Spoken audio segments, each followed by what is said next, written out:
right, good evening, folks. Calling back to order. Good evening, folks. This is working? If you can hear me, please stand for Pledge of Allegiance.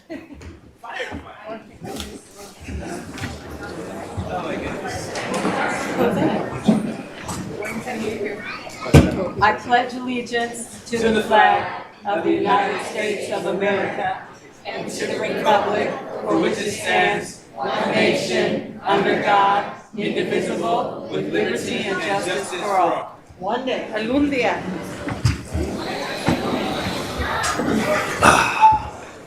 There you are.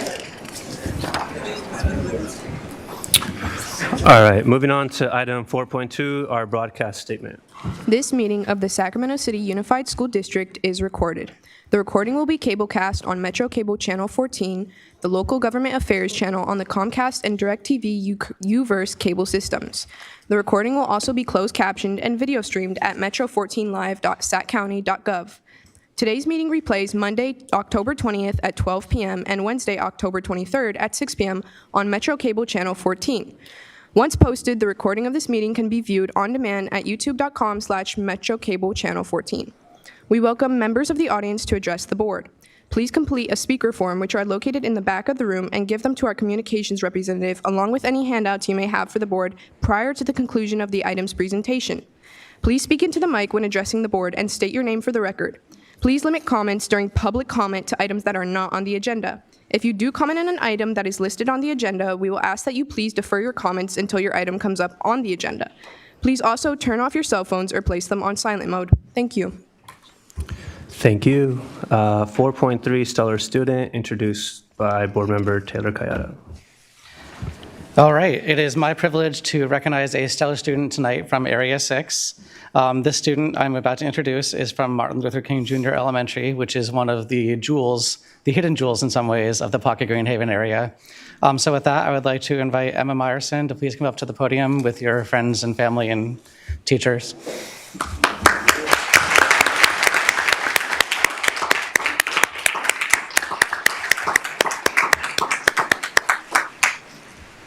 All right, so Emma is a phenomenal student.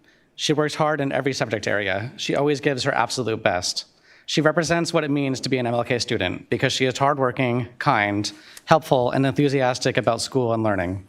She will go out of her way to meet new students so they don't feel alone, but they feel welcomed. She holds pages open for a kid when they have to leave class. She bakes cookies for kids to take home for their birthday. She is an all-around good human. Emma, you are one of the best students to represent MLK, and I'm so proud to present you with this certificate tonight. And before we come down for a picture, I would like, you're welcome to say a few words, and anyone else who's here may as well. Thank you. Okay. Good evening. Good evening.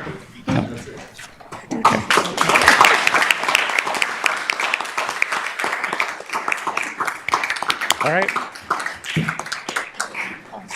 And with that, we are going to come down and we will take a picture and I will present you with the certificate. Thank you.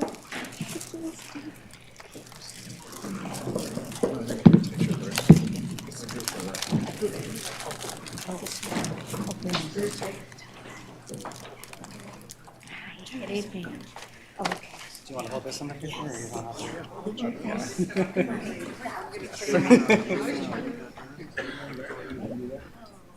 I can't watch. I'm just kidding. Oh. Positioning. There you go. 1, 2.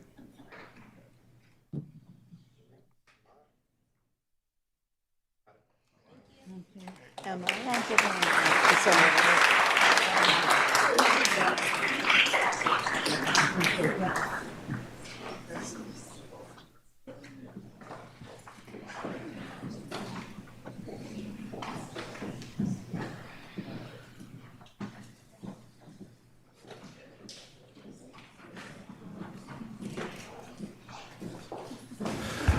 All right, moving on to 5.0, announcements of action taken in closed session. Pass it over to you, Ann.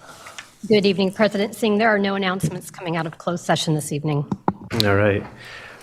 Agenda adoption. A motion to adopt. Second. All in favor? Aye. Thank you. All right, perfect. Thank you. And 7.0, public comment. We have 24 speakers, beginning with Eli Reed, Che Kim, Carly Levine,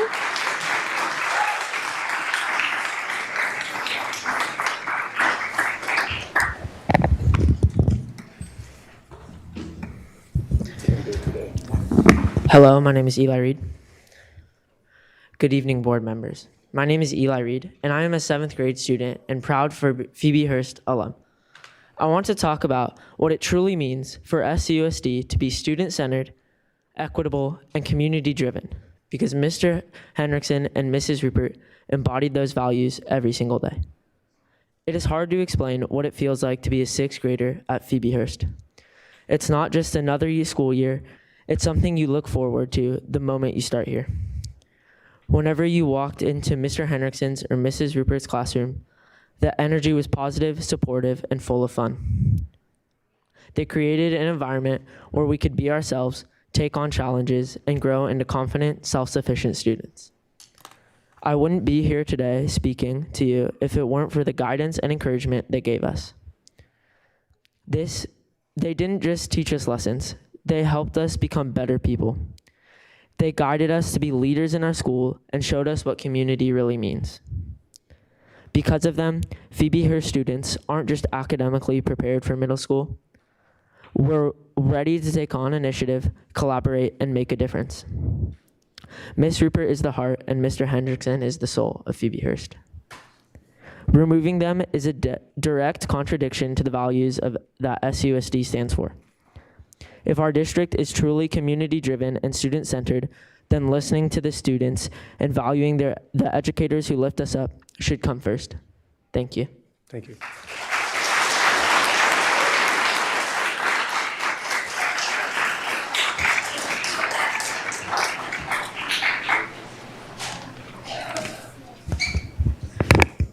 Dear board meeting, my name is Chia Kim, a 7th grader who learns at Miwok Middle School and a former Phoebe Hearst student.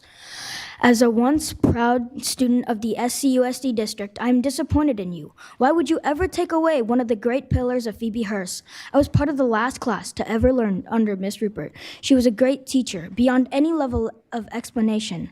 They were kind and made you want to be in school. Every time a slight celebration occurred or an enjoyable project came along, we would have an amazing time, such as the Christmas gift exchange. I've never felt as excited or happy in my life. Or maybe making the mummy mask, a souvenir of 6th grade, all about you. I can't understand why you would remove Miss Rupert over something petty, such as removing carpets.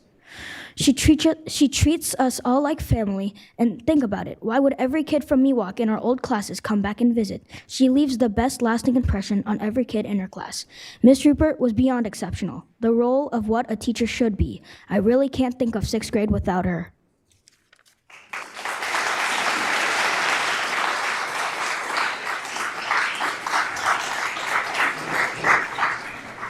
Hi, my name is Carly Levine, and I was supposed to be in Miss Rupert's core class at Phoebe Hearst Elementary School, and I got placed in Mr. Henriksen's math class, so I'm directly affected by your decisions with both of the teachers.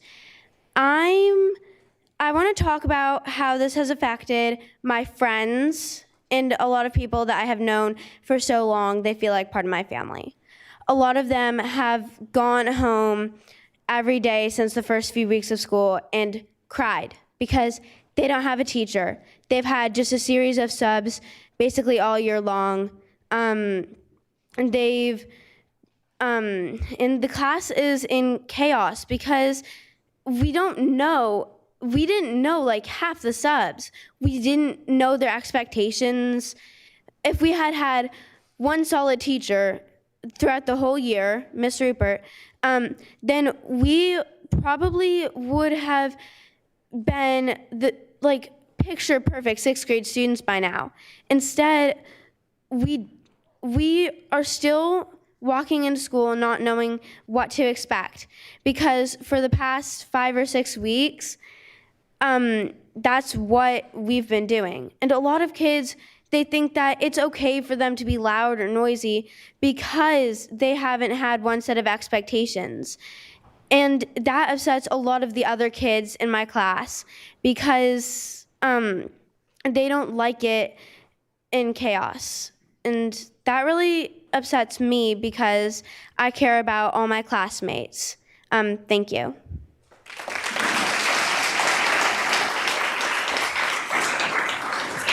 The next speakers are Ellie Mulligan, Leah Wallace, and Harper Wallace.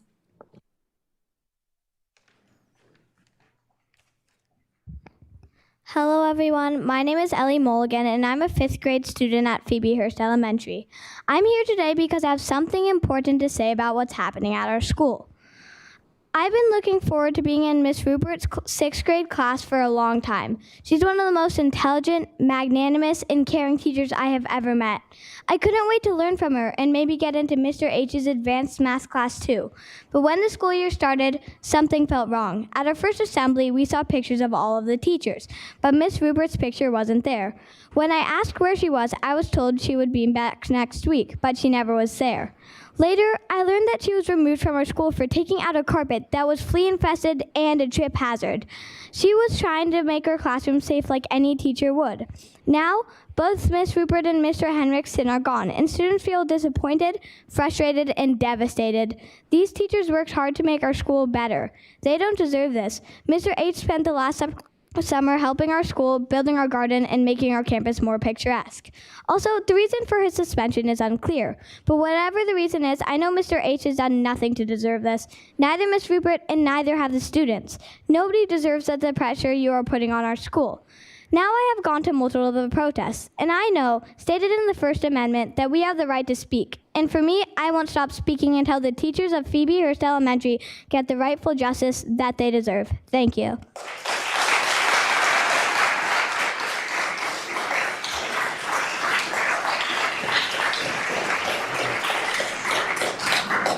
Leah Wallace.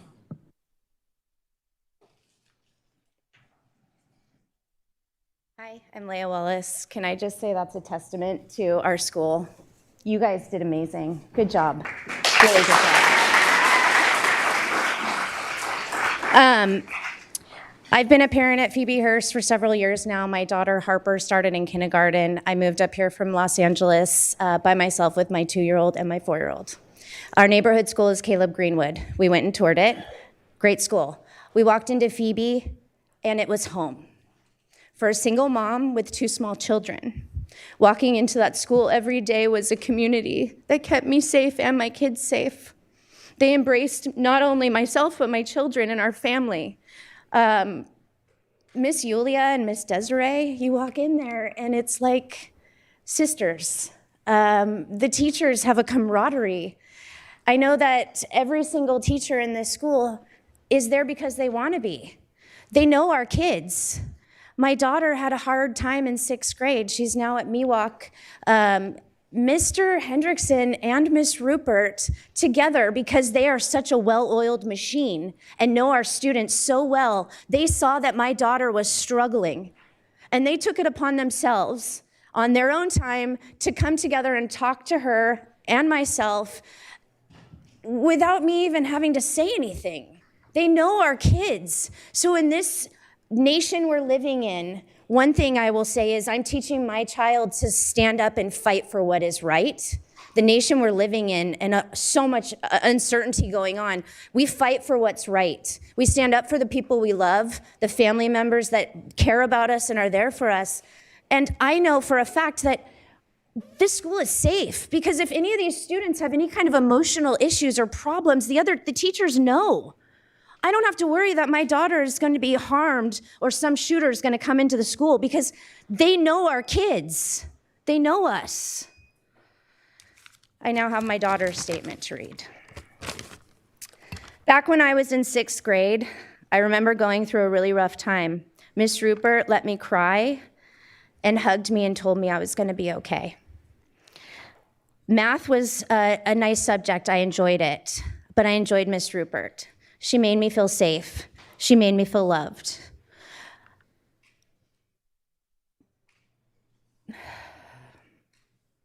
watching your child go through something emotional and knowing that they have a safe place to fall. Wouldn't you want that for your children? This is unjust. We're teaching our kids to stand up. We believe in our teachers. We believe in our community. All of these teachers chose to be here. All of these parents chose to be here. We respect our teachers. We respect our community, and we thrive together. Our students thrive. I mean, these kids coming back to talk from Miwok, look at how well-spoken they are. That's because of these teachers.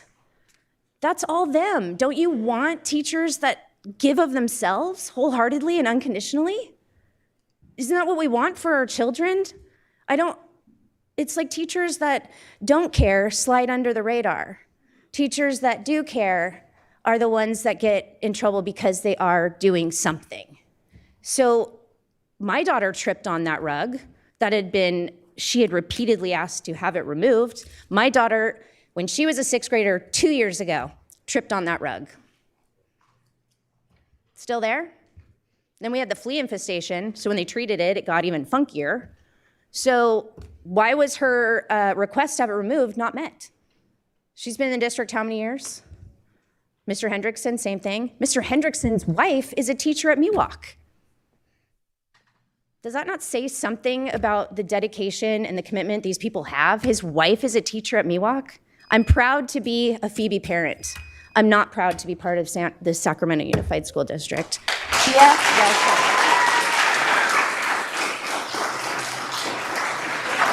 The next speaker is Caitlin Beckett, followed by Elia Basson.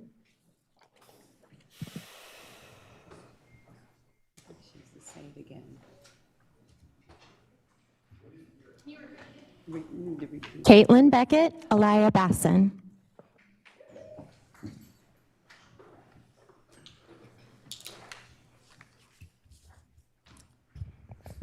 Mr. President and board members, I am here tonight because it has now been nearly 9 weeks since the school year started. It has been 9 weeks of chaos, 9 weeks of parents asking, begging for meetings with the board and the district, and it has been 9 weeks of silence. Through parent protests, student walkouts, and a volume of local and national news stories, for the last 9 weeks, not only have you denied our requests to our teachers reinstated, this board and this district have absolutely refused to even meet with the parents and students you are supposed to represent. You repeat over and over, there's nothing you can do, that the role of the board is leadership and oversight, and try to convince us that this is a personnel matter. While this may have started as a personnel matter, that ship sailed weeks ago. Plain and simple, this is a school in crisis and an absolute leadership failure. President Singh, you are not only the board president, you are our representative, and in that capacity, you have failed us. On your Facebook page, you have a quote from yourself, "I enjoy finding solutions that work for everyone." Yet when parents cried out for help and asked you just for that, you turned your back and ignored us. We were initially shocked and upset, but now we're just angry. Tonight, we are here to remind you, you work for us. We are the voters who elected you. We elected you to represent us and hold the bureaucracy accountable. You have either forgotten that or you don't care. But at this point, after 9 weeks of crisis and silence, it really doesn't matter. You have absolutely failed to do the job for which you were elected. As such, tonight, we, the parents of Phoebe Hearst and across the district, are beginning the process of terminating your employment. We are serving you here tonight with a notice of intent to recall you from office. If you won't do your job, we will remove you and elect someone.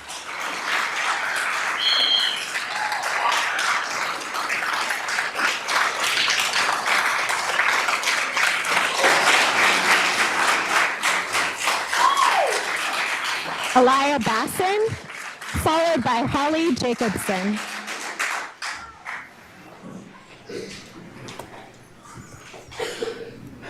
Thank you, board. I'd like to thank you for your time and all of the work that you do. There are parents who have told their kids that if their kids cannot go to Phoebe Hearst, they would have to leave the district. My children go to a Title I school They sit next to kids with disabilities and many families that don't speak English at home, and my kids get a priceless education with these peers. My children, with a background in white privilege, still qualified for every GATE test, and they both score above state standards in every test applied. Because children can still learn in a diverse school with amazing teachers that we have. The children at Phoebe Hearst have been misled. The parents have not explained that teachers have bullied children at the school to get them to try to leave. They have not explained that complaints are confidential and that teachers don't want all of their complaints made public.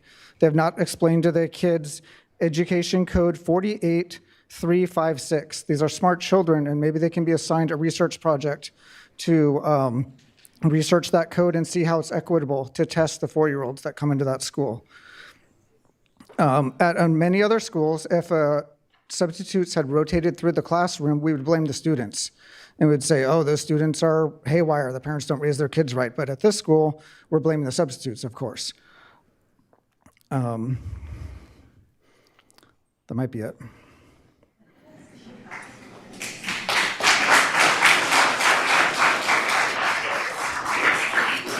Thank you for your time. I have a handout of the education code, which one parent didn't want to take, but if any kids want it for a research project. And I thank you, board. Oh, my other comment was the union. They also haven't explained that the union would never allow a teacher to be moved with this high of a rank and seniority over a carpet, that there's more background to explain to children on how these legal things work. Thank you.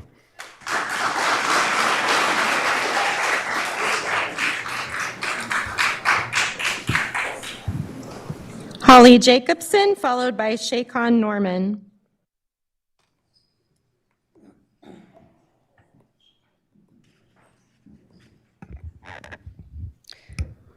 Good evening. I'm a parent at Phoebe Hearst, and I'm new to all the many issues that I'm hearing about with this district. As I've tried to wrap my head around the treatment of teachers at Phoebe Hearst, I've begun to be concerned about what is next. Will you remove more teachers in retaliation? Will you remove more teachers from other schools? Are you going to start banning books? Are you going to remove music and science and art? For the public and people like that last gentleman who don't really know what's going on, the reason why we are here is because, simply put, teachers and parents made many requests, including myself, for cleaning, just cleaning, to address the lice and flea infestation at our school. It was so bad that teachers and children were coming home with bites. I cannot believe any parent at any district or any school would be okay with that. In fact, I know they wouldn't.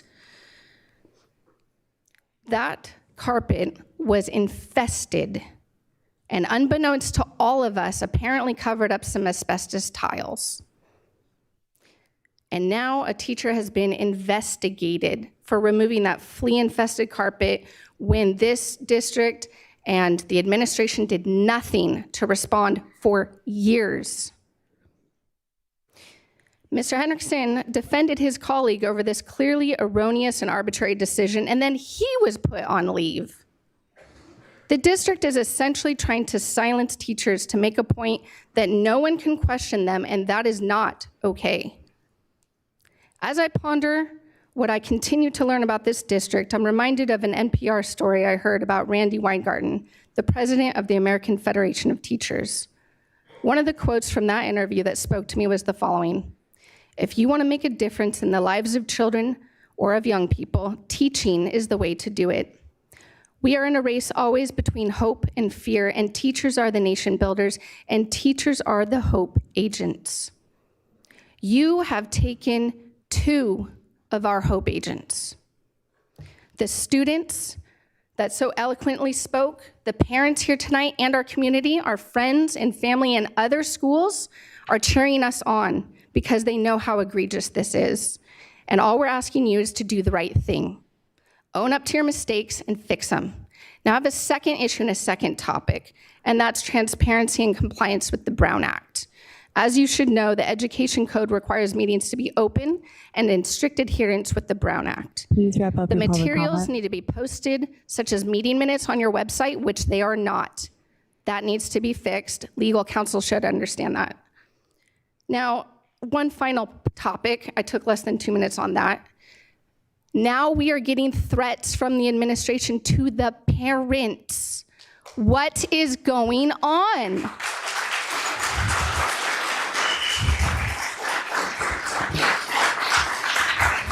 You should know that apparently the district spent district funds to hire an attorney to send a cease and desist letter,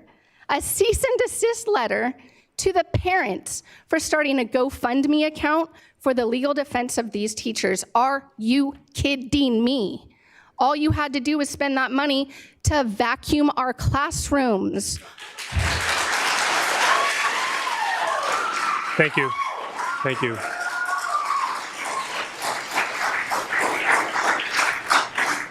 Please.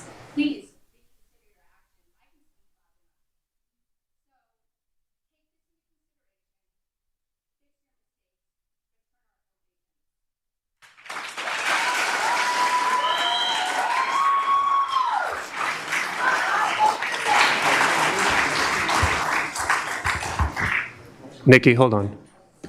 Can we keep the comments to 2 minutes? I'm trying to be respectful for everybody to be able to speak. There's 24 speakers.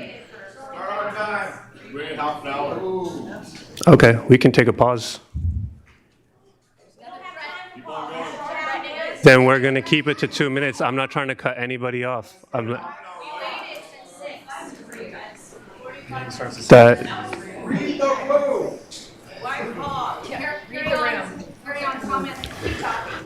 I'm not trying to make you wait. 2 minutes, please. Good evening, board.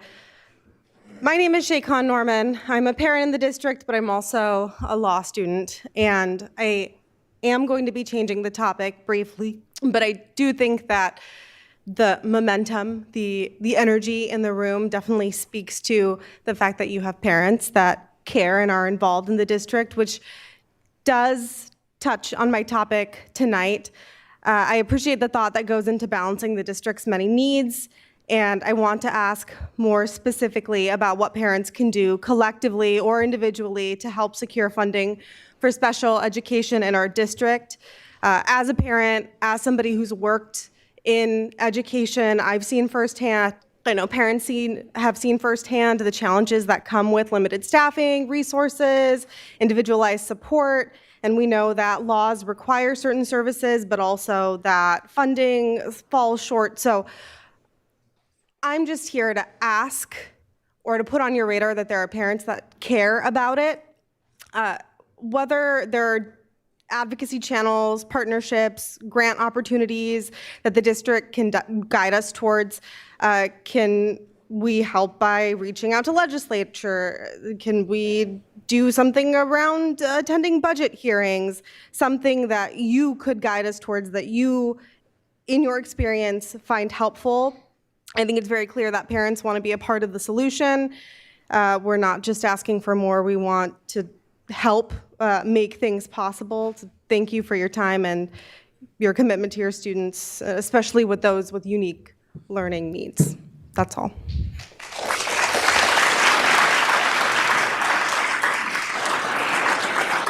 The next speaker is Owen Nakisa, followed by Jim Riffle and Rebecca Wall.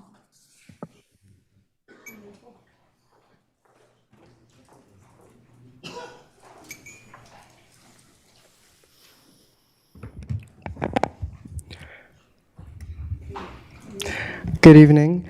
My name is Owen Ngitha, and I am a student at West Campus High School. I rise today along with hundreds of parents from South Sacramento schools who are unable to be here today due to inequity and the lack of a luxury to be here today. I urge you to remember South Sacramento, our communities, our schools, and our children. We matter too. Our narratives are just as important. Teachers and staff are constantly ripped from our school sites and our communities. This is not just an East Sacramento problem, it's an everywhere problem. There is chaos in our schools too. When creating policy to solve issues, keep us in mind as well. I am not alone, I remind you. I am here with Elder Creek Elementary, Earl Warren Elementary, the Bowling Green Schools, John Still K-8 School, Camellia Basic Elementary, Parkway Elementary, H.W. Harkness Elementary, Woodbine Elementary School, Rosa Parks K-8 School, Susan B. Anthony, Will C. Wood Middle, Luther Burbank High, and Hiram Johnson High. Pressure at our schools is definitely present here too, and I call on you to recognize this as well. Our schools are community too. Our schools are family too, and we want nothing but the best for our students and staff. Our staff make us feel safe and loved too, when that isn't the case at our homes. I stand here to recognize and emphasize the issues that are left ignored in our communities, because we matter as equally as anyone else. Thank you.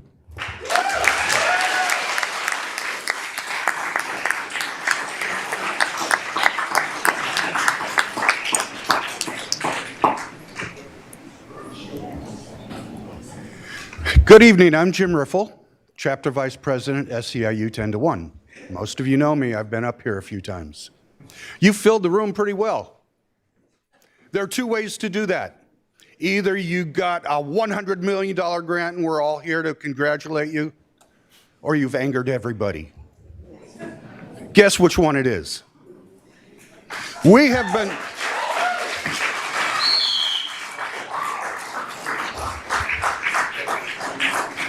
been bargaining since April. And through all of our requests, we get no. We're going to have the status quo. Since April. Then all of a sudden you are back behind by $83 million. That's the right number about now? 83 million? And we're supposed to take it in the shorts. No.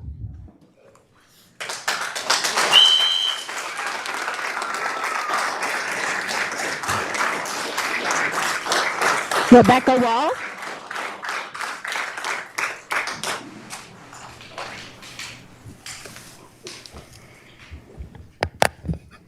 Hi, my name is Rebecca Wall. Thank you for the time to speak today, and thank you for all the work that you do to support our district.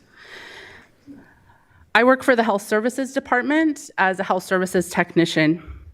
I've been an employee with SCUSD for 14 years, and last June I finally graduated from being a parent with the district. College is great. I'm a member of the SEIU bargaining team, and as you've heard, we've been meeting with the district for over 6 months now, attempting to reach an agreement. Our contract expired June 30th, so I've been working without a contract for over 3 months now. We have our next session scheduled 3 weeks from now. Clearly, the district does not prioritize this effort.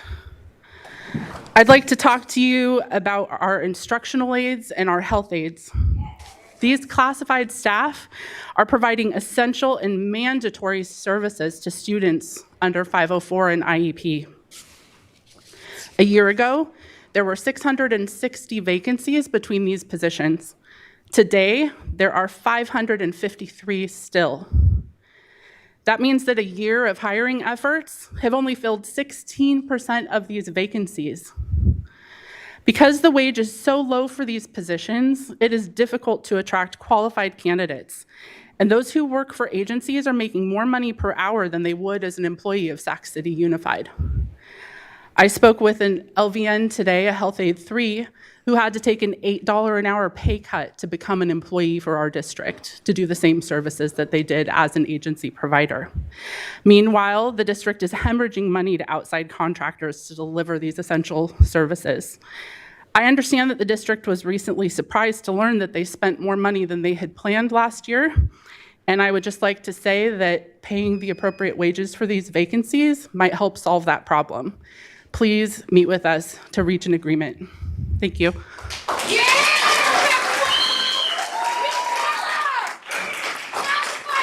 The next speaker is Melanie Knight, followed by Catherine Santora and Yvonne Tellis.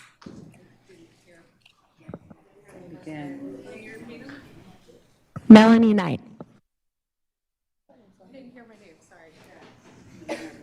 I am nervous as heck. I am super nervous to do this, and I don't know why. Hi, I'm Melanie Knight. I have been an employee for the district for 13 school years now. I've actually taught some of the students of people who are on this school board.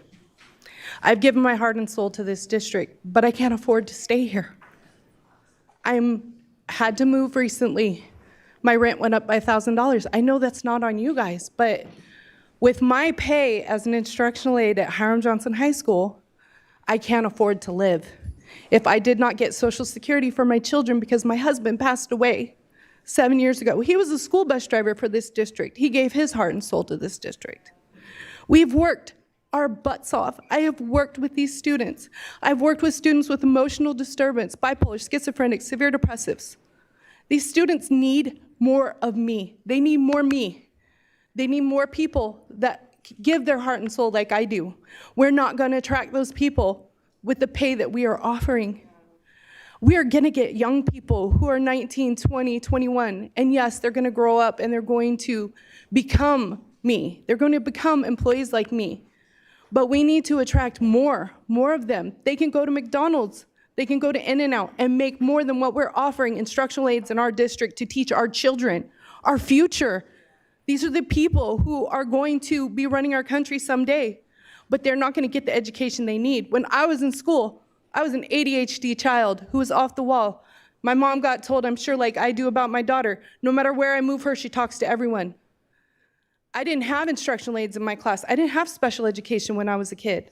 It didn't exist. It would have made a world of difference for me growing up if I'd have had these services.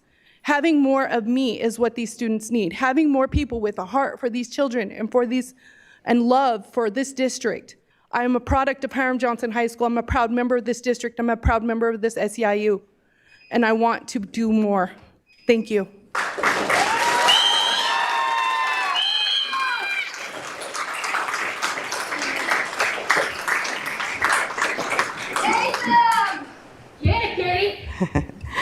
Good evening, members of the board. My name is Catherine Santora, and this is my 16th year working with Sac City Unified School District. I'm currently at John F. Kennedy. I feed high schoolers for a living. I can share something with you today. My principal came into the cafeteria and he said that he had 6 kids come from Elk Grove School District and said that our food is 100% better than theirs. High schoolers are huge critics of everything, and they tell the truth. I'm a proud member of SEIU 1021. Our bargaining unit has been in negotiation since April, and yet we still have no agreement. Every year we hear the same excuse: the district doesn't have any money. Enough is enough. Enough. Enough. We are asking you to come to the table prepared. We are asking for a living wage increase that is fair and in line with what other bargaining units have received. We do essential work that keeps this district running. We're not asking for anything unreasonable. We are asking for respect, equity, and dignity. Yes. We are worth it, and actions speak louder than words. Thank you.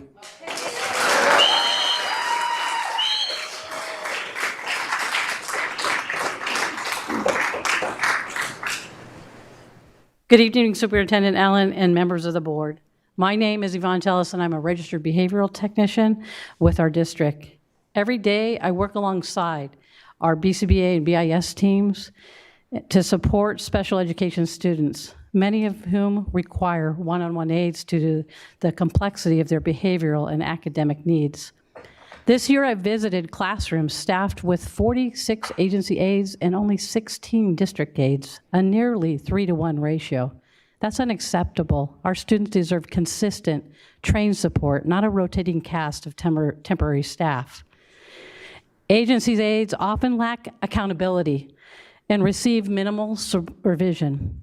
If they're unhappy or simply don't want to come in, they can call their recruiter and walk away. Many don't have access to student plans or even know who their supervisor is, so who trains them? Our teachers, our instructional aides, our behavioral staff. But with constant turnover, this cycle repeats. And it's our students who pay the price. Inconsistent staffing leads to increased behaviors, stalled progress, and emotional setbacks. Many agency aides have told me they would gladly work for the district if the pay was higher, By investing in district-employed aides and offering a living wage, we can attract and retain committed staff, people who build relationships, understand our students, and stay. So I ask you, how does not obtaining and retaining district aides align with our board's goals for sustainability and fidelity across the schools? Thank you.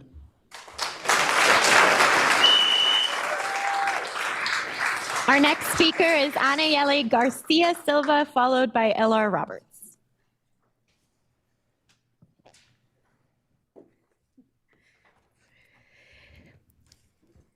Hello, dear board members. I am here not just as an SEIU member, but as a parent. I worked in the special education department for over a year, and I cannot tell you how many times I answer the phone to frustrated parents whose children's teacher called them to come get their children because they didn't have an aide in the class or because they were having trouble adapting to their new aides. Children deserve better. Children deserve stability. Children deserve an aide that cares and builds a relationship with them. And most important, our children deserve the opportunity to learn. Please do it for the children. Thank you.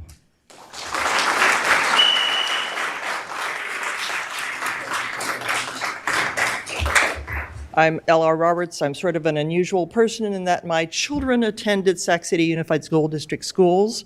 My grandchildren attended Sacramento City Unified School District schools, and now 6 of my great-grandchildren, all of them attend Sac City Unified School District schools. And some of them were in what was called at that time special ed. So what bothers me is the contractors make more than the aides, and the contractor company, which doesn't pay all the money to the contracting aides, makes twice as much as the employees. This is unacceptable. Thank you.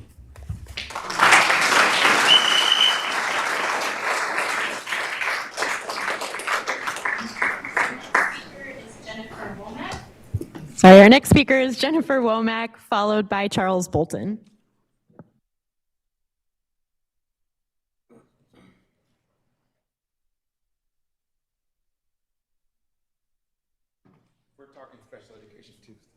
Feel free to support us. Hello. Waiting for my colleague. We should have 3 minutes, but we're not on the agenda. I think it's actually more, so we're gonna take 6 minutes total, if we get there. For some reason, we're not. Anyways, everyone, my name is Charles Bolton. I serve as the Vice Chair of the Community Advisory Committee for Special Education. I'm Jennifer Womack, and I serve as the Secretary and Treasurer for the CAC. Today, I'll be talking more to you all, so I may turn and go.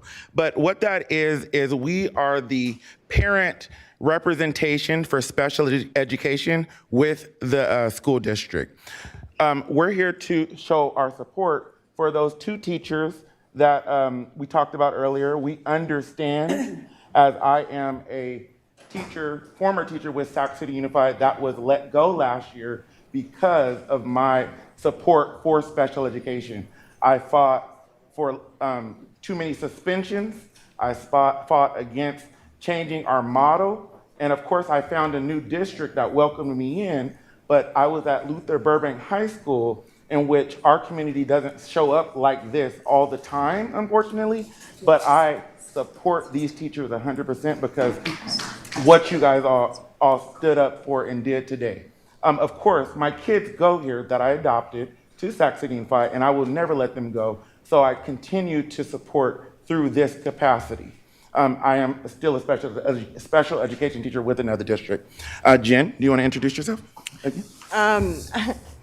I have 2 special needs kids. I have 3 children total. 1 is in this district. However, we need your help, board. We need your help to reach out to other parents of special needs kids.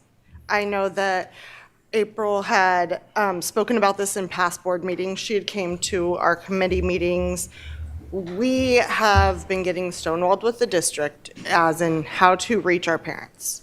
How to reach parents to even see and advise the board, as we are supposed to within legislature, to adequately disperse and make sure services are being rendered in an appropriate way and that kids' needs are being met. We've gone on foot to campuses and passed out flyers and such. Gio had mentioned at our last meeting that, an ad hoc list could be made to do the phone calls that April had suggested, yet it's been over a month. We don't have an ad hoc list to make those phone calls, to sit there and dial and make those voice to person, the person on the other end of the line. We don't have that list yet. And it is what it is, but we need your help. We believe that the district does not want us to reach students with special needs, because then you all come out and support like this. We have continuously tried to reach our students with special needs. We've tried to point out the issues. As I stated, I was on campus fighting the issues, and the district has not responded to me as well, and I will continue with my tort claim soon. At this time, we do want to let you all know that we have an Ask SPED event that is this Tuesday at Hiram Johnson, Tuesday at 5:30. All district special education services will be there. They're providers. You can come and ask them any question you like. It is going around. Once again, they are not sending it out as they should, but it is online. We will send it out again. They refuse to send it to your emails, but we are having the event this upcoming Tuesday. All service providers will be represented. You can come talk to people. You can talk to the director of special education. I will be asking the questions on your behalf. Please show up and represent special education. There will be food provided. All right. 5:30 at Hiram Johnson this Tuesday. Tell your families, tell your everyone. We recognize there's an issue with paraeducators. We will be addressing all of that. Thank you for your time. The next speaker is Tamara Dady, followed by Samira Guy and Bradley Holmes.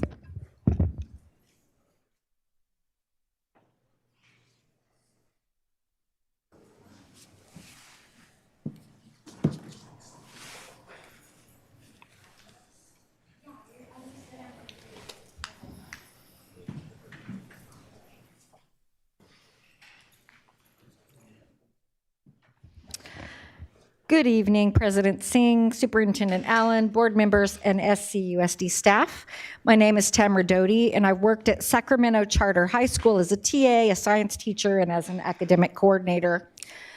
I'm here to share my perspective on how the SCTA union activity has affected our school. I came to Sac High after a long career in scientific research, and I wanted to inspire young people to pursue STEM careers, so I was accepted into the Teach for America program. And after Institute in Los Angeles, I specifically sought out a position at Sac High because I live in Oak Park, I feel grounded in the community, and I wanted to serve the kids that I see daily in my own neighborhood. I also knew the commitment that St. Hope has to our youth and wanted to be part of it. So I was especially grateful to the Sac High superintendent who understood my goals and offered me a position there. It was shortly after I started working there that I was prompted by a staff member to attend an SCTA union meeting. It didn't take long before I realized that I'd made a mistake by attending. The discussions were clearly aimed at making me feel I was being taken advantage of by the and also for undermining the very administration who'd given me the job that I was so grateful for. I left feeling ashamed that I'd naively attended that meeting. I've seen several SCTA actions that undermine school leadership. I once saw union reps being snuck into the campus by a teacher early in the morning before school through a side door. They were intentionally trying to avoid being seen and bypassing our visitor protocol. This was caught on surveillance video. In another instance, I was supporting a teacher the SCTA was courting. She was giving students a survey during class. Students were confused and asking me why were they being asked about curriculum, textbooks, and teacher salaries. This teacher was clearly using our students to collect data for the union agenda. This was also documented. Union activity often targets new teachers, encouraging division before teachers have even settled in. Wrap up your public comment. Pardon? 2 minutes. Can you just wrap up the final piece? Okay, yes, I will. So basically, the union held a meeting on our campus today. I had understood that they had already collected the salaries of teachers, but then they also asked for the salaries of classified staff that they don't even represent. And I understand that that information has been distributed. For what purpose? They aim to divide us, and it's shameful. Thank you for your time, and thank you for supporting our students. I think it feels fine. Good evening. My name is Samira Guy, and this is my 6th year teaching at St. Hope Public Schools. I truly love my school, my students, and what St. Hope stands for.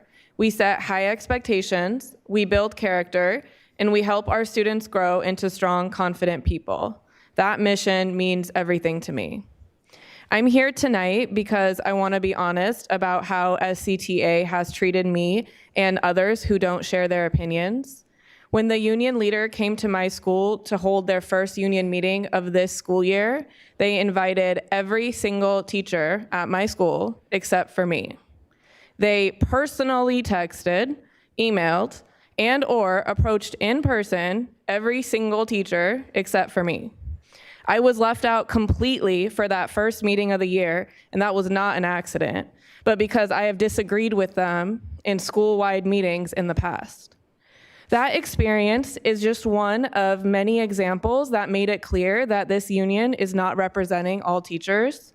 They're pushing their own agenda and shutting out anyone who speaks up differently. That's not unity, that's division. At my school site now, there are very few teachers that support SCTA. Most teachers at my school now have seen the union's dishonesty, their divisiveness, and their ulterior motives that have nothing to do with supporting us. I want the board to know that we love the work we do, we love the students we serve, we want to be a part of a culture that values every voice, that rewards great teaching, and most importantly, one that puts students first, not politics or power struggles. Thank you for your time.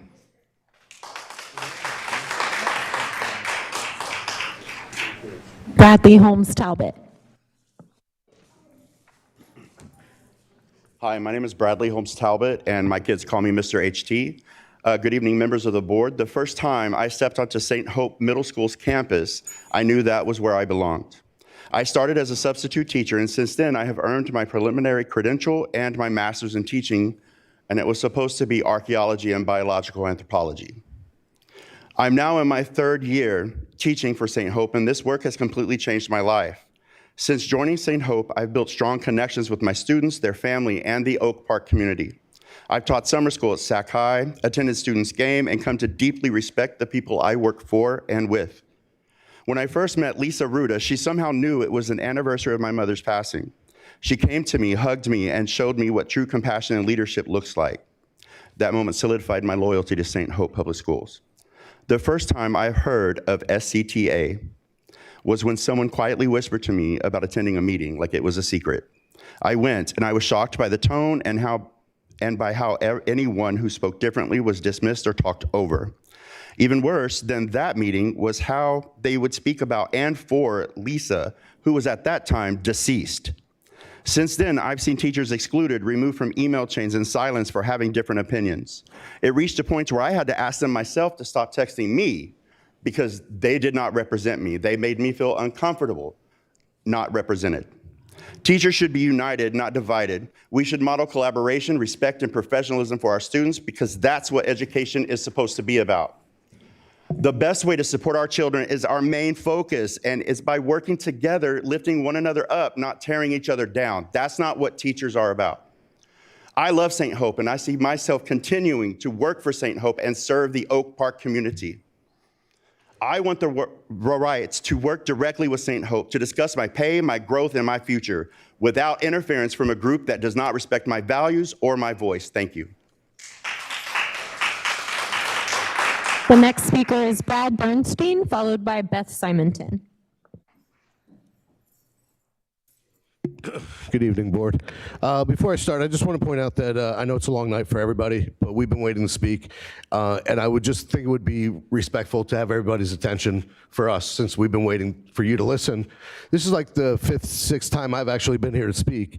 And I'm looking around and I know that you guys are tired from I've been here, but in all things considered, not everybody's even paying attention. Now, if this were my classroom and I was looking around, I would certainly take action. So I would just appreciate a little bit of respect when we're here if we're expected to respect you, okay? So I guess that's going on deaf ears. I'll move on with regard to the SCTA. I'm just going to confirm everything that you've already heard, and I'm going to further it with, they come to our campus regularly to create division and toxicity. Today they wanted to spread our salaries around. They don't represent us, and the reasoning and cause given was because it's public information. There's a lot of things that are public information. Correct? Doesn't mean it's just appropriate for distribution at our school. What purpose would this serve if not to divide us as an organization? So I'm going to keep it brief. Thank you.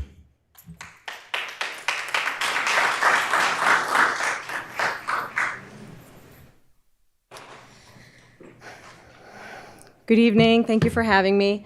My name is Beth Simonton, and I am a transitional kindergarten teacher at PS7 Elementary, and this will be my 5th year at PS7. Right now on campus, I host Girl Scouts. I am also in charge of the yearbook, and I love my job. As of right now, I'm in the process of moving my educational credential over from Massachusetts to California. I feel so fortunate to be where I am in this job. I'm here today to talk about the union and how it impacts us at the E. We call the elementary school the E. To be completely honest, the first word that comes to mind is negative. Every time I get any form of contact from the union, I get a pit in my stomach. It's negative, it's hurtful, it's unnecessarily rude, and it's full of information that is untrue. I can't seem to understand why the union wants anything to do with us since they have nothing positive to say about us at all. I have personally spoke with their rep several times and have tried to ask direct questions, yet can never get direct answers, or I am told outright lies. One lie in particular is of a new teacher telling me that they recently attended a union meeting this week and were told that the union is going to get them free health care. Not true. They also told me that the school will pay for whatever they need and that they should go ahead and buy whatever they want. I don't know any job where you can do that. Again, this is not true. Fortunately for this teacher, I was able to tell them that this was 100% false. The school is great about getting supplies, and they'll get us whatever we need. I've experienced this personally, and it's been great. The school is great about it.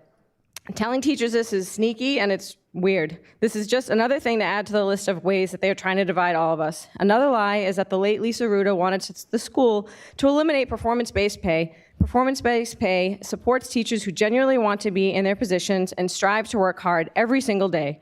These scholars are learning more from teachers who want to be there versus teachers who are simply paid to show up and get a paycheck. Lisa, who was a crusader for our school, was a firm believer in performance-based pay and stood firmly behind it. May I continue? Can I wrap up? Yes. Any suggestion otherwise misrepresents her and her position, and it is honestly sad. I just don't understand why we can't be honest and why we need to lie. It also feels unnecessarily cruel to lie about someone who is no longer with us to defend themselves. Fortunate for us and unlucky for the union, we know what Lisa stood for and also what she said, so we can speak up for her behalf to make sure her legacy continues, which is family. Lisa stood for family and togetherness, not lies and divisiveness. Thank you. Thank you. The last speaker for 7.0 is Matthew Shakta.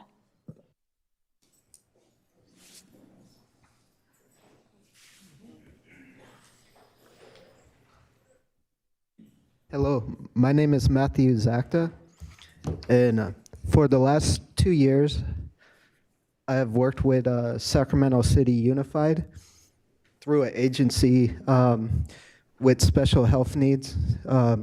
During this time in which I was employed through a staffing agency, I built relationships with students and parents. I love working with these students and caring for and interacting with them is important to me.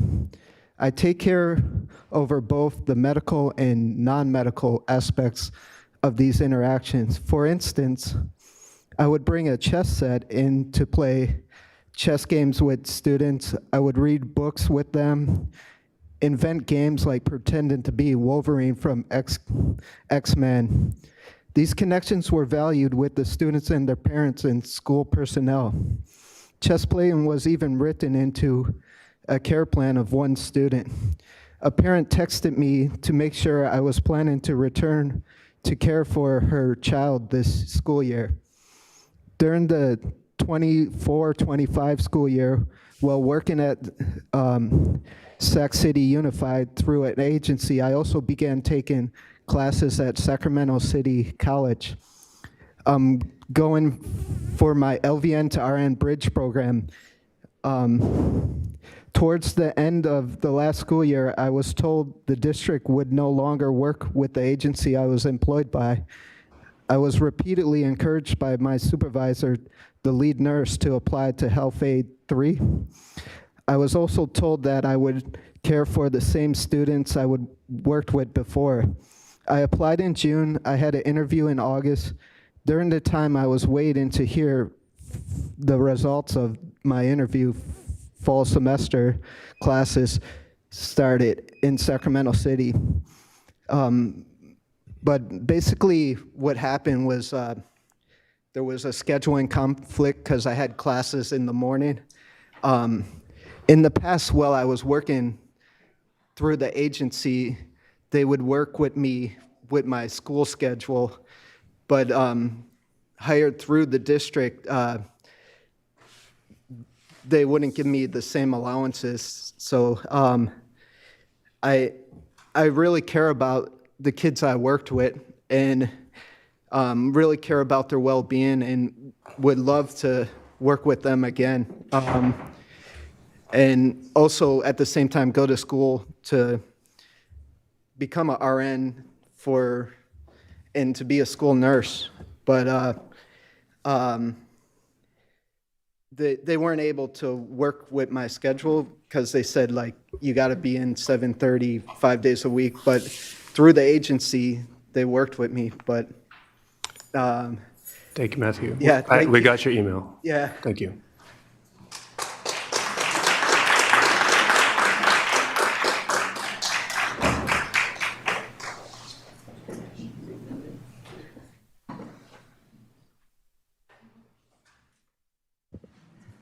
My bad. This is on the agenda. Yes. We can proceed.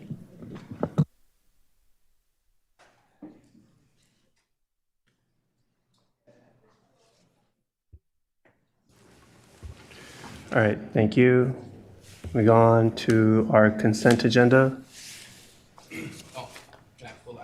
Go ahead. 8.1G. All right. Do we have a motion to move with the exception of 8.1G, which has been pulled by Member Rhodes? Moved. You have a second? Second. Roll call vote. Oh, just to be a more member. Go ahead. Aye. Member Jean? Aye. Member Kayada? Aye. Member Benjamin? Aye. Member Navarro? Aye. Member Rhodes? Aye. Member Singh? Aye. Member Ibarra? Aye. Okay, 8.1G was approval addition board appointees to district advisory committees. And my appointee for the LCAP committee is here tonight, Jennifer Womack. Where's she at? Jennifer, can you stand up real quick? Everybody give a round of applause for Jennifer. She's going to be our committee member for Area 5. And I would say, Jennifer, your tenacity, your willingness to work directly in community and get out there and fight for our students and parents and community members is inspiring. And I look forward to you being part of Team Area 5, Team Rhodes out here. And I hope we're going to do great things together in the coming months and years. Thank you for your service. Thank you, Member Rhodes. Member Jean. I wasn't going to pull this one officially, but I do have an announcement on this. So there's been some questions about our shaping of the LCAP committee this year for the next 2 years. And I just wanted to kind of give an update about some of the conversations and work we've been doing behind the scenes. So I've been working with our chair, Dr. Ed Eldridge, on ensuring that our LCAP advisory committee is in line with the expected parameters defined by Ed Code. So it does need to be 50% parents. So we have slightly adjusted the committee structure in that the 7 community members are, of course, all parents, 1 from each area, and then we will only have 6 folks from staff officially. So the parents will have the majority in the voting members of the committee. Additionally, we have ensured that all of our staff appointees are either 1 in positions that specifically support the focus of the LCAP, or 2, also be parents of the students in the district. So we're ensuring that parent voice is very, very strong in this room. I also want to mention that part of the LCAP expectations is that we have parents in the room that are either low income or parents of students that are low income English learners, foster youth, and special education. So we are also working to ensure that there are these equity voices in the room as the conversations occur. So I'm just wanted to announce that we've made sure we're in line and we're following those parameters since the questions have been coming up. Wonderful.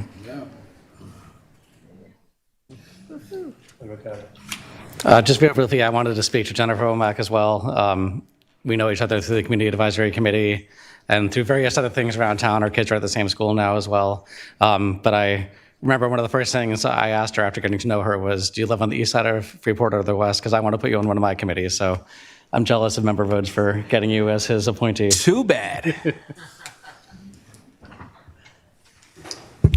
All right. Do we have a new motion? Yeah, motion to move forward. Second.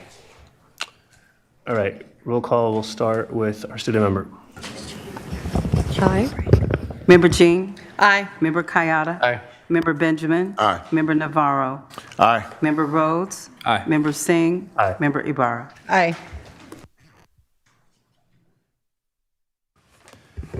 All right. Thank you. Moving on to 9.0, communications, employee organization reports, SCTA.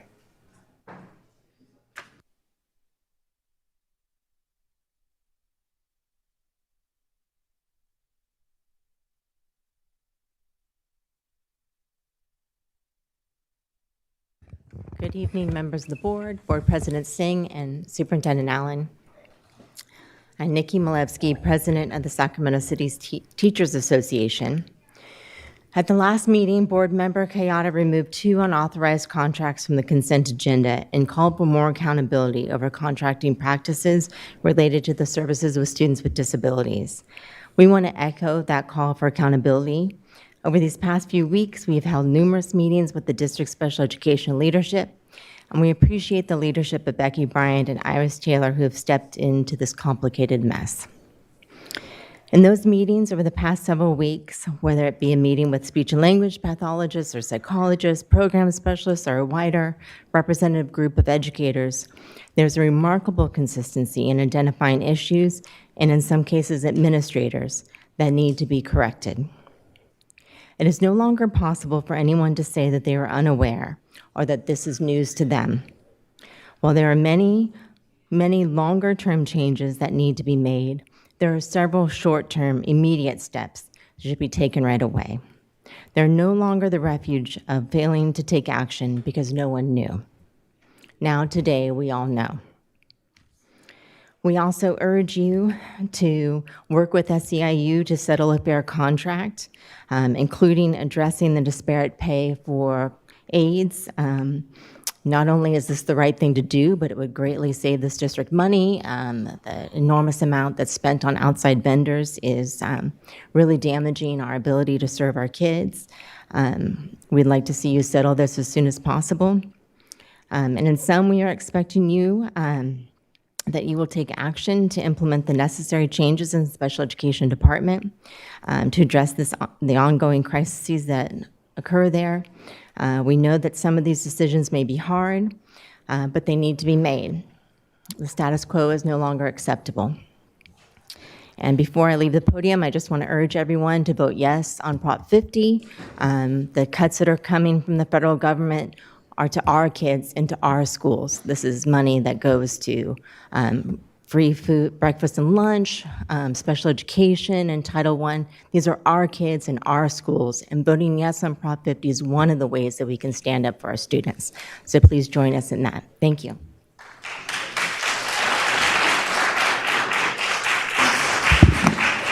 Thank you. SEIU.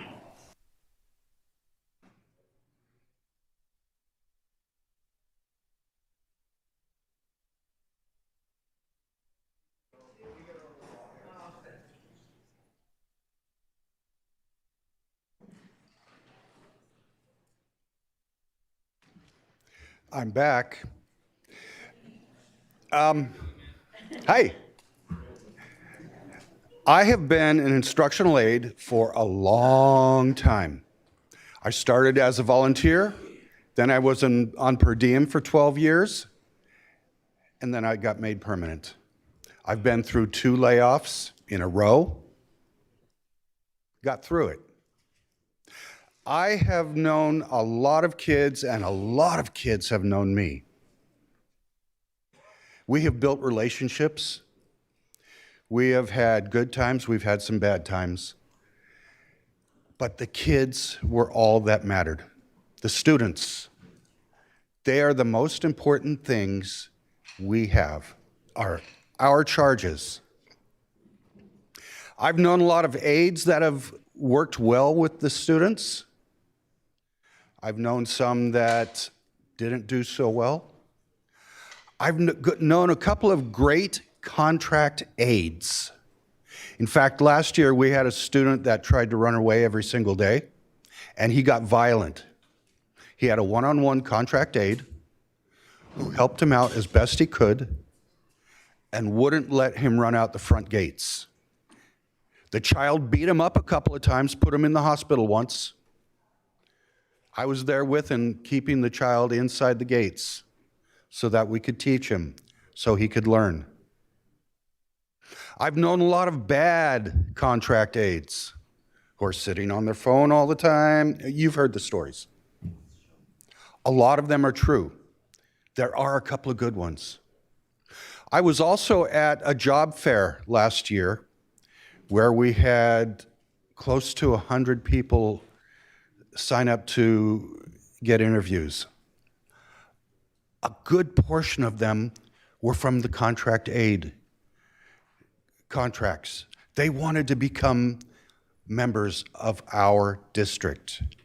They didn't want to have to be moved every other day or every week because they know that building a relationship with the children is where it matters. And the contracts and the leaders of those contracts didn't care about that. They moved the aides where they wanted to. That's unconscionable. We need to keep consistency with the children. Whether they're special aid or general ed, they need consistency. They need somebody who they can build a relationship with so they can learn a lot easier. Contracts aren't really helping them.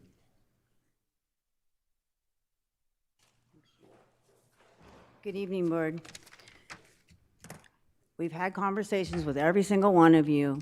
You asked us to name our priorities, and we gave them to you. We're not getting much movement. Every one of us are here for our kids. Without the students, we wouldn't be employed. You guys wouldn't have jobs. We'd all be somewhere else. When are we going to work together to do what's right for our students and our families and our community? When we endorsed you guys, you made promises to us that you were going to engage with us, that you would uphold our students and our community. So where's those promises? Why are we getting nowhere? Why, when we reach out for help, we get stalling, we get rescheduled, we get breakouts that last half the meeting time. We don't get consistent, ongoing, long days to negotiate. Sometimes we do. Other times we don't. We've got a 3-week period before we can negotiate again because the hired attorney has a lot of other things on the books. So Sac City gets kicked to the side. That's not helping our students. It's not helping our aides. And it's sure not helping how SEIU members feel about our board and our district because they're frustrated. They're hurting. We have people struggling to get groceries on the table. We have people struggling to get their kids a decent aid. I have a cubby mate that I had to listen to 2 days ago, 4 times on the phone with her student because the special ed class was short-staffed. The contracted aide never came back that day. The kid's frustrated, acting out. These kids have to have consistency. They need to be able to bond with their aides. They need to know it's a safe place to sit, to learn. They're not getting that from the contracted people. They're not. The contracted people are a warm body, and that's all it is. The agencies are making the money, not the aides, and our kids are suffering. They're suffering. I heard this student screaming at the top of his lungs in the classroom. 6 years old. How good is that? How do you think my poor single mom that's sitting there trying to work, having to try to take care of her special needs kid, that is suffering, just suffering? It's not fair. It's not right, and it's sure as hell not equitable. I know you guys have heard this before, but they're coming in late. They take extended breaks. They just disappear. I just talked to a young lady that was going to college, and she has missing some of her courses because the aides don't show up. So she's going to have to take her classes again because she cares about the kids. So she's putting her own education to the side for the kids. So there's consistency. The contracted aides are focusing on their paycheck. They make more than my aides make. There's something wrong with that picture. You guys did the right thing for the bus drivers. Why don't you do the right thing for the aides? They deserve no less than $30 an hour. And that is a fair wage. It's not unrealistic. And you still save money by not contracting out. And you know what you get by that? You get a student that wants to come to school. The parent isn't fighting their kid to get them to school for an education. You have a kid that's going to learn. You're going to have a kid that comes home excited. Hey, Mom, I learned this today. Hey, Dad, this is what I learned today. They're not getting that. They're crying and screaming because they don't want to go back. They're afraid. Is that what you would want for your own kids? Our families don't want that either, and our aides don't want it. They want a coworker that they don't have to train, and then they disappear. We got them coming in, and they're getting fired because they're mistreating, touching a kid wrong, because there's no district training when they're onboarding. Don't even train them. It's a warm body, literally a warm body. You pass the NCLB, you're good to go. You're with your kids. There you go.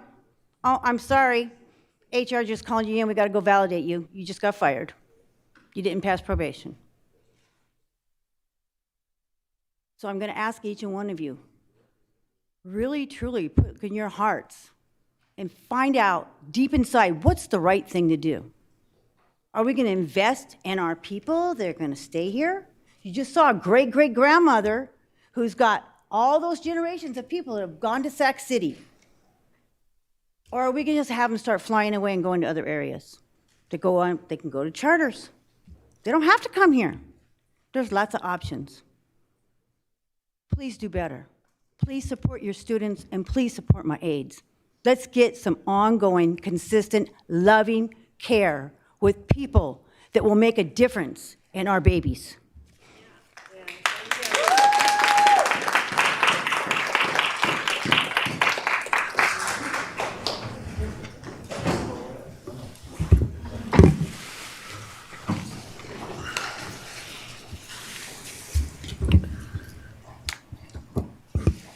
TCS, Teamsters, UPE,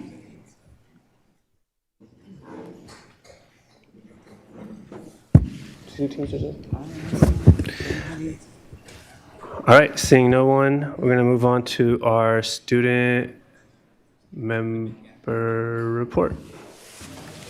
All right. Hello, everybody. First off, I want to kick it off on a happy note. Owen, you did amazing for your public comment. I just want to say that you are amazing. Thank you so much for reminding us to keep our focus on the entirety of the picture, specifically communities we overlook in the equation. The reminder is always needed. Next, I want to talk on something that I've been ranting about a lot, the Rosemont parking policy that is finally being taken, there's finally action on that, there we go. And our SAC representatives have connected with our board member, and they've been proactively working to resolve the entirety of the situation and prioritize the students' wants and needs. So thank you to board member Navarro for that. Next, I wanted to speak about the community vision and input session for an African American studies course that I was recently a part of. Terrence actually invited me to it, and I'm so grateful he did because it brought me to meet a lovely group of people while learning and educating myself more on the intricacies that are involved with the implementation of the course. I gave my own personal input about the coordination and topics that would be provided to students, and the transparency and involvement was wonderful and wonderfully put together. So I hope to see more than that, as I'm sure CKM students have access to the course already. So I hope to see it spread more and become more accessible to other schools around the district with proper management. Next, I wanted to say that while Hispanic Heritage Month has ended, in no way, shape, or form do I think that means we should shift our attention away from learning about the wonderful community nor culture. We should not shy away from our efforts to protect the Latino community that's so obviously being targeted at this point of time right now. And I really do hope to continue uplifting and serving that community within my school and within the district. Any way I can help the students, I believe now is the time. So thank you.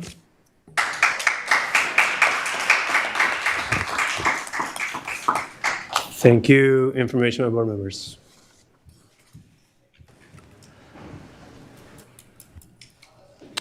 Member Ibarra. Okay. I just have two announcements. The first one is that I actually have had this written before comments earlier today, so I'm glad that I'm on top of this. But we have the CAC committee, the Community Advisory Committee, does have an event that they're opening to parents to come and, it's called Ask SPED. They're actually hosting this on Tuesday, October 21st from 5:30 to 7:30 at Hiram Johnson. And I want to encourage not just parents with kids that are in special education, but if your children don't need that service, but they're in general education and you're available, I open this space for you also so that you can hear some of the concerns from other parents in the room, but also learn and ask questions about how this may have an effect on your kid. Some of the things that you heard public comment on this evening may come up or may not, but this is just a space where I think that you can get a lot of information and clarity on some of the stuff that's going on around special education. So if you can go to that, please join not just CAC, but I plan on being there also. And then on Wednesday, October 22nd, there's a couple of different departments working together collaboratively. I believe it is the community schools team, the FACE department, parent-teacher home visits, and the multilingual department. They are putting together SUSD's first parent leadership conference. The theme of this conference is empowering parents and strengthening schools. I'll be one of the keynote speakers at this conference, and it's going to be from 8:30 to 1:30 on Wednesday, October 22nd, here at the Cerna Center. There will be refreshments and lots of time to not only hear from each other, but really think about next steps. And you know, I opened this to a lot of parents were in here this evening, and so walking away from this, we hope to guide you in different roles where you can amplify your voices. It's great to hear from you when you come here and give us public comment, but we have several opportunities where you can be oversight, whether it's for the finances at the school site or at the district. So committees that you can serve both locally or district-wide. And so I invite that invitation to all of you to be there. And if you can't make it, send somebody or invite somebody that you think can. So again, that's Wednesday, October 22nd from 8:30 to 1:30 here at the Cerna Center. Thank you. Seeing no other comments, we're going to move on to item 10.1, which is our physical education update, including the first reading on revised board policy and administrative regulations.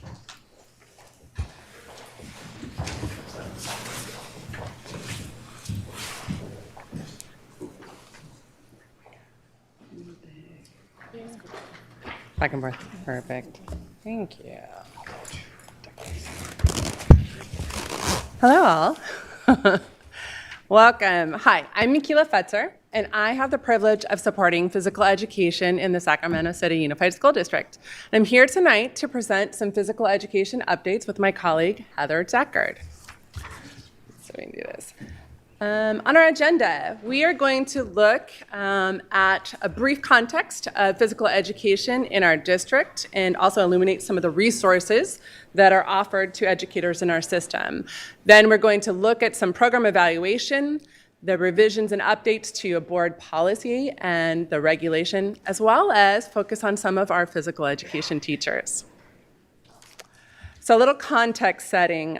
Since California requires physical education for students in grades 1 through 12, we are bound to support the instructional practice in our schools. Physical education teachers undergo rigorous training, much like their content area partners do, to obtain a K-12 credential. Like their peers, they are expected to provide instruction in grade level standards, assess students, reflect on their instructional practice, classroom management, and accessibility. The content standards and frameworks shown here are two of the essential resources for our PE teachers to create meaningful learning experiences. For a long time, though, there has not been state-level support for adopting physical education curriculum. Therefore, we feel compelled to support our educators with relevant, accessible resources to build coherence in our system. So here on the resources, you can see a little bit of our central office support. Our district's commitment to supporting physical education has been realized in several ways. One exciting milestone is the creation of a new full-time position, the Physical Education Content Specialist, filled by Heather Deckard. Heather brings deep experience for teaching physical education in our district, along with proven experience coaching our teachers, guiding the district through state audits and reviews, as well as leading physical testing efforts. A little more here. As I mentioned earlier, although there is an adopted course of study for physical education courses, there is not an adopted curriculum. So a few years ago, we created a physical education website to be the hub for the teachers. The site includes things like professional learning, training for the physical education test, as well as resources for teaching and learning. This here is an image that's part of the PE website, and it shows a Google Classroom available for each teaching level and curricular modules for our elementary grades. Heather, while working as a full-time teacher in the past, maintained this Google Classroom and supported physical education district-wide. Now, as a content specialist, she has been able to create scripted modules for our elementary teachers, aligned to standards, district priorities, including culture and climate, and best practices in physical education. So Heather's going to give a glimpse now into how our new PE teachers are making this happen. Awesome. I get the easy and fun part. I want to share some great things happening across our district in physical education. These highlights show how we're supporting teachers, creating positive learning environments, and building collaboration. One of the most exciting parts of this year has been supporting our new PE teachers. I've been coaching them on how to build positive, safe, and productive learning environments. To support this, I introduced tools such as whiteboards for vocabulary, agendas, and clear learning targets, which help students know exactly why they are learning, what they're learning each day, and provides consistency and clarity to making significant differences for both the teachers and the students. Our veteran PE teachers are also leading the way with the use of whiteboards and structured teaching spaces. Many of our classrooms are undefined outdoor areas, so I've been working with teachers to make thoughtful accommodations that set every student up for success. One effective strategy is creating clear boundaries using a designated front door and coned walls. The approach helps transform open spaces into organized, structured learning environments. One teacher even took the concept of the front door to a whole new level, setting a strong tone for routines and expectations as seen in the picture to the right. In the top left, the teacher led students through a mindful minute, then continued instruction indoors. With Sacramento's heat, it's essential for PE teachers to have access to an air-conditioned space to continue activities or focus on the knowledge components of their standards. The other example shows a teacher leading closure by asking students critical thinking questions about what they learned and why it is important. These strategies demonstrate how undefined spaces can be transformed into intentional, student-centered classrooms that foster engagement, structure, and reflection. This image shows another resource on the district PE website. Our district has a lending materials resource for PE teachers to assist them in providing appropriate instruction. Materials teachers can borrow include equipment like scooter boards, pickleball, speedminton, disc golf, and bowling. Much of the equipment can be used both indoors and outdoors and is available for all sites. Here, we see students being engaged in the standard-based lesson plan using the equipment from the district PE closet. Okay. Next, we're going to move into the program evaluation, which is required by Board Policy 6142.7. It has 3 different parts to it, so I'm going to kind of illuminate each of those parts. The first one is physical fitness testing. In Sac City, we encourage all teachers with students in grades 3 through 12 to engage in California physical fitness test called the FitnessGram in the beginning of the year to establish baseline growth, like a pre-assessment that we commonly see in other content areas. Support for administration in the form of videos and guidance documents are available to teachers on the website and via in-person professional learning sessions. This is kind of critical because not all of our elementary sites have PE teachers, which means that some of the other staff need to actually administer the FitnessGram. So following the administration, the scores are input into Illuminate by teachers and staff to create and establish goals through the year. Additionally, the results produce letters for families so they can also be informed. Then students are assessed again at the end of the year like a post-assessment. The results are again recorded in Illuminate, allowing for conversations about growth and improvement. And the year-end results for grades 5, 7, and 9 are reported to the state in the State Accountability Report Card. Here's one. So we can see here a portion of the currently available School Accountability Report Card showing participation on the physical fitness test. Each of the 5 areas addressed, or components, are listed with the participation rates. The components here shown for grade 7 are the same as those for grade 5. So offering training and support for teachers to complete the assessment is a critical role for us. Teachers engaging all students in scheduled PE courses helps students to know what's expected of them on the assessments. So we've intentionally chosen some schools from different representative areas here tonight that demonstrate the district goal of 80% or above participation. The reality, though, is that not all schools meet our 80% participation rate goal in the district. On to the instructional minutes. California mandates a precise number of minutes for students to be engaged in physical education, which includes physical activity. Note that our transitional and kindergarten classes do not have minutes requirements. The expectation is for the physical activity to be integrated into the classroom instruction by the teacher.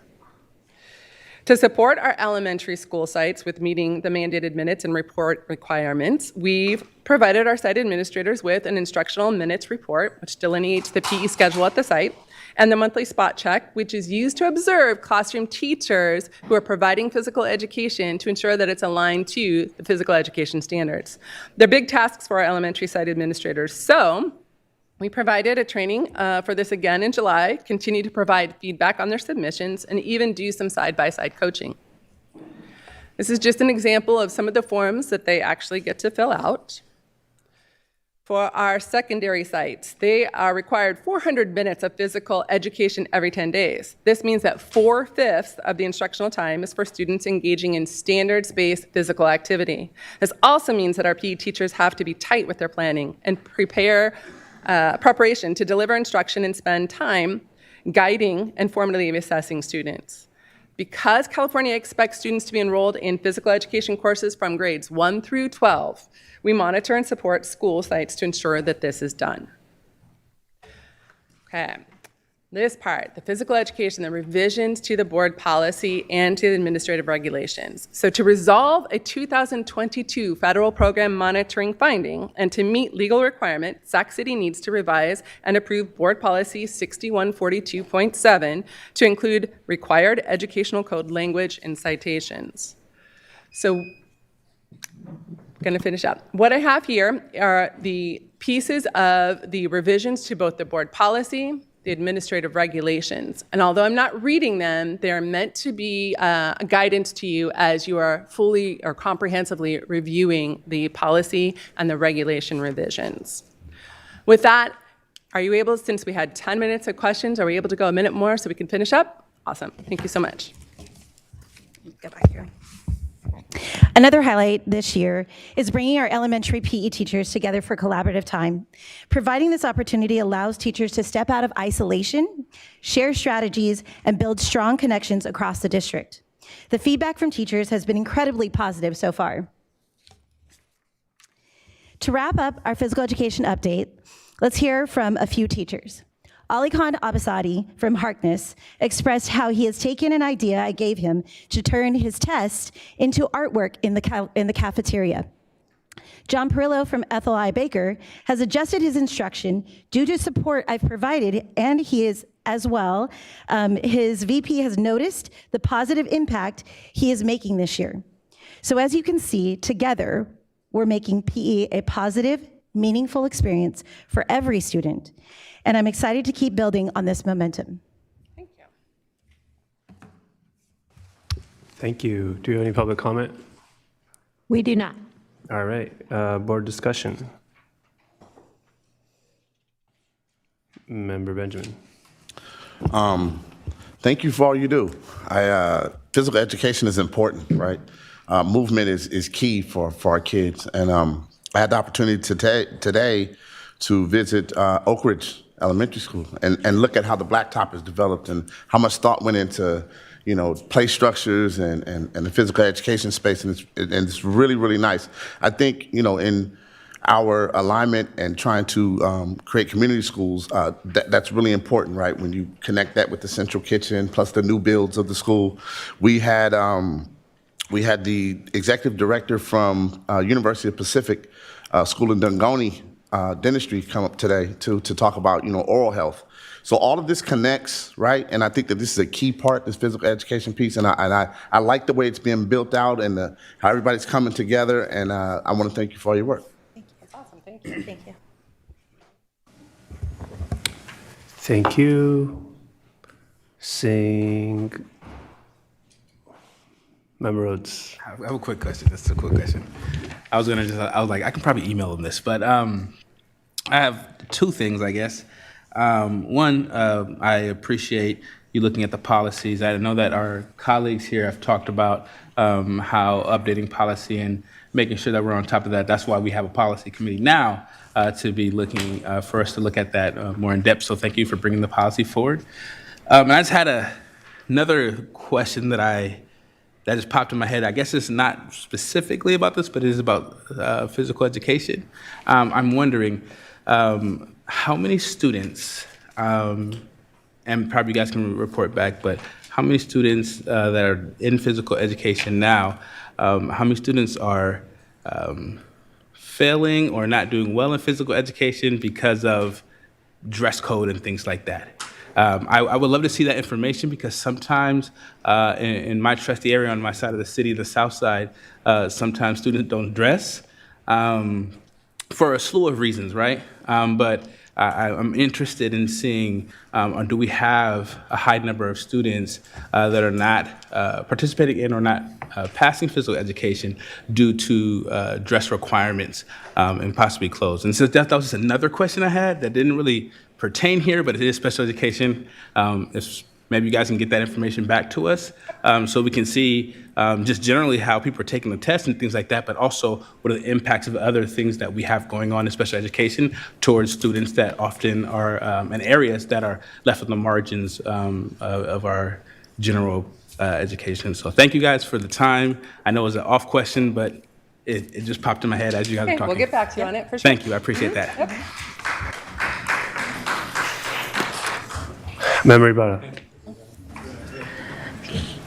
It does not shock me, Ms. Decker, to see you up here in this role at all. What does shock me is not seeing you in your PE gear, but that's okay.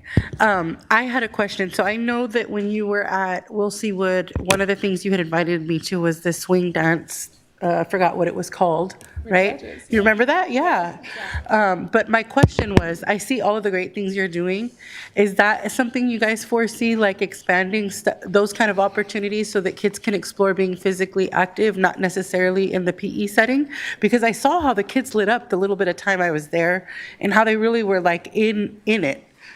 And so my question kind of like Member Rhodes, I don't expect an answer because it's kind of just wild and out there, but I would like to know if that's something you all are exploring because I love everything that you've incorporated so far. And I appreciate that you dedicated your time before having this role to do that. So thank you. Yeah, we can get back to you on that for sure. Thank you. Yeah. I'm ready to take my exit. Thank you. Thank you. All right, moving on to item 10.2, culture and climate.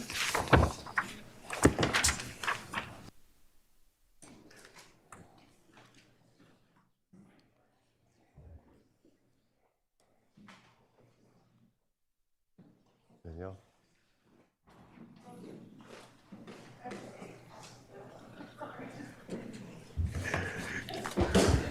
Good evening, everyone.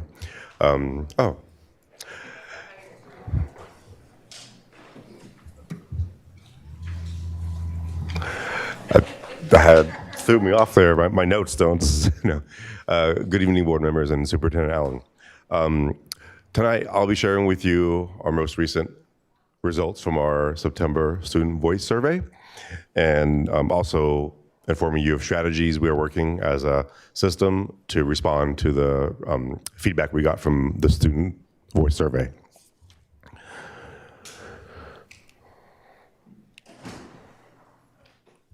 Danielle, can you? This isn't. Oh, now we're okay. So the work of culture and climate is systemically ingrained into our core value. In our culture and climate team, our mission statement is to disrupt the racist practices and outcomes we have in our system. And so when I look at the core value and think of the work that the team is doing, there's direct alignment there. Specifically, our team strives to aim and center the experiences and outcomes for our Black and African American youth.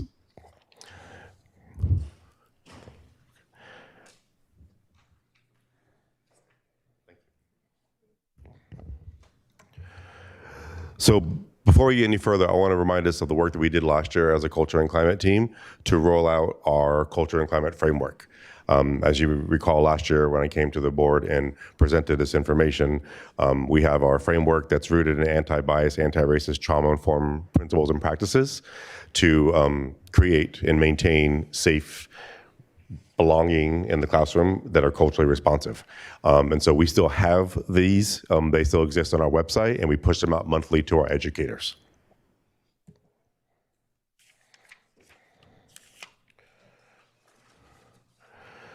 So I want to take a moment to talk about the evolution of the Student Voice Survey in Sac City. Originally, it was developed as a student check-in during distance learning. At that time, it was more well-known as Kelvin, the Kelvin Survey. It would Students on distance learning at home would open their Chromebooks, the little dog would pop up. That was our way of knowing students are still connected to us. And during that time, we learned that the Kelvin dashboard and the student voice survey system itself, it can yield more data and information that we weren't capturing at that time as a system. So when I came aboard and we were working as a team to develop the culture and climate framework and the 5 high leverage practices, we were working to create alignment as we created new statements for the Kelvin survey. And so trying to draw the complete alignment towards the framework, the resources, and the survey itself, knowing that gathering that student voice 3 times a year is very powerful feedback for us. And then we continue to make informed decisions about the work that we're doing in the culture and climate team to better our system and prepare our educators. And last year, we heard our former student board member, Justine, talk about how it could be revised, it could be better. And so over the summer, myself, a colleague of mine, Dr. Addison Duane from Sac State, met with Justine and Maggie Kemper and got some really good critical feedback from the students about how to make the student voice survey more powerful and meaningful from that student lens. So some of the changes you'll see here, first of all, is the dimensions. These are the 6 dimensions that are on the student voice survey. Each dimension has at least 2 statements. Some of them have 4 to 5 statements that students respond to. The new additions to 25-26 are connection and emotion regulation. Here's just some examples of how certain statements were revised from previously in alignment to the feedback we got from students. You can see how the shifts aim to support growth for the students, but more in connection and support from adults. So for instance, I am proud of my identity kind of solely relies on the student to do that work versus now I'm encouraged to be proud of my identities at school. That's honoring the intersectionality of students in terms of identity and also placing an emphasis on the support from the adults at school to promote and support that as well. Also, I mentioned Dr. Addison Duane earlier, a colleague from Sac State.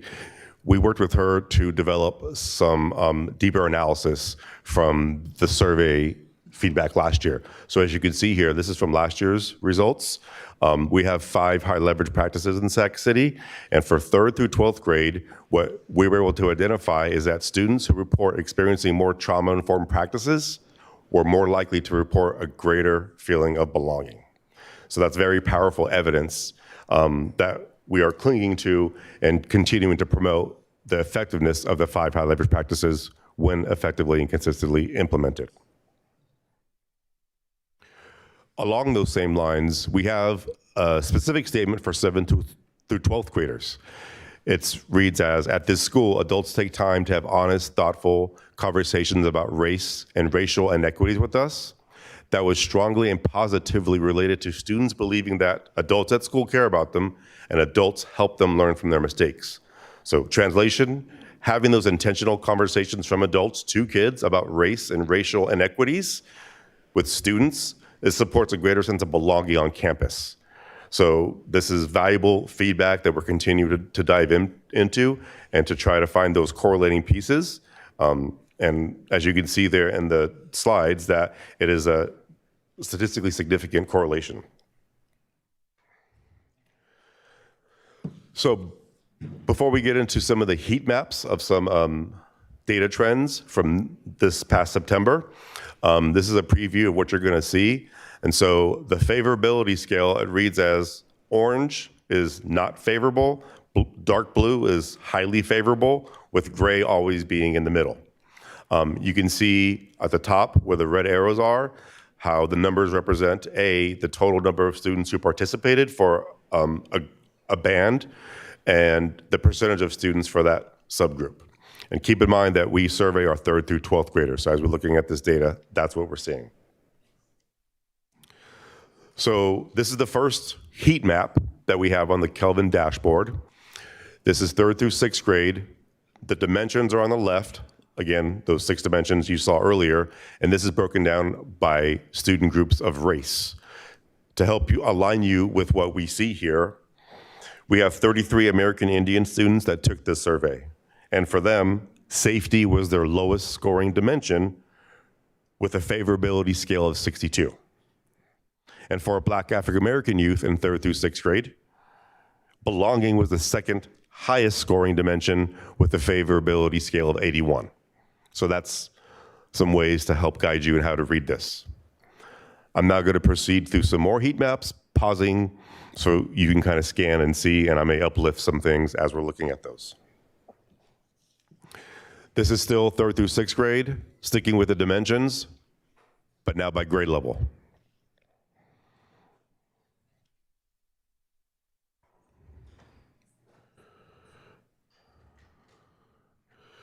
I'm going to now shift to 7th through 12th grade, still with dimensions, now looking at our secondary students through the lens of race. What's noteworthy here is that safety is the lowest dimension.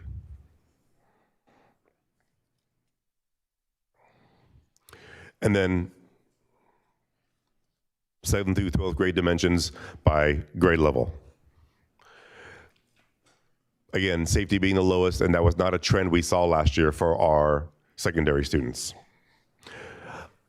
I now want to invite up Justine and Rubina from our Student Advisory Council to share their thoughts and experiences on the Student Voice Survey.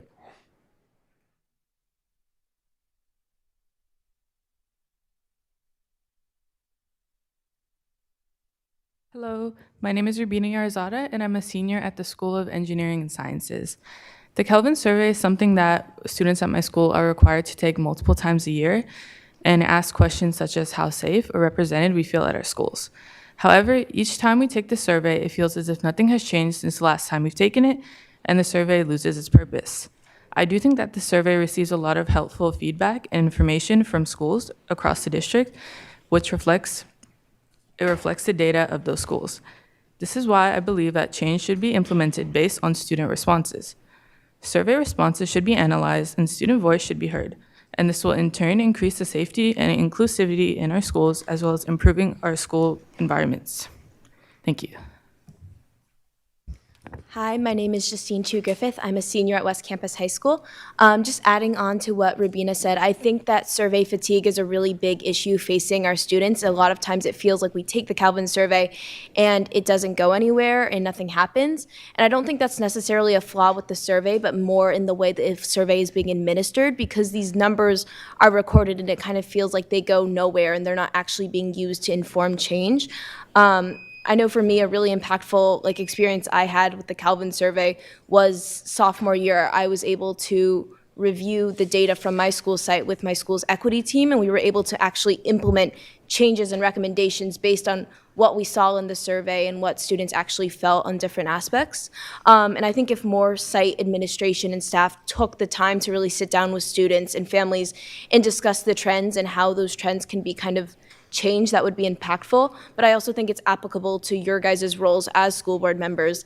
I think you should be using this survey to kind of see how students feel about different topics and really going to your communities and trying to make that change. For example, we are seeing that safety ratings are a lot lower for students right now. And I think this could be a really important time for you guys to reach out to your students and to your communities and ask them what could be done to make them feel safer, and also find kind of the root issues as to why these students don't feel safe. And I think that would make students feel a lot more heard and give them a lot more reason to actually want to take the survey.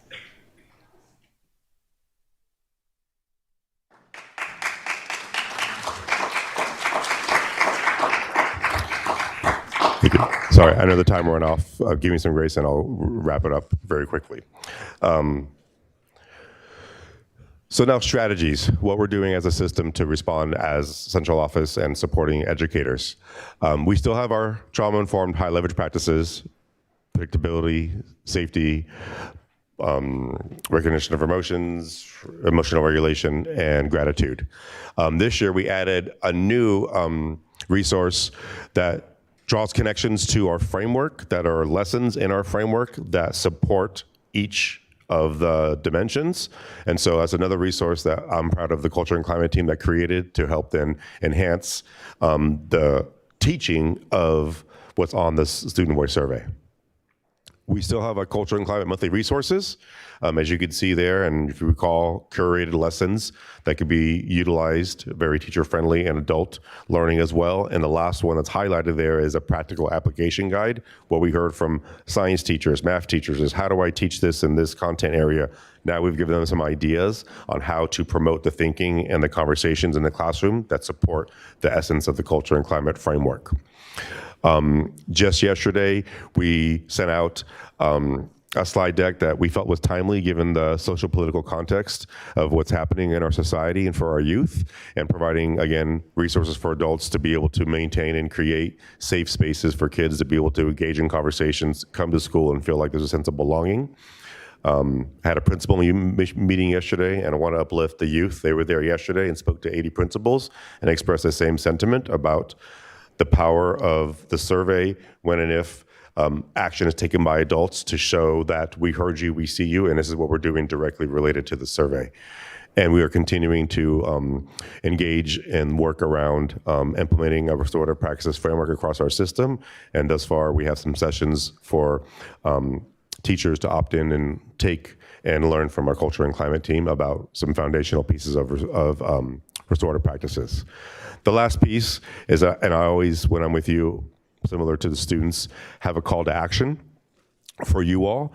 For the first one, becoming familiar with data from your area schools, I want to, and I will support that by providing you with access to Kelvin, the dashboard, a video tutorial, and so you can kind of see and be familiar with the schools that you serve, and you can kind of see the overview and see those data and trends for yourself at your perusal when you have time. And when you're out at sites, just ask your site leaders, hey, how was the student voice survey in September for your school community? What were the results? What are you doing? Because the next one's in January. What's the action plan? And if they didn't engage too well with the student voice survey, what is the culture and climate concern that they have, and what are they doing to support that? That would be my call to action for you all when you're out visiting sites to support the work that we're doing here. Clearly, you heard from our youth that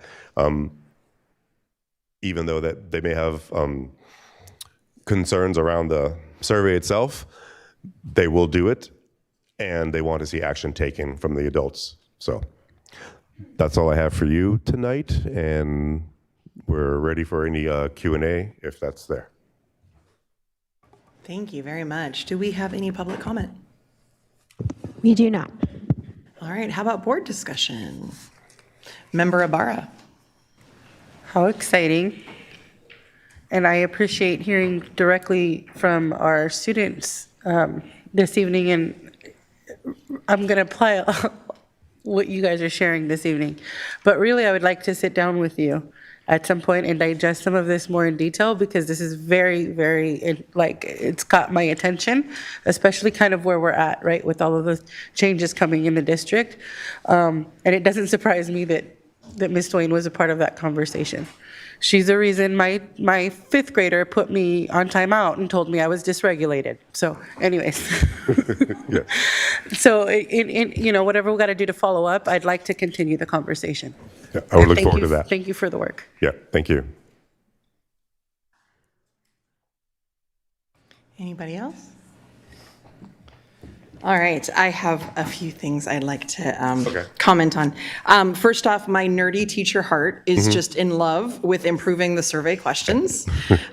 There's this misnomer that, well, we just need to ask and then we get info and it's all good. And the reality is, I'm assuming we're going through that process of what actually makes an effective survey, right? How do we get the data we actually need? So I want to just give a huge shout out to our students that were like, we need better questions so you can actually have better data. I really loved that. I also love that it sounds like we're improving upon our process of analyzing this data, because I appreciated the statistically significant, right? It isn't just, oh, this is happening. It's what's actually significant, what's actually changing, what's going on here. And so that deeper dive, that deeper analysis, I just really appreciated that as well. So saying that, hearing from our students loud and clear, you're definitely right. When you're sharing something into the void and no change is being taken, it can feel very, very frustrating. And so, Justine, I really appreciated you sharing here is a concrete, specific way that things can take place in classrooms or at school sites with leadership teams and whatnot. I also wanted to just give a shout out to the board work of LCAP.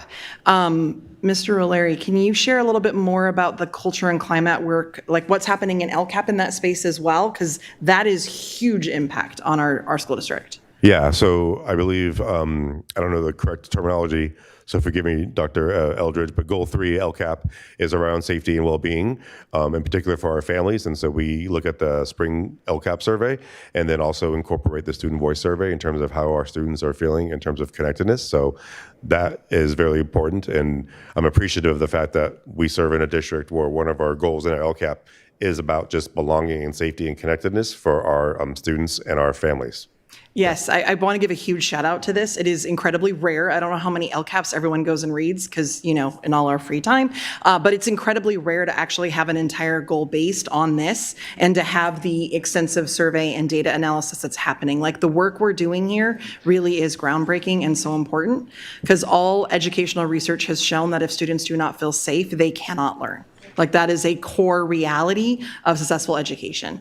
The last thing I want to end with was one of those things that make you go, So I'm thinking about how it's very clear in our data right now, there's a huge shift to feeling not safe.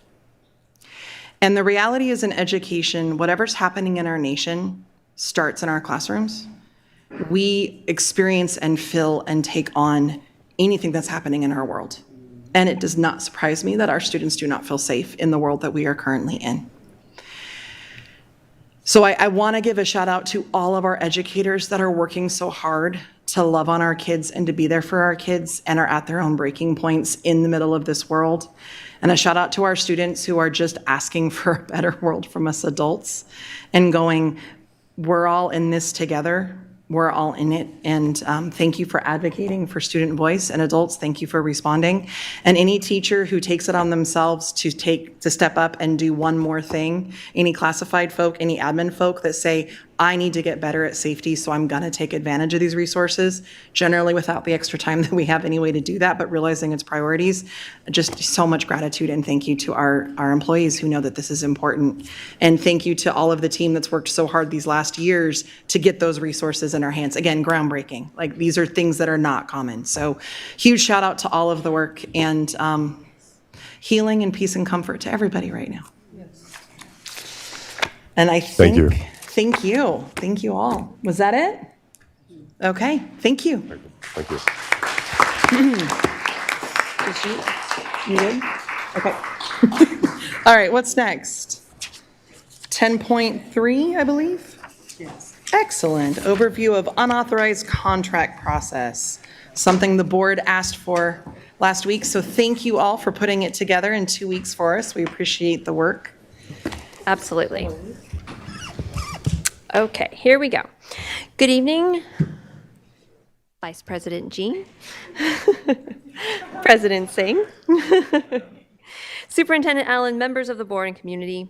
I'm Janae Marking, Chief Business and Operations Officer. This is item 10.3, an overview of the unauthorized contracts process in response to a request from the board. I am joined by Assistant Superintendent of Business Services, Cindy Tao, and Assistant Superintendent of Special Education, Becky Bryant. We recognize our core value and guiding principle as the basis of our work and the lens through which we make our decisions. A quick look at our agenda. Beginning with an introduction, I will provide a high-level overview before Assistant Superintendent Tao dives into a deeper review of the process itself. So high level, the unauthorized contracts process is an element of our larger contracts process, which is all about issuing a purchase order or a PO. So our contract procedures require that all contracts for outside services are properly completed with authorized signatures, meet district minimum requirements, and is approved by all appropriate budget approvers and departments prior to the commencement of any work or services. An unauthorized contract refers to a situation where a vendor provides services without an approved contract or without a purchase order PO, or is unable to meet those district minimum requirements. As a district, we established the unauthorized contracts process to provide transparency and to seek board authority for payment in the instances when we don't have a purchase order. It is not appropriate for business services to provide payment for services that the board has not approved. Before moving on, to clear up any confusion, an unauthorized contract does not mean that it was not budgeted. It could, but it's not one and the same. So unauthorized does not necessarily mean unbudgeted. It could, but it doesn't always mean that. Here's a quick history of the process. October 23, that's when I started in my role. Almost immediately, I learned about the concerns the board had raised prior to me arriving in the district about the prior contracting procedures or lack thereof. The contracts procedure review that was underway when I arrived by an outside law firm had just concluded, and it contained several recommendations for us to follow up on. And then third, as the CBO, I personally was just overwhelmed by the requests to pay invoices that did not have a related purchase order and that lacked any board authority to pay. So in business services, we responded swiftly with the unauthorized contracts process as an important internal control for transparency and board authority prior to payment. In December 2023, the board was provided a communication on this process beginning. Also, on December 14th, 2023, a board item 13.2 provided an update on the contract procedures audit and the work staff was undertaking to improve the process. You have a copy of this item in front of you this evening. In February 2024, the unauthorized contracts process began with an agendized board item. We also communicated to both staff and administrators via a bulletin, as well as our vendors and educational partners with a letter. We informed everyone very broadly of the importance of meeting district minimum requirements and having an approved purchase order before starting services.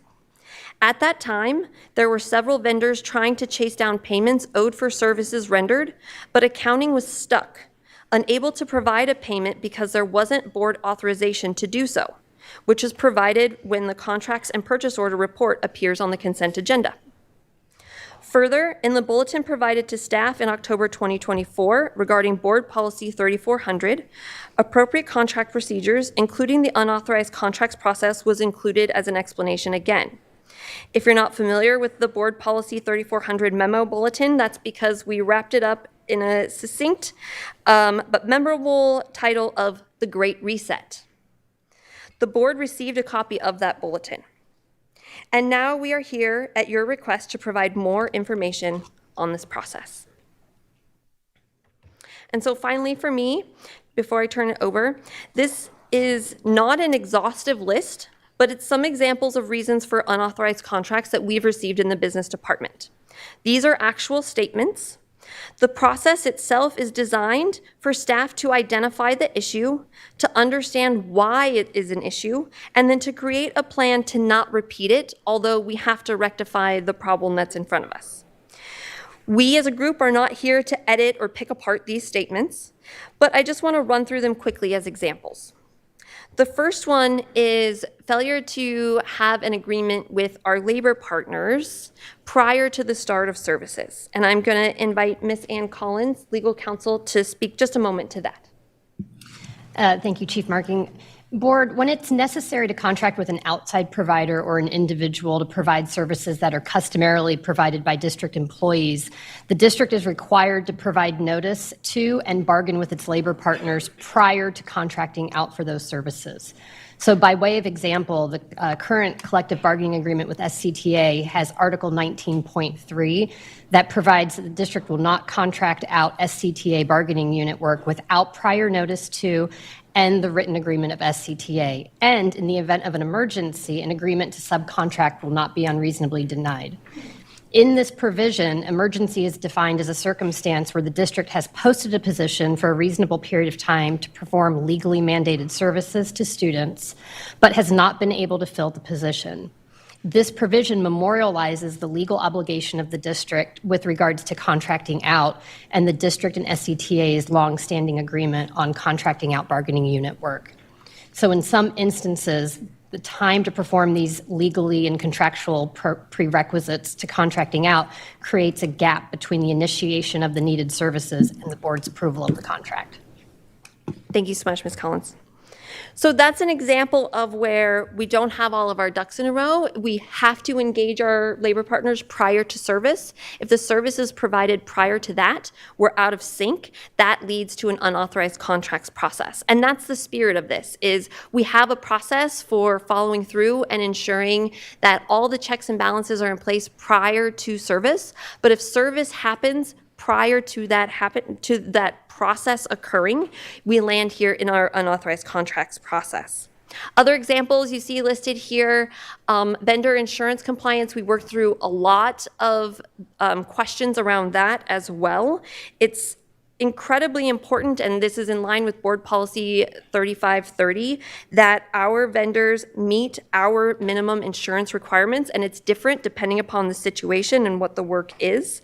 But if we do not require our partners to provide the minimum level of insurance, then we as the district accept all the liability not covered.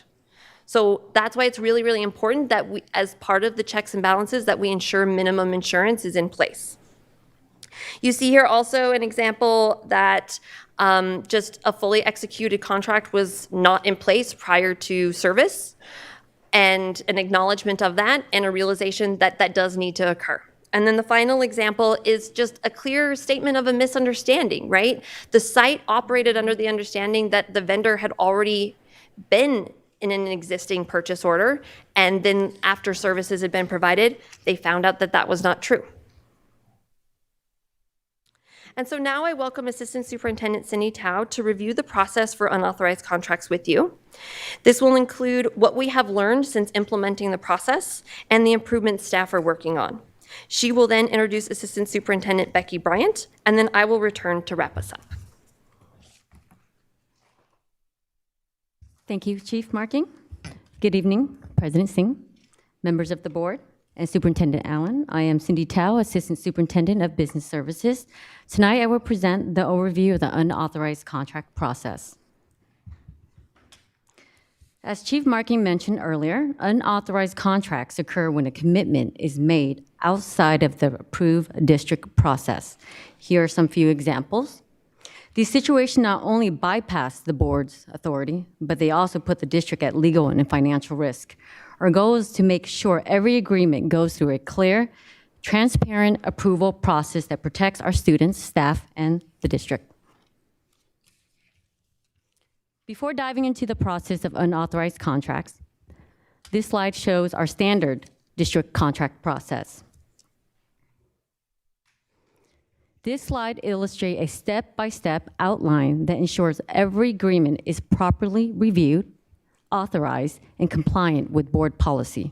This slide provides a high-level overview of the district contracts process and the steps we follow to ensure all agreements are properly reviewed. Let's walk through the process. 1, the process starts when a site or department identifies the need for outside services. At this stage, the department site gathers all the necessary information to propose a contract. Next, once that need is established, the site or department obtains the required internal approvals to move the proposed contract forward. This ensures that the request aligns with the with district goals and available resources. Next, a requisition is created on our financial system, which includes all supporting documentation.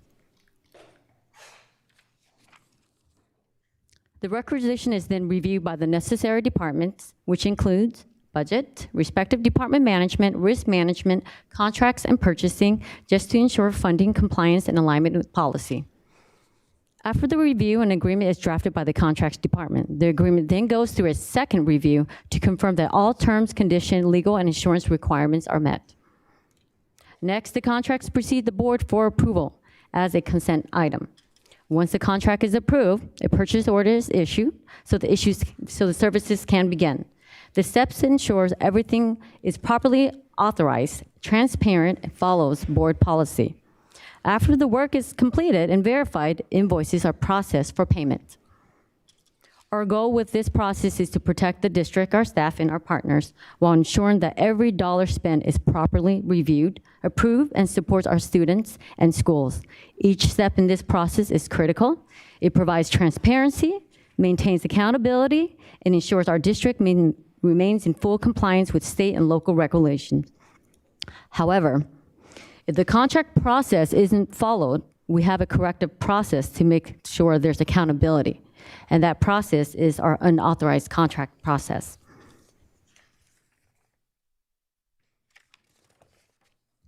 This is our unauthorized contract process.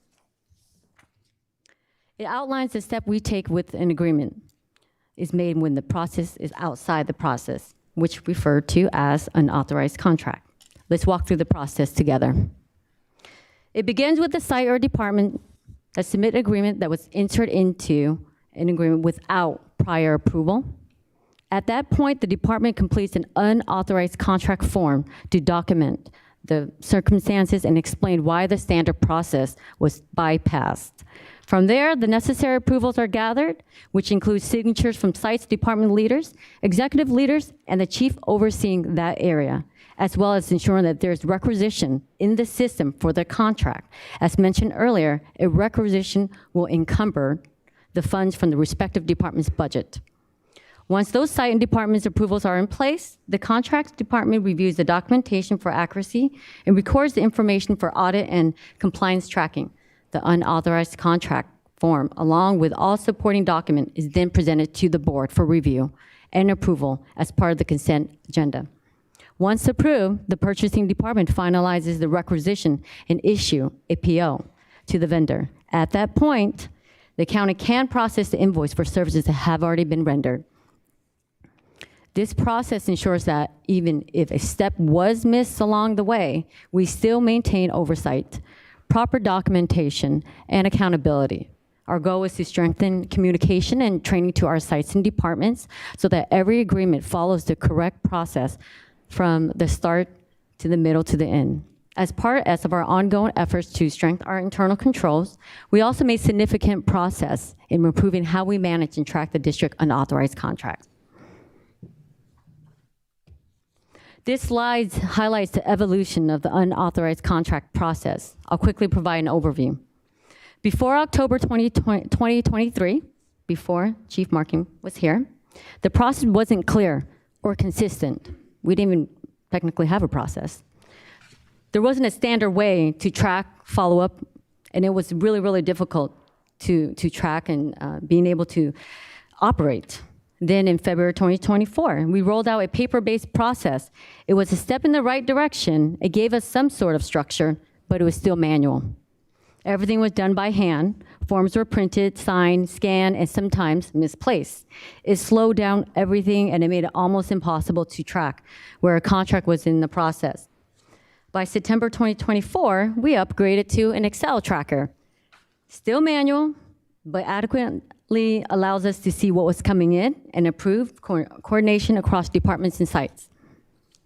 And just recently, past July, we implemented an electronic system through Inform K-12 with the help of our technology services department.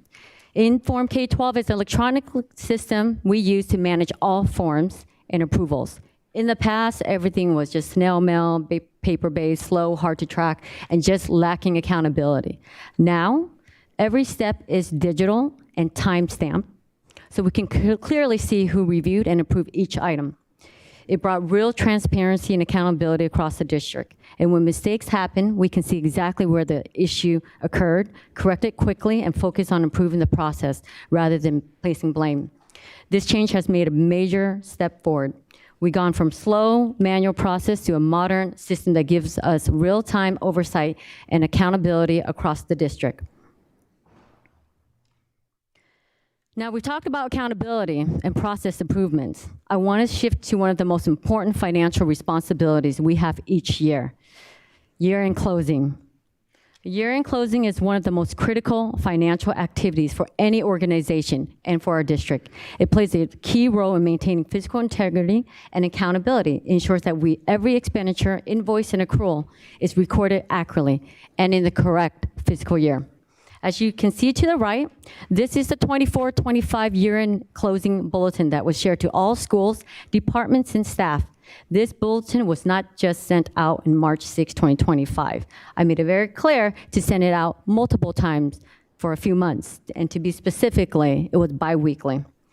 This outlines the key dates and expectation to make sure all goods and services are recorded in the correct fiscal year and the books are closed accurately. I want to highlight the section that is circled in the bulletin to the right. It reinforces that when deadlines are missed, expenses and accruals can be recorded in the wrong fiscal year. This not only affects the accuracy of our financial statement, but also impacts our budget by reducing available funds for the new year. Meeting these deadlines is a shared responsibility. It's not one department. It requires district-wide responsibility. It reflects our commitment to accuracy, accountability, and the careful management of public funds and district resources. Now let's look at this from a Venn diagram perspective. The physical bridge represents the heart of our financial operations. Starting from the bottom left, fiscal year operations, closing the fiscal year, and planning for the next budget development. And in the middle of all three circles is our estimated actuals and our adopted budget. It begins with fiscal year operation, where teams across the district finalize expenses, clear out outstanding requisition, and prepare to close the books. This stage sets the foundation for everything that follows. Next comes closing the fiscal year, where accuracy and accountability matters the most. This is when accruals are finalized, rollovers are validated, and every transaction is confirmed to ensure all records reflect the true financial picture of the district. At the same time, the budget team is collaborating with the district staff to build the new next year's budget. And at the center of it all, the estimated actual and adopted budget, which bridge the two fiscal years together. This connection links what we actually spend and what we plan to spend. This allows for accurate forecasting and fiscal integrity. This process works best when every department and site follows established procedures and meet required deadlines.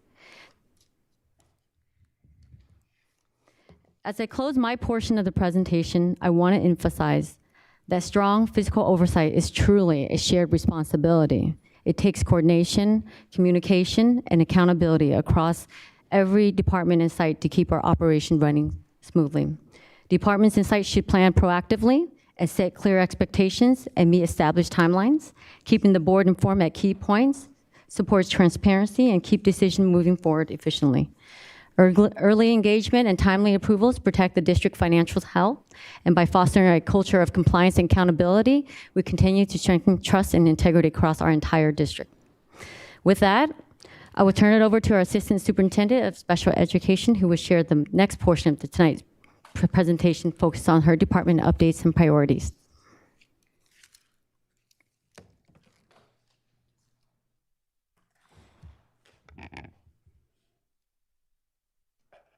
Good evening, Superintendent Allen, Board President Singh, and other board members. Our goal in special education is to provide legal and timely services for all identified students. All of our services are federally mandated under the Individuals with Disabilities Education Act.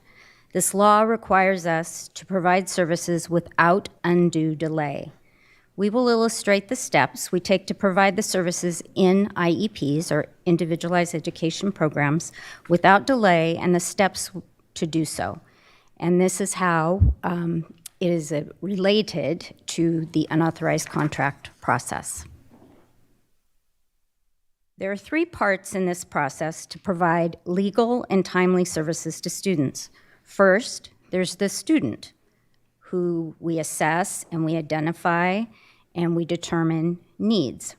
Or we receive a student from an incoming student that already has an IEP that was developed in another district. Then a determination of how and where the services will be provided. Do we have the services at the current school site, or do we need to deploy additional services to that site? Do we have an MOU with our labor partners to contract out if there is a vacancy? If so, we engage. If we already have an MOU, we then engage in a multi-step business process that's been described previously in the presentation. Timing is key, and if all processes do not line up, we must prioritize providing the services to the student. Why does special education have so many contracts? The first answer to this question is twofold and simple: federal regulations and staffing realities. We are mandated to provide a huge variety of specialized services, and unfortunately, we face high numbers of vacancies in specialized roles like speech-language pathologists and occupational therapists.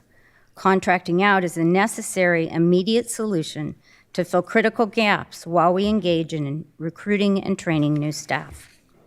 The answer to the second question is more complex. First, let's remember that the district is legally obliged or obligated to prioritize the student's needs under federal law, even if our internal contracting processes have not been completed. We do not have the option not to provide the service. If we fail to do so, it can be a matter of legal noncompliance, which exposes the district to serious consequences, potential legal action, due process hearings, compensatory education costs, and ultimately penalties imposed by the state or federal government. When faced with a choice between an unauthorized contract and a legal violation, we are legally compelled to choose the unauthorized contract to provide student services. Second, unlike general education budgets, which are static, special education services needs are fluid and fluctuate throughout the year. Students enroll mid-year, new assessments are completed, and IEPs are updated based on a student's immediate progress or regression. These changes can trigger a need for specialized services tomorrow, not 6 months from now. When a student is assessed and found to need a service, such as assistive technology or augmentative communication, that service must be provided without delay, and whether or not our labor and business processes have been totally completed. Third, the core of the problem is that the IEP service timelines and our standard business processes do not always follow the same timeline. Our thorough labor and business practices are essential for fiscal responsibility, and they often follow a fixed schedule. Conversely, our IEP timelines are immediate. A student's legal need is an emergency timeline that operates independently from the standard business processes. So when the labor and business processes are not totally complete, we must use the unauthorized contract process to bridge that gap to ensure continuous services for our children. This slide illustrates the scale of the challenge. We staff hundreds of specialized positions across 2 labor groups and have significant vacancies across the board. For example, we still need 71 full-time equivalent instructional aides for our special education classrooms. The demand for these services are high, and the specialized talent pool is shallow. Student needs drive our staffing needs, and staffing shortages drive our contracting needs. In anticipation of the needs for this school year, we began negotiating MOUs with our labor partners in February of March of last school year. Also, we continue to collaborate with Human Resources and our Business Services team to correct and proactively address practices that led to the overuse of the UAC, or unauthorized contract process. You'll remember from a previous slide that student need, labor collaboration, and business processes must all align for us to provide legal and timely support to our students. Currently, all 3 of the SCTA positions have board-approved MOUs allowing for our services to be provided by non-public agencies, and 6 of the 7 SEIU positions have board-approved MOUs also. We are currently working through the contract process with our vendors and business services team, and each agency must provide all the necessary documentation before we can finalize a services agreement for each specific service the agency offers. Once that service agreement is finalized, we are able to submit it to the board for approval. At this time, 15 of 39 of our master service agreements have been approved by the board. as we consider where we are today, it's important to note that at this time last year, in October of 2024, we did not have any MOUs and we did not have any board-approved master service agreements in place with either our labor partners or our vendors. So while we still have work to do, we have improved our practices over last year.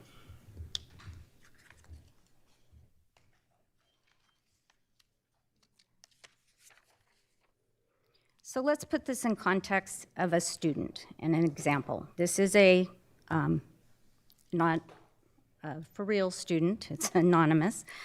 So imagine a third grade student who receives an initial IEP on March 1st. They're found eligible for 6 critical services, from specialized academic instruction to other related services such as speech, occupational therapy, they need a one-to-one aid, and they need physical therapy. The law states, of course, that we must begin without delay. If our standard contract approval process is delayed for any reason, we must not have a service gap that creates a legal risk to us. And we need to provide services to the student. The unauthorized contract process is a tool we must use to get the services in place immediately and to have a contract with our vendor. For this student, we would determine what students are in place at the site and then what other supports that we have that provide that service that we could deploy to the site. And then we would determine whether or not we needed a contract for any other type of service. And I will turn it over to Ms. Janae.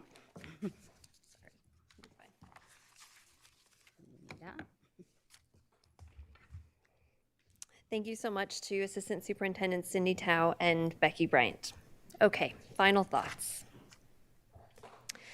This is a summary from the unaudited actuals. There have been many questions about, and even some accusations regarding, the $43 million deficit. We reported this to you in September, and while you can see here that $43 million is not in any one area, there's just not one place to blame. Although I know there is a big desire to point in one place and say, what did we do wrong? Let's change it. It's across the entire spectrum of the budget where the difference in expenditures occurred. The entire executive summary is available on our website, and I'm reminding and encouraging anyone who wants to know more about the deficit to please review it. We will always answer any questions, and I provide this as a great place to start because it contains a lot of comprehensive information and it addresses a lot of initial questions and wonderings. The board received this on September 18th. There's a blue file folder in front of you that provides another copy for your reference in case you'd like to refer back to it now. The conversation about unauthorized contractors really started percolating after the unaudited actuals report. And consequently, also, we received the letter from Sacramento County Office of Education's review of the certificated contract agreement, alerting us to a lack of going concern. We hope this presentation has helped to clarify and answer questions that persist about the unauthorized contracts process. And here on this slide, I'm bringing us back to the pressing deadlines that we must respond to. The board will receive a draft fiscal solvency plan next month, which the County Office of Education needs to be board approved by December 1st. Additionally, due to the lack of going concern, which is not a positive determination, the County Office of Education has initiated a FCMAT fiscal health risk analysis as a measure for intervention and assessment of our budget distress. Finally, the board will receive an update on our fiscal standing when the first interim report is presented in December. On September 18th, after reporting on the budget outlook, my call to action was for teamwork.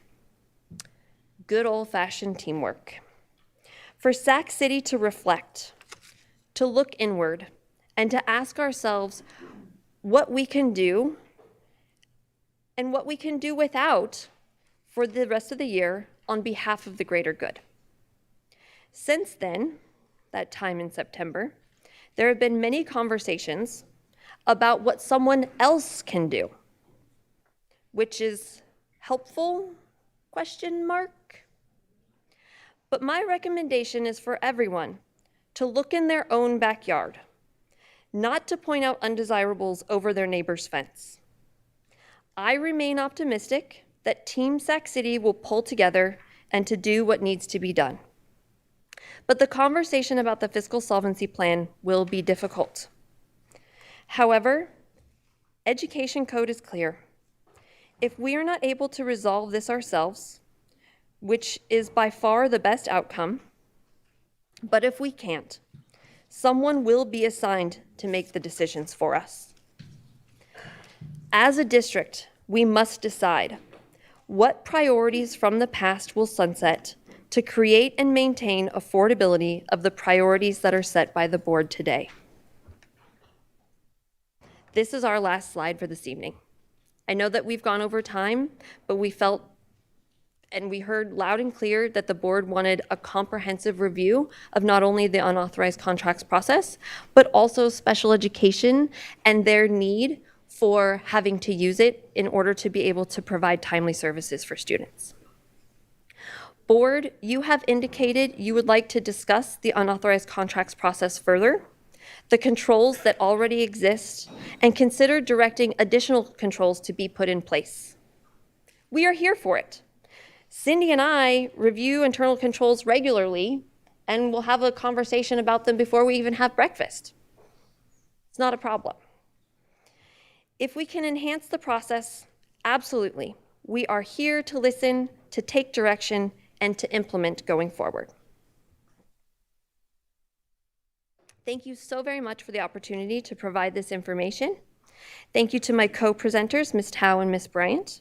And thank you to our staff and legal counsel for support in preparing this presentation tonight. We are happy to take any questions and/or direction/discussion you would like to have about unauthorized contracts, and hope that this helped answer a number of the questions that were circulating. Thank you very much. Lots to think about. Do we have any public comment? We do not. Board discussion. Member Ibarra. This is very well put together. On page 13, particularly, that was very helpful for me. But I have a question, and very aware that the answer may not be tonight, and I'm okay with that. But this is, but the question is, when I look at this, I see and I follow, and I love it. But my questions are more around who, the follow-up for these procedures, and are there going to be guiding principles for, I'm assuming there is, right? But I would like to know what that looks like. And it's just for me to understand the oversight piece of it internally. I see here, you call out specifically who's going to approve at some point, but I just want to ensure that I understand what that process is. When it comes to, for example, at what point does it go from site administration to the next step to the next step? Just so that I'm following. I hope that makes sense, because it's a really complex question, and I understand that. So I'm sorry ahead of time. I will try, Cindy, please feel free to follow up. So both site and department leaders generate contracts for lots of different reasons. Think about your fifth grader coming home and saying that there was an assembly that day. There's a contract related to that, right? All those things. So it starts with a need or a desire, and then it begins with paperwork, and then that paperwork from the department and site comes to business services by way of the requisition process, and that's where it begins. So the requisition process is in our enterprise business management system. It flows electronically. It automatically goes to the approvers that it needs to go to based upon the budget code, the subject matter, so on and so forth. And at the same time, there's a process for the paperwork itself, the physical contract. Most often, we receive proposals or quotes or even contracts from outside vendors, but as you can imagine, the language in those documents are really about protecting them and about their services. So we review it, but of course, our job is to ensure that the district is protected, and we have language in there about hold harmless, cancellation clauses, insurance minimums, like describing the service, all those things. And once all of that is vetted and approved, and it's done by each specialist of the topic. So for instance, risk management oversees the district's liability insurance, and they are the best versed on our insurance needs. So risk management looks at every contract to make sure that the appropriate insurance is there, right? We ask our site leaders and our department leaders to be aware that insurance is needed. We give them a cheat sheet of what it looks like. That way they have a cursory knowledge. But no matter what, there is always an expert check on insurance. Similarly, you have an expert check on the contract language, right? Like in budget, an expert check to make sure the budget is there and available. So as it's going through, it leaves the site and department pretty quickly and comes into an internal kind of CERNA process. And once we have vetted everything, make sure it meets the board policies, ed code, and district minimum requirements, we then bring it to you for approval and authority to say, yes, this can move forward. Thank you, Janae.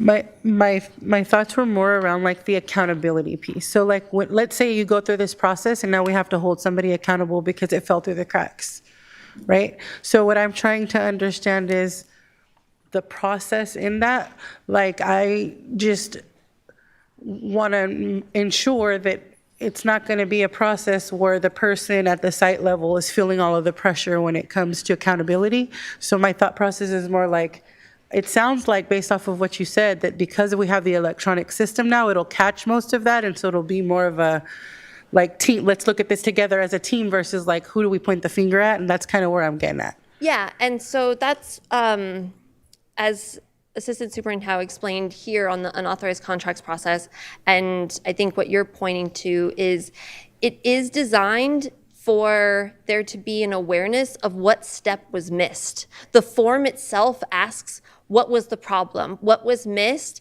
And that's why I pointed out on the examples list, like sometimes it's as easy as a misunderstanding, right? It's not about blame and shame by any means. It's about awareness of the process. You can't do better unless you know better. So the process itself is designed to bring awareness to where the miscommunication or the dis-synergy is at, and to bring awareness and training potentially, right, that goes along with it, to not only, let's say, the administrative secretary who's processing it, or the office tech who's processing it, but their leader has to sign off on it as well, saying, yes, we understand that we didn't understand something before, but we understand it now. And then as Ms. Tao also provided, that also has to be signed off by the corresponding chief. So if it's, something at a school, it would be under the academic departments. If it's something in one of my departments, I have to sign off as the chief. If it's in technology, then Chief Rocco is signing off on it, because it's about acknowledgement, accountability, awareness, and that all has to be done as part of the process before it even goes into review. So the conversation starts at the point that you're highlighting, which is that something is missed. But by all means, it's not about blaming, and for certainly it's not about shaming, but we do have to have that shared awareness between us in order to do better tomorrow. Thank you. Absolutely. And I appreciate the answer. Yeah, absolutely. Member Kayada. All right, so I'll preface this by saying I have framed this as statements rather than questions, because I don't want to put anyone on the spot, but I will try to pause here and there. Please feel free to interrupt me if there's something you would like to add.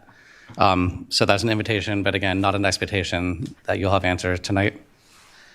So I will also like to start, before I get into it, by acknowledging the business services team and special ed as well tonight. I recognize that you were doing hard, unglamorous work, that you're pulling our district out of old habits and you're getting us towards fiscal discipline. I know that's not easy. I appreciate your dedication to our students, families, and community, and I mean that truly. You're the face of this, but I know you're up against a lot that you're not bringing with you because you're not naming and shaming. I will start then by saying that my comments are not just going to be in one area. I see them as affecting 3 different distinct issues, and I want that to be in mind as I go through it. The first one is we have a problem with our contracting procedures in general. The second one is we have a lack of understanding and buy-in throughout the district of a commitment to our budget. And the third one is a culture of thinking of things like these procedures as red tape and bureaucracy and wanting to bypass them whenever possible. And that's a culture that exists not just in special education. As was alluded to on slide 25, this is systemic to our district. So those 3 things are really kind of what I'm going to talk about tonight. So I wanted to start just by noting on slide 11, I appreciate that we had some text in red here that really confirms what I said at our last meeting, which is that when we enter into this unauthorized contact procedure, these actions bypass the board's authority. This is actions that are not consistent with how we should be functioning. It should be an absolute last resort. It should not be a first resort. This is not like, hey, you know, I'm not getting paid till next Friday, but I need an oil change. You know, maybe I'll just like put it on the credit card. This is, I have 2 flat tires right now and I need it to get home, right? This is not for convenience. On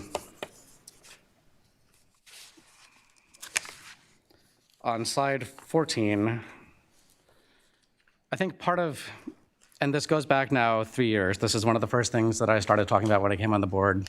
This is why I wanted to have a new auditor. This is why I essentially, you know, the board settled on, let's bring in the law firm to look at it. Because at the end of the day, we shouldn't have needed an unauthorized contract process in the first place. This shouldn't have been such a standard practice that we need to document it. It should have been like this happens 2 to 3 times in the entire year, and it's so rare that Lisa herself is signing off on it. But instead, we have... I'm just going to pause you and say couldn't agree more. Please Okay, thank continue. you. I know I promised to pause, so I will try to do that more. And as I was saying just a minute ago, you know, this is not an alternative to our normal practice. This is not something that's done for expediency. This, again, is a last resort that bypasses the board, and yeah, I'm going to look at Ann because there's some stuff I'm not going to say. So turning to the 5th section of this slide, I guess, 5th column, I would like to... What slide did you say? The one you're on right now. Yeah. So it looks like there might be maybe some clarification needed on this 5th step, which is that it looks like what we're saying is after the contracts office reviews it, it gets started and then it comes to the board for approval. And I know that's what we've actually been doing, but I think we need to be maybe build in a sense that you really shouldn't get started unless it's absolutely necessary. Even if you're following this process, if you can then wait for it to get to the board and for the board to have a say, there still should be that wait built into it. So obviously I understand, you know, maybe for some special education services, we don't have that time to wait. But I think there's some areas where another 2 to 3 weeks to get it on the agenda is possible. And that allows the board to retain its authority to say no if we don't want that service to continue. In terms of the, I'm sorry, I'm sending us around a lot, but in the agenda packet, when we have the 2 new sets of items to approve tonight, there's still a lack of clear visibility to me on how these contracts impact our current year budget. I know we had a slide that said being unauthorized is not the same thing as being unbudgeted, but I'm still not seeing the ones we're approving. Are we approving a budget impact, or are we just approving the fact that it bypassed it? So I would like to see when these come back that we show the budget impact, and if it's not in the budget, what's the funding source? And I will say that if we're dealing with items that were from the last fiscal year and we didn't get them until now and we have to pay them, that doesn't mean that your budget for this year increases by that amount because you didn't spend it last year. That has to be absorbed into this budget. And if your current budget can't handle it with the other expenses you also have in the department, then you need to find a way to increase your budget. And that's cutting something here to get something here. It's not building out a blank checkbook. The next area I'd like to go to, and you don't have to go there, but I'm referring to slide 23. is that we really need to be, I think, more cautious about labeling special education services as immediate needs. The law, as we know, provides that there are timelines for providing special education services, but these timelines do allow for proper review and budgeting of these expenses. The timelines that allow for these determinations before services are provided exist for a reason, not just to make sure we're getting the best services for the kids and the appropriate services, but also that we have time to get it through our processes. In my opinion, the delays in meeting DEA guidelines do not justify, at their face, bypassing board approval. I will say, I've been to my share of IEPs over the years, and I guess the issue I have with slide 23 here is that the case study is March 1st is the date that we have to start giving this kid services, so we need to turn it around immediately because it's urgent. When really it's not March 1st that staff should have known that we needed to provide services. It's probably at least 3 to 4 months before that, when the family first noticed it, when the teacher first noticed it, when we first did an assessment, when the team got together to write the IEP, because families are not writing these IEPs, staff are writing these IEPs and listing the services they recommend.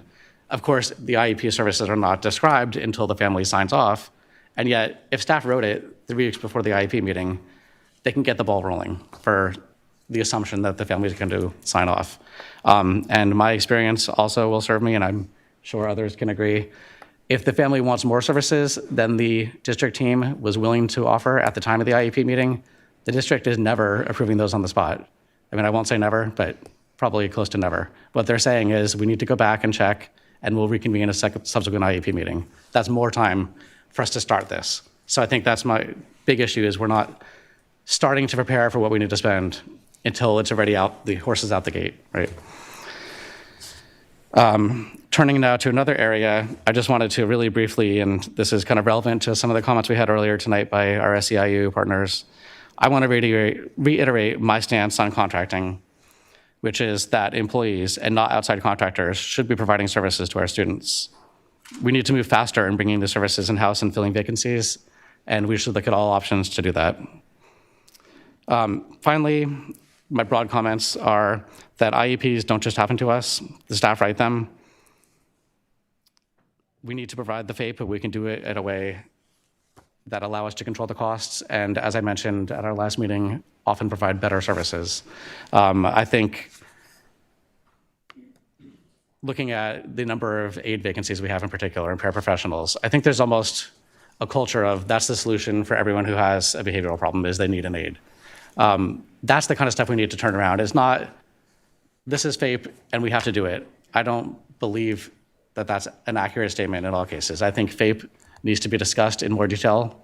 We need to look at, for example, if we have multiple students who have behavioral needs, do they each need their own aid? Of course, the families are having to buy in on this, and we have already established IEPs. I do understand that, but I just want to get that thinking changing to kind of putting us on a back foot that we have to provide these services, to really thinking collaboratively with the families affected. What can we do that will provide you better services? Because I will say, if I'm a family and you're offering me an aid from a service that, as was said tonight, is a warm body, versus if you're going to say, hey, your student could be served just fine if they're in a class that has like a second paraprofessional in the back who's kind of just floating. I would rather have the district employee, right? So I will now turn to kind of the substance that I wanted to talk about. And essentially, there are 4 items that when these unauthorized vendor payment approvals come back that I would like to see that are not here right now. One is what was actually spent. All we have right now is essentially what department it was. And I know we can't get into detail, but I'm sorry, you said what was actually spent? yeah, what is the service for? What are we contracting for? Oh, what is the service for? Thank you. Yes. Number 2 is why is that service necessary and why did it have to be bypassing our procedure? So I guess that's 2 and 3. And then 4 would be the funding source, and if it affects our budget, what is our plan to get funding for that so the budget is not negatively impacted? So as I mentioned when I first started, the procedures that we heard about tonight that you presented, well, they exist because the board demanded stronger financial controls. These were not something that was brought by staff, and I just want to acknowledge that. This is something under a previous administration there was resistance to getting. And so I just want to put a face to that when we're talking about changing culture. This is the board demanding that we take control over our finances in a way that this district has not traditionally done. And that's, again, why we're trying to be here supporting you and collaborating with you to get that through. Because, again, I know the three of you standing here are at the face of this, but there's a lot of people who aren't going to want to do this. And then the final thing I would say is I know that this is not an action item. Well, we have action on these, 2 buckets of contracts, but we're not having action on anything else. But I do have some recommendations, and I would request that well in advance of December that I would say at our next meeting, if it's possible, for this to come back as a recommended action that staff writes, because I want to make sure it's something that is doable and legal. But there are 4 things really that I think I would like to have the board formally adopt. One is that we adopt formally the spending freeze that Janae, you had previously shared with staff. I would like it to be approved by the board so that it will not be over until the board rescinds it. And this will apply to, as your direction already said, all non-school site hiring, all new contracts, travel, non-classroom supplies, per diems, overtime, and sub-release. Exceptions would, of course, be possible under a hiring freeze, and I think that that should be done with board approval. It shouldn't be done internally. Thank you. The number 2 would be that we return with all unauthorized contracts to the board as appearance items like this one was. So moving forward, they continue to be on appearance with the detail that I mentioned earlier. And then 3, this is one, I'm definitely happy to take this offline, but I think we need to stop with this essentially trickling in of problems. I think we need to set a firm deadline for our staff and the contractors that we've worked with who aren't paid yet to get this done so the board knows once and for all that we've handled the situation that is currently before us. I would recommend a deadline of December 31st. That is 6 months after the last fiscal year. And that's most of what we're dealing with here is stuff that's holding over from last year. I think that's more than enough time. And these contracts that were authorized without board approval are avoidable if the board does not address them. So I think that's an incentive to get this done. And then finally, I would like to establish a temporary spending threshold for all spending, whether or not it's unbudgeted or uncontracted or didn't follow the approval process. So I would recommend, for you to find appropriate thresholds. Maybe that's 1 threshold, maybe that's more than 1. And that would be for spending at the district office and at school sites because all that affects our bottom line. And then I would say that for anything over that threshold, it would be approved by the superintendent herself and at her discretion it could come to the board. So really to have everyone in on the fact that we need to get our spending under control. And then finally, this is kind of a half one, is if there is something else that staff recommends that will allow us to get our contracting and our budget under control, that when these items are identified, that they come to the board and have the board adopt them so that they're fully binding, and again, so that they will not be done until the board agrees that they're over, because I think that level of accountability is necessary given the gravity of the situation we're in. So I wrote down a nice little closing line that I hope will not be so grim, but we can't change how we got here, but we can decide how to move forward. Our financial stability and our ability to serve our students effectively depend on the discipline that we show now.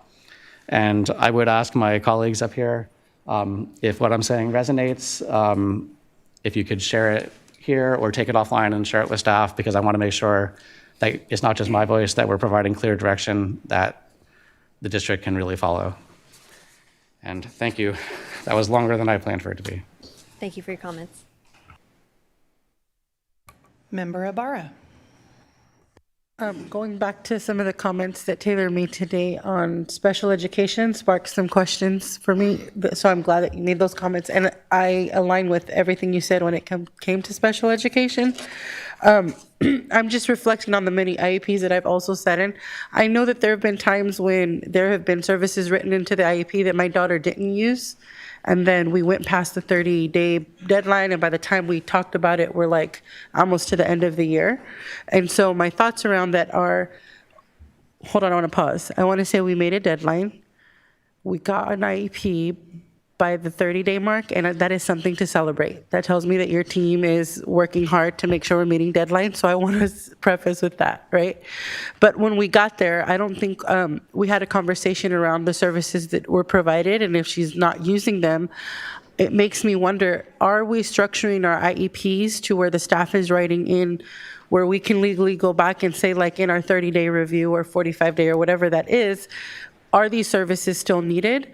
And if not, what can we look at reducing to reduce the cost of what we're holding for a student who's not using the service for? And if we haven't explored those, what would that look like? And I don't expect an answer right now. These are just questions that are coming to mind and helping to alleviate some of this. So that was just the last comments that I have. Thank you. I see Ms. Bryant shaking her head. Yes. Member Rhodes.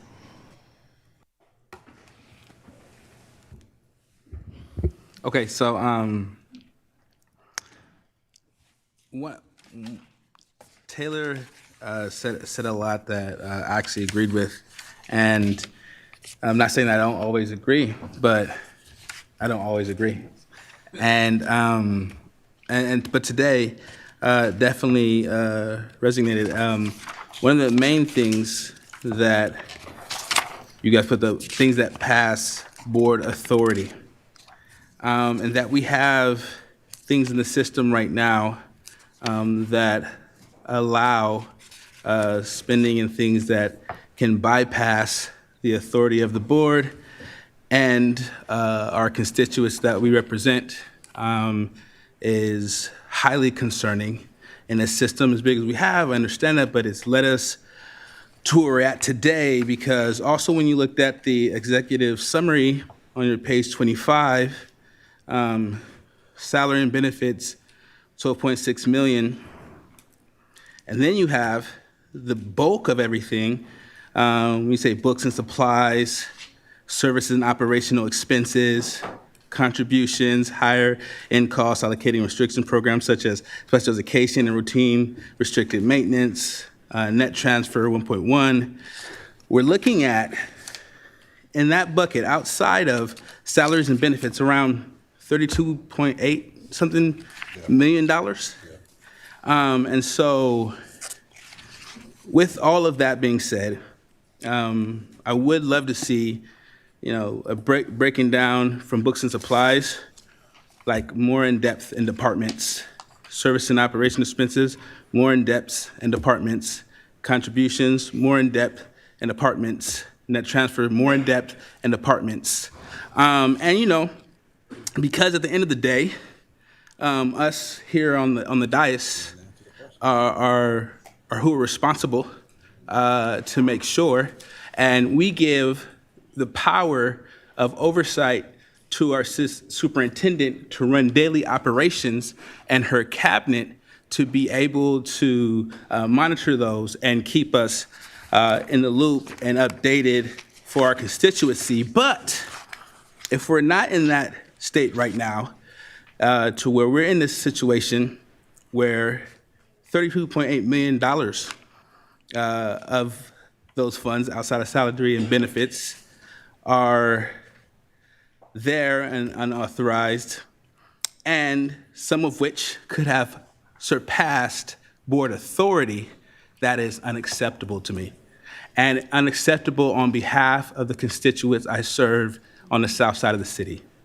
So, as angering as all of this is, we on the board here have a real opportunity to reel this stuff in. We have given authority to our superintendent and staff, and now I believe we need to reel some of that back on behalf of our constituents.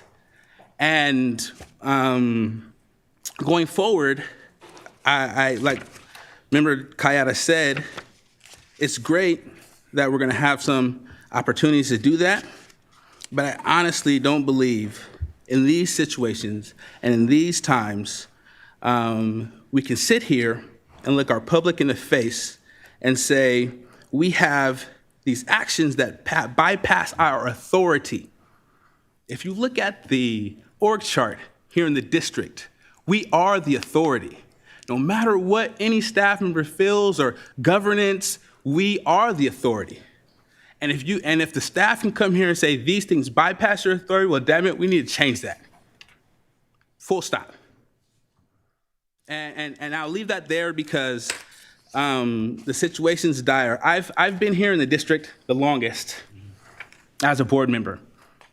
5 years. It's not that long in board member world. Previous board members were at 15 years and things like that. But I would say I was here during the pandemic. I was here during the strike. And I'm here when we were on the high. I was president actually during the high, where we had an amazing budget. We're doing great things. We've rebuilt trust in our community, and we rebuild trust with our labor partners. And I'll be damned if we lose that by having papers in front of us and having bureaucratic statements of what we can and can't do. I don't believe any of that. I don't believe the hype, guys. We're the people in charge, and you're gonna see that. Because the people that we give power to do things on your behalf, we have to change it. And this is not looking over each other's fences and pointing to others' backyard. This is sitting at the balcony, looking at the dance floor and saying that people don't know the damn moves. And we have to change it. And it's us. It's us. We have the power to change it. And nothing on any staff members, but we're the elected people. So we don't work for the system. We work on the system on behalf of our constituents. And this is unacceptable. And if nobody's gonna say it tonight, I hope I articulated it well, that community, you're gonna see change. And staff here at the district, we're gonna have to implement that change. And we're taking back some of that power. Thank you.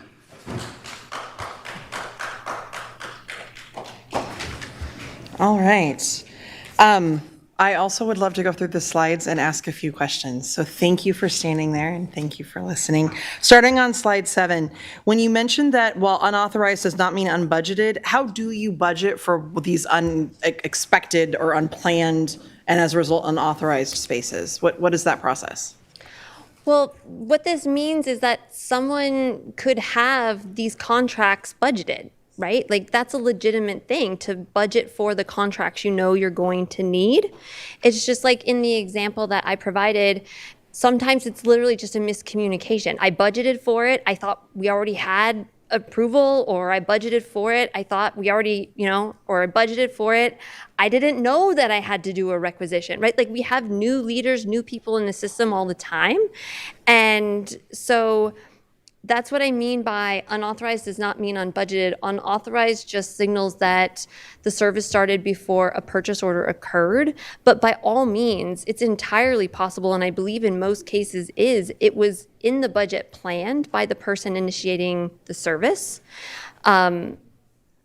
Sometimes, absolutely, it's unbudgeted. And yes, we have bad habits that the board is well aware of even more intensely than I am, and I'm learning them every day. But I don't think that these are the product of any sort of malicious intent or trying to circumnavigate the system. I think we have a lot of well-intentioned people that are running around trying to do great things, and sometimes they just don't know the process. Sometimes they don't know their budgets. As you know, in the budget development redesign and right sizing plan, there's a huge lift on just budget literacy throughout the district as an attachment to our larger literacy goal. When I came in, I found that very few leaders had been empowered to actually make decisions about their budgets or to be engaged in conversations as to what their budgets should look like. And we, as you know, have redesigned the process where it's completely decentralized. We invite every leader to come and meet with us to tell us about their goals and to tell us about how their budget needs to be set up in order to do the work that they need to do. They are the closest to the work. That's how we use the scalpel, is through those conversations. But back to your question, unauthorized doesn't mean unbudgeted because it's entirely possible, and sincerely throughout the system, many of these things are budgeted because we know that we have to do them. We know we have to provide special education services to our kiddos, right? Like we have a robust special education budget.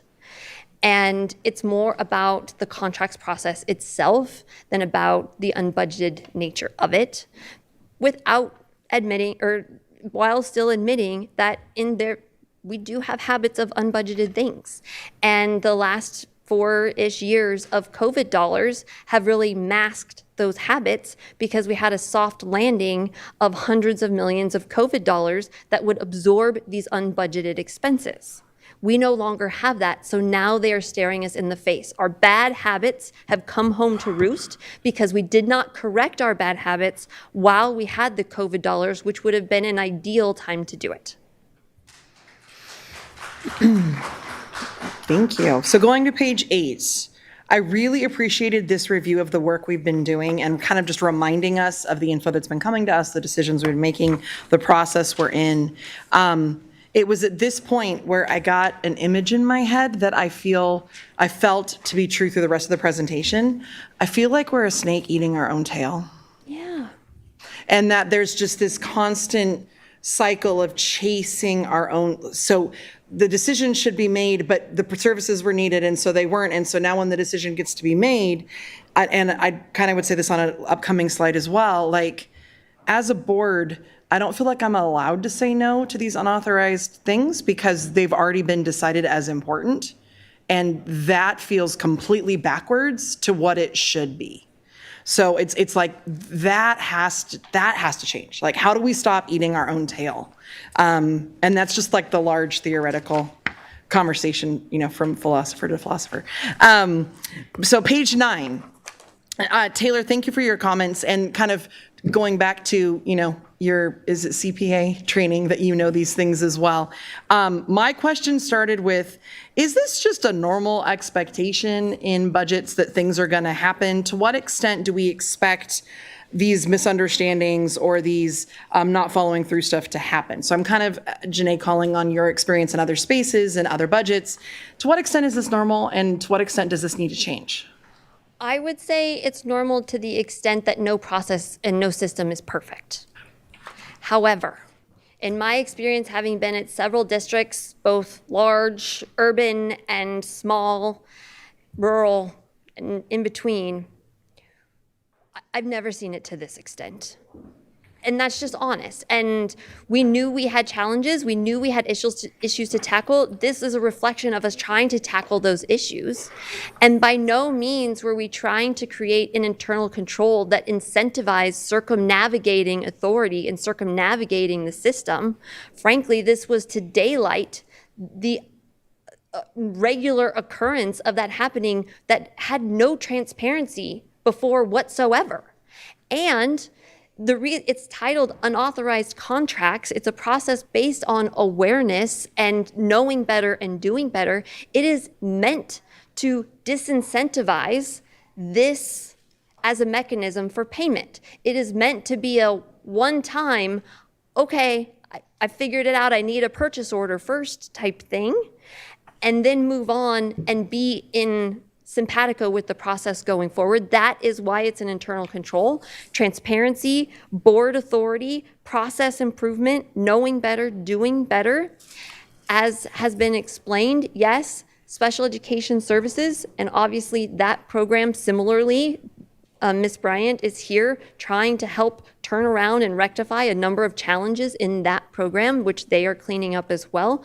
There's just so much cleanup on these systems occurring. It's not perfect, but we are here standing here as the face of really bad habits and lack of systems, lack of procedures that we have been and continue to try to correct. And we're owning these problems that are sins of the past that are coming home to roost. And we are committed to knowing better, doing better. We want to model that, and we're trying to bring the system along with us. But by all means, it's about having that authority in place, not circumnavigating the board, making sure that your constituents do have transparency and access to this information, and bringing the final decision to the board to determine what is best for the district and what meets the priorities that you have set.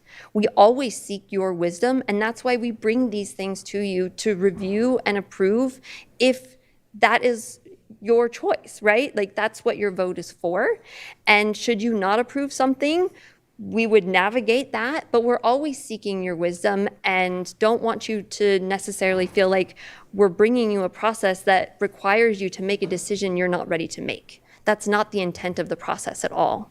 It's really about that transparency and bringing you that opportunity to make the decision because frankly, board, you weren't being provided the opportunity to make that decision before. Yes. That's the celebration I want to go to, kind of looking at both page 13. And thank you for this, just the very clear, this is the contracts process, which, yeah, can feel like red tape and bureaucracy, but it's also about legal compliance and making sure that we are honoring the laws we're held to, that we're spending our budget on the priorities we've established through our LCAP and through other processes. So I really appreciate this. And then going to slide 14, I really appreciated, sorry, I'm always remembering GBOO marking. As I look at this, or CBOO, as I look at this, I liked your thought of like, we know this isn't about best practice. We're not sharing this with you to go, we like this, let's keep doing this. We're sharing this with you because we realized there is a gaping hole in how money is going out and what the process is. We need to put something together to start creating an educational space, to start creating a spot of recognizing what's going on and how do we change this. So I really, really appreciate this. So my question then became like, are we seeing a slow change in the unauthorized contracts, or is it too soon to ask this since this kind of got established in June, July of 2024, 25, or 25. Are we seeing a slow change that this is beginning to diminish? I would say yes, absolutely. Both as Assistant Superintendent Bryant provided, it's not perfect, but they're really proud of the amount of MOUs that they have in place this I wanted year to that celebrate they that. did not have last year. They're really proud, as are we share in that pride, of the contracts that they have in place that they didn't have previously.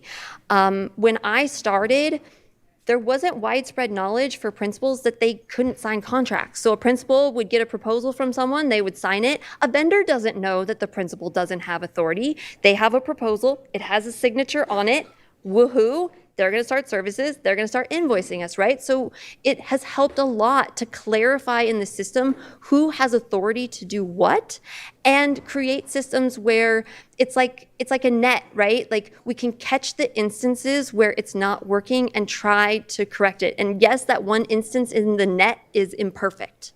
But the intent is we use that imperfection to not have things get scooped up again. And like I said, that's the intent of the process is, and by and large, for the most part, it has disincentivized many people and helped them turn around and take a moment, even if they don't like red tape, right? To say, yes, I have to do this. I need to do this. This is the right way to do it. Thank you. You're actually answering half of my questions before I even have to ask them. It's great. So slide 17, Cindy, you mentioned that we don't have these board meetings on the closing of the fiscal year. And I'm wondering, is this something we need to address? And does it either become, we need to talk about the board having meetings around this time? Or is it, we need to talk about the deadline of things to make sure that the final board meeting is covering all this? Just wondering if it can get fixed. Thank you for your question. That's a really great question. During year end, I've worked with Iris, and I'm very accounting. I want to make sure everything's recorded in the right year. And she came to me and said, Cindy, we don't have any board meetings, but these UACs need to be paid. Well, what we're going to do is we're going to go through a process, write a memo, because you have to make sure these expenses are booked in the right year. If you don't, it's going to hit next year's budget. So we were able to actually make an exception. We typed a memo to keep ourselves accountable, and we actually paid, and then we added actually on the first board meeting in August. So it's there with a footnote just saying that. Now, do we want to be able to incorporate a board meeting during the summertime? Sure, why not? But I mean, I'm going to leave it to, to your discretion if that's what you want to do, or we can just adopt the same process that we did. And it actually worked out well because, I said we can't do this. One, that's not part of year-end closing, and it's going to impact our financial statement. That will be an understatement of our expenses. I do want to mention that, the bulletin is sent out, but there are times when departments and sites do not get invoices until the end of June. And sometimes it's not their fault. It's the vendor. They don't have their accounting department together. It happens, I get it.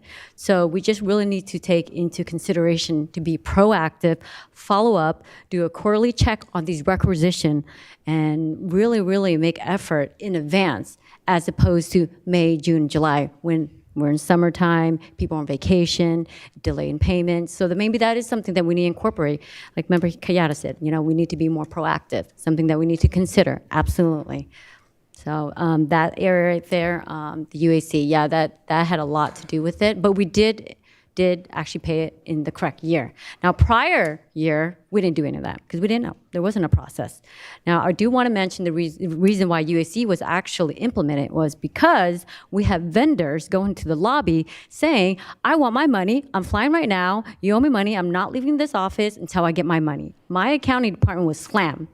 Chief Marketing is like, oh my gosh, what's going on? And this is where USC was implemented, built, and this is how we keep people accountable. I do want to mention, and every UAC actually requires a requisition. Having a requisition means that there needs to be a budget. Everybody knows there's no budget, it's negative, I'm kicking it right back. And that's exactly what happened. So it's not like there's no budget for it. I think when we say unbudgeted, it could be because we're paying prior years' contracts in the current year. It's not budgeted. That's just adding more to the budget. And that is why, we have some unauthorized contract in the wrong year. So sorry, that was a long answer. No, it's very helpful. I appreciate that. All right, special education. So I'm on page 21, and I really appreciated both Member Ibarra and Member Kayada. You guys have both really led with your heart and your family and your experiences in SPED, and I really appreciate that. And to hear the concerns that you're seeing and feeling in this, I really helped me as well. The question I essentially have is, what process do we have to think through, are the services we're offering feasible? Because I know we can say this is what students need, and I'm coming from a teacher perspective. I can see a student is struggling in this area. I can see that there are these certain ways that we could address that. What is currently available in terms of options or feasibility? And so how is that guiding our decision-making on what we're offering or recommending? And then the second layer is then how do we evaluate effectiveness to ensure that what we've offered is really working and is somewhat staying within some budget parameters? So I do believe that there are many things throughout the year as you work to improve a system that could, over time, improve what Member Kayada was saying about this, not a knee-jerk reaction, but having to respond very, very quickly. If your system is set up to solve problems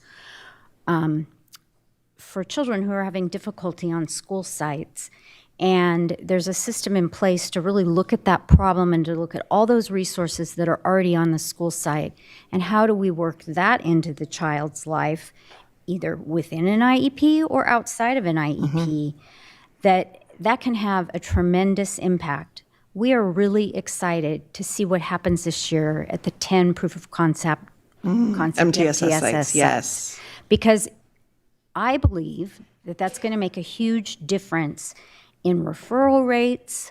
There will be resources on the site to serve children without identifying them.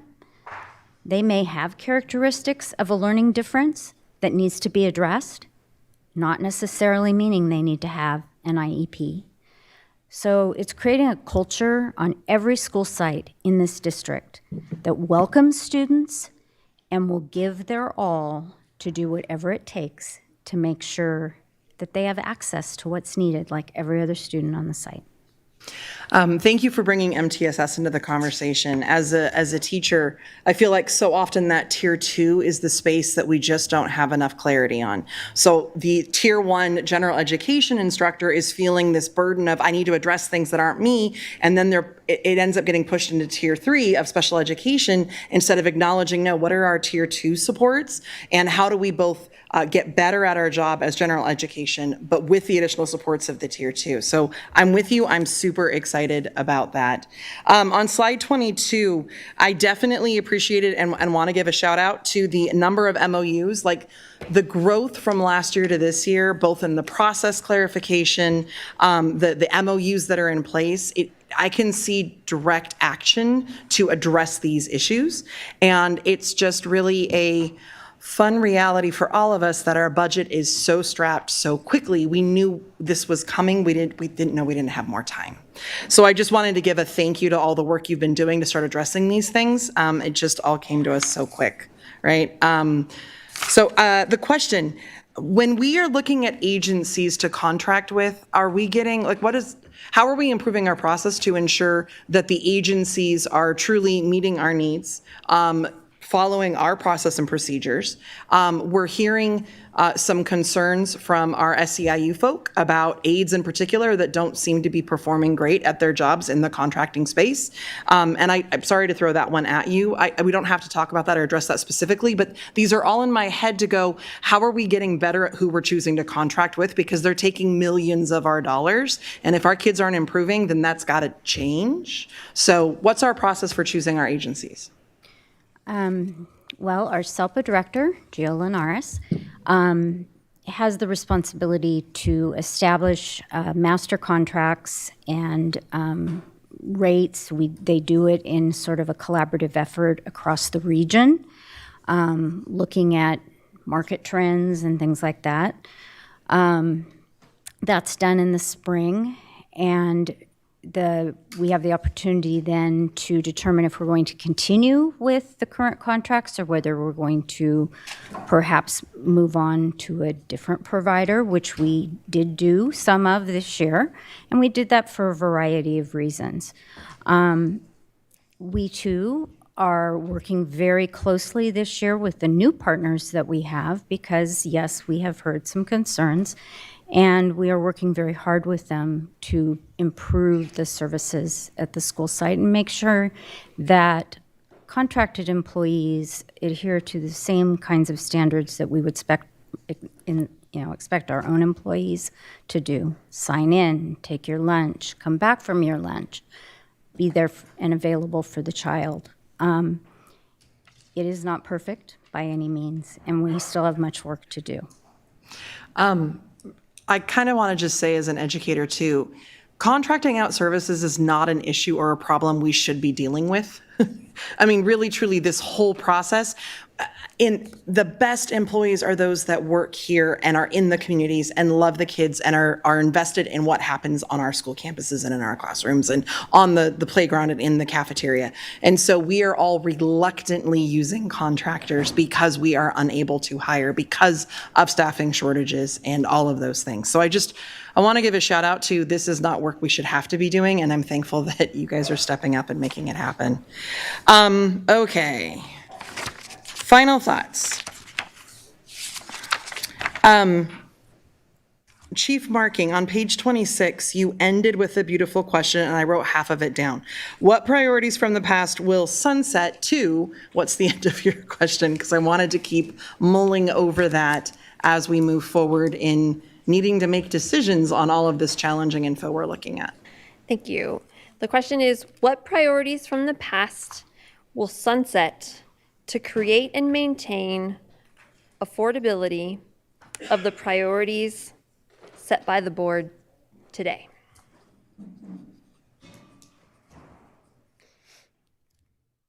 All right.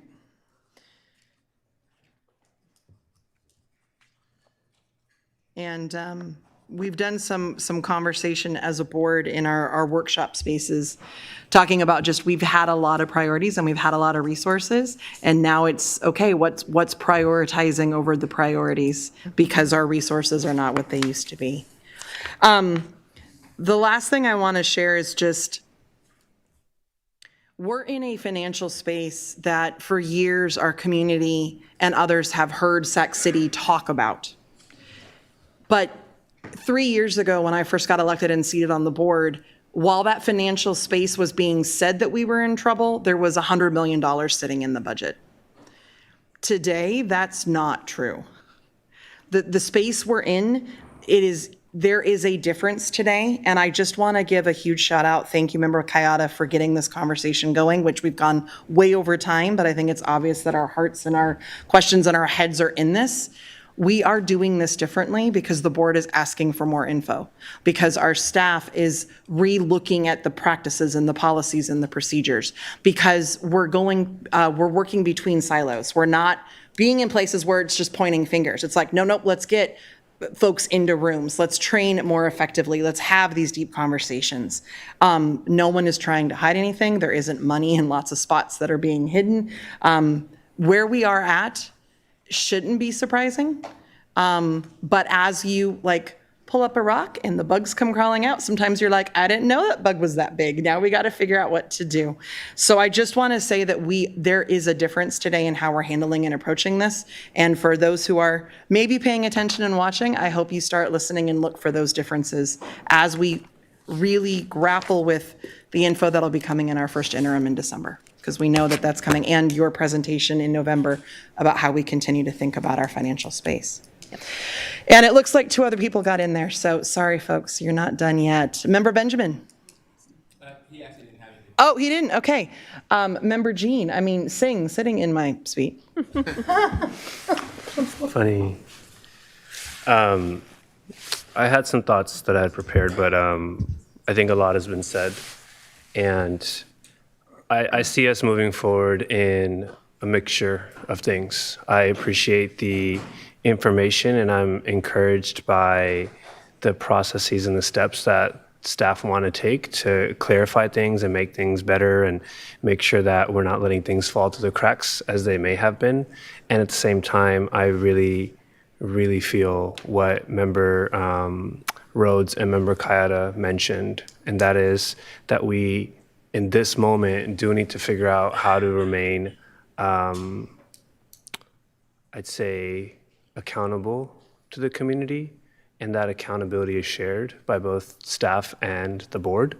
So in that sense, we do need to take steps, in my opinion, to kind of do some budgetary stuff and some oversight stuff, which clearly falls into our purview, in my opinion. But at the same time, we're encouraged by the fact that you're already taking steps. And I would really just see it as an opportunity to show us the math so that we can see what's happening. Because I feel like what was happening now is we're just getting end results and not seeing how we got there. And if we are put in a position where we get to see things, and there's more protocols and procedures to sign off on things, and the board sees agendized items around unauthorized spending rather than through consent in other spaces, that it's not only transparent to the community, but also transparent to us. Because as much as I may have signed off on something on consent, the reality is lots of stuff gets filed through consent, and I want to make sure that this item, which has brought us to this deficit situation, should be something that almost always should be a standing item, in my opinion, until we get to the point where enough of the procedures have been put in place where we can get back to a shared point of trust. I don't want this to be a forever thing. I would just encourage us to do it, at least for a time being, where we can get back to a level of trust that that we can all have as a group. So that's more like kind of recapping what Member Rhodes and Member Kayada said. So I think Member Kayada put things more into like a couple of numbered items, which I don't have right now. So I would defer back to him with the numbered items that he had listed and see if anyone else has anything to add on this. But I appreciate the presentation, and I don't deny the changes that we're making, but I see this as a partnership, and I see it as a necessary step for us to help you all in making sure that there's transparency in the process. Absolutely. Thank you. And by all means, the budget belongs to the board and the community. Staff can only process at the direction and authority of the board. And so we are happy to have this conversation with you and happy to take any feedback we can on making the process more transparent and bring it to you in a way that helps you make the best decision as to what's right for the district. Absolutely. Thank you very much. Thank you.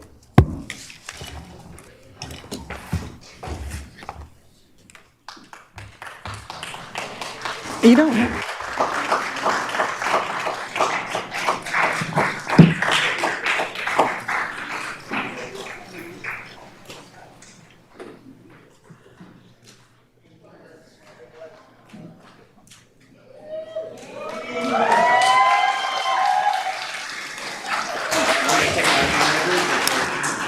Oh, thanks. Oh, we didn't take action on it. Just G, we got to take action on it. I think that's an action item, so give us a second. Oh, that was an action item. Sorry. Not this one, What? the unauthorized. Yeah, the unauthorized Yeah. contracts. Yes. Didn't we authorize them? There was no vote. Okay. Do we Is vote? it action? Okay. Yeah, we have. All right, let us vote on that real quick. So do we have to vote on it? Yes. Janae? Sorry, Janae, we didn't take action on the 4 contracts. We need to do that real quick. They're in the, I know, she's like, please. All right, sorry. So, does anyone want to come a motion on it? All right. Okay, I will make a motion that we approve staff's recommended action to approve the October 2, 2025 and October 16, 2025 unauthorized contract items submitted for payment under protest. We have a second from Member Ibarra. We're going to move to a full vote, and we'll start with Member Jean. To approve the 4 that are here. Go ahead. There's no student. Is there student preferentials? No, it's always student preferences. I didn't see your name on here. Student preferential vote. Aye. Member Jean? Aye. Member Kayada? Aye. Member Benjamin? Aye. Member Navarro? Aye. Member Rhodes? No. Member Singh? Aye. Member Ibarra? Aye. So moved. Thank you.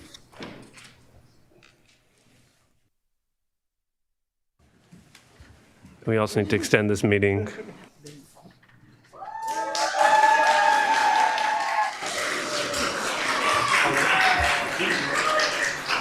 I'm going to make a motion to extend the meeting. Can I get a second?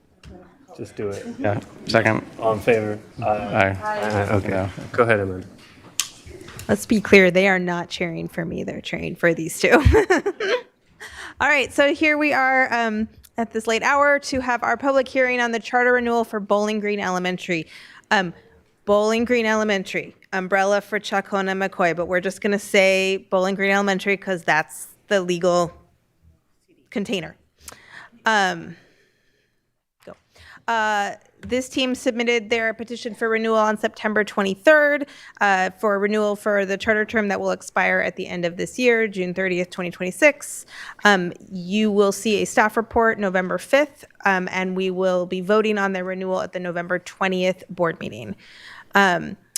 Bowling Green is in the middle renewal tier, which means that in general, the assumption is a 5-year renewal based on their outcomes over this past, actually 7 years since their last renewal. And when we look at the staff report, we'll look at recommendations for what we'd like to see from them over the next 5 years. And with that, I will hand it over to Principals Torres and Floyd. Oh, that'd be excellent. All right. Thank you, Superintendent Allen, President Singh, school board members. Some people scare me. I also want to thank, most importantly, Ms. Sabata, who represents the Bowling Green community, and she's been doing it whether she's on the board or not. I also want to thank our families and staff here at Cerner. And I would like to thank our families and staff who are watching on TV. My name is Malcolm Floyd. I am the principal at Bowling Green McCoy, and this is my colleague. Hi, good evening. This is Sylvia Torres, and I'm the principal at Bowling Green Chacon Language and Science Academy. So our vision and mission, our vision is pretty much like everybody else. We want our kids to be proficient in all grade level standards. 3 bullet points, we want them to be critical thinkers, empathetic, and of course, proactive members of society who advocate for themselves and others. That's the same as pretty much our mission. We just want responsible students who become compassionate, proactive citizens who contribute positively to their communities. Okay, so in our history, Bowling Green was established in 1993, making us one of the first charter schools in the nation and number 18 in the state of California. Over the years, we have evolved, meeting the needs of our South Sacramento community, and many of the innovations in our original charter are now considered best practices. We've always had smaller class sizes, we have extended our structural days, we have full-time social workers. Social emotional learning has always been a focus for us.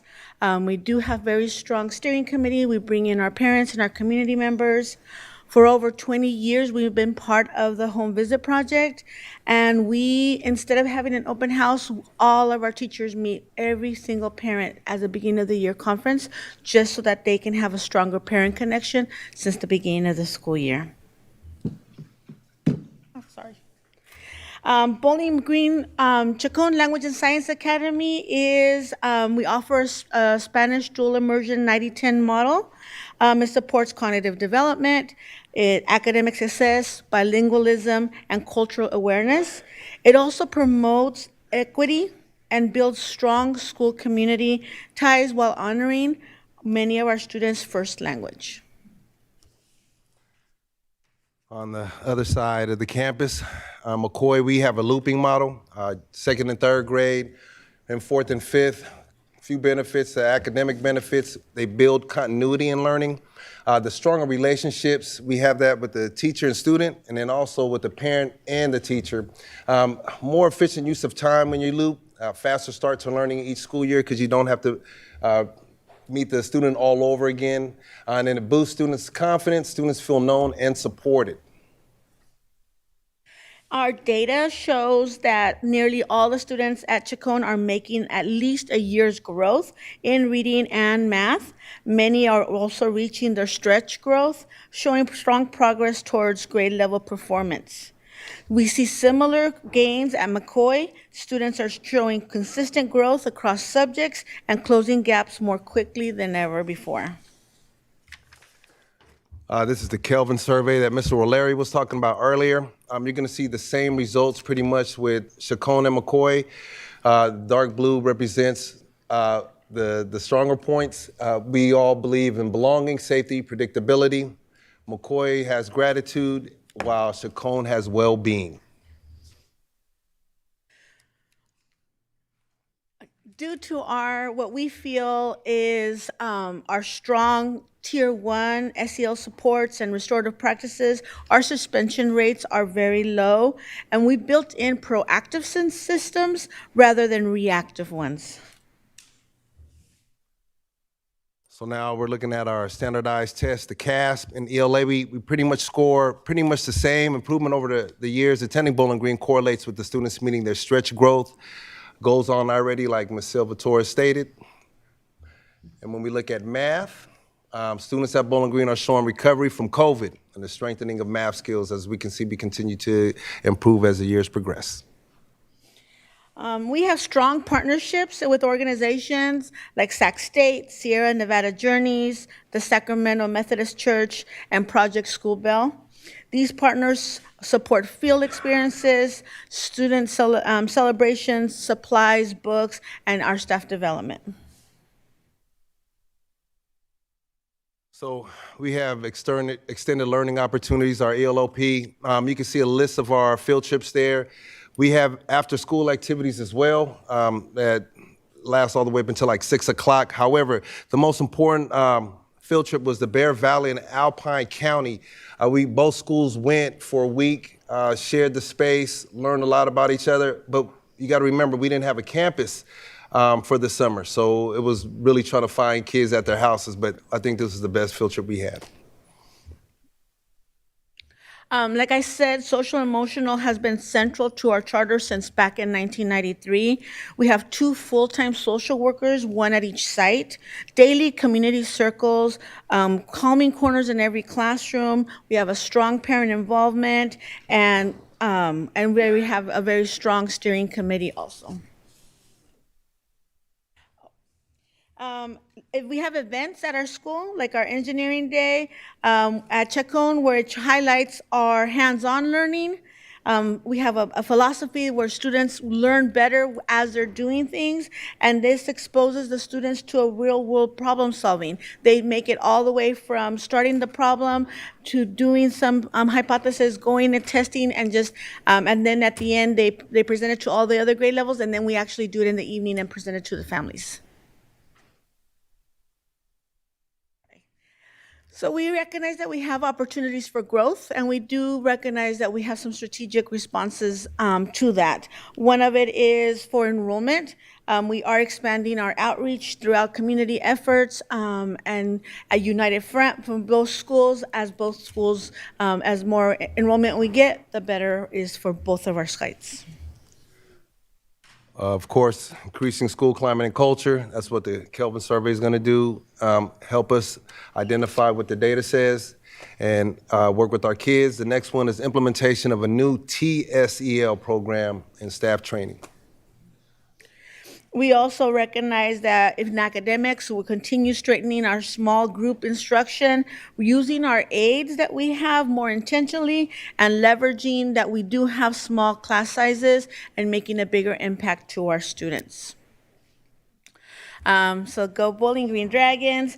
We are proud of our history, our innovation, and the results we're seeing.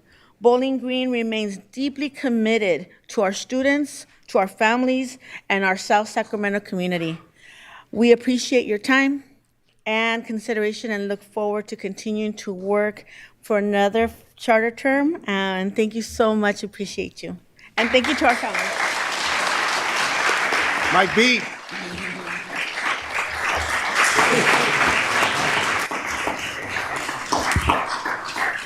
Yeah, public comment now. We have three. First speaker, Rita Markstein, followed by Dr. Sue Baker and Kathy Fong.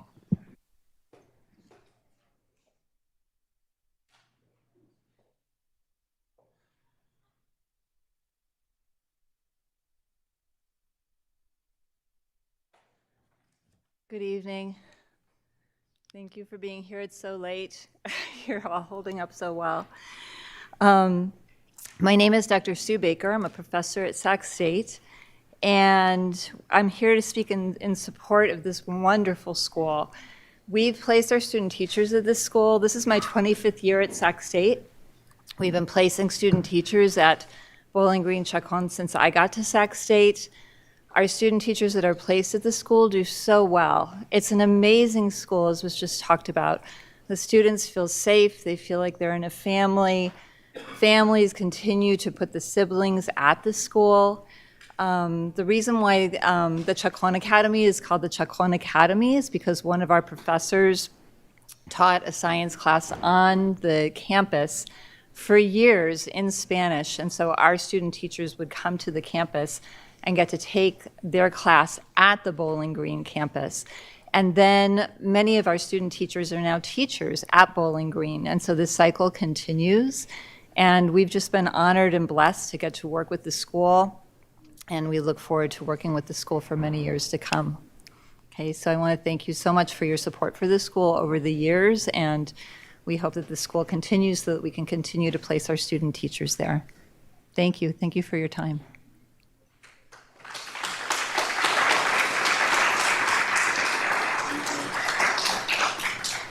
Rita Markstein. Kathy Fong.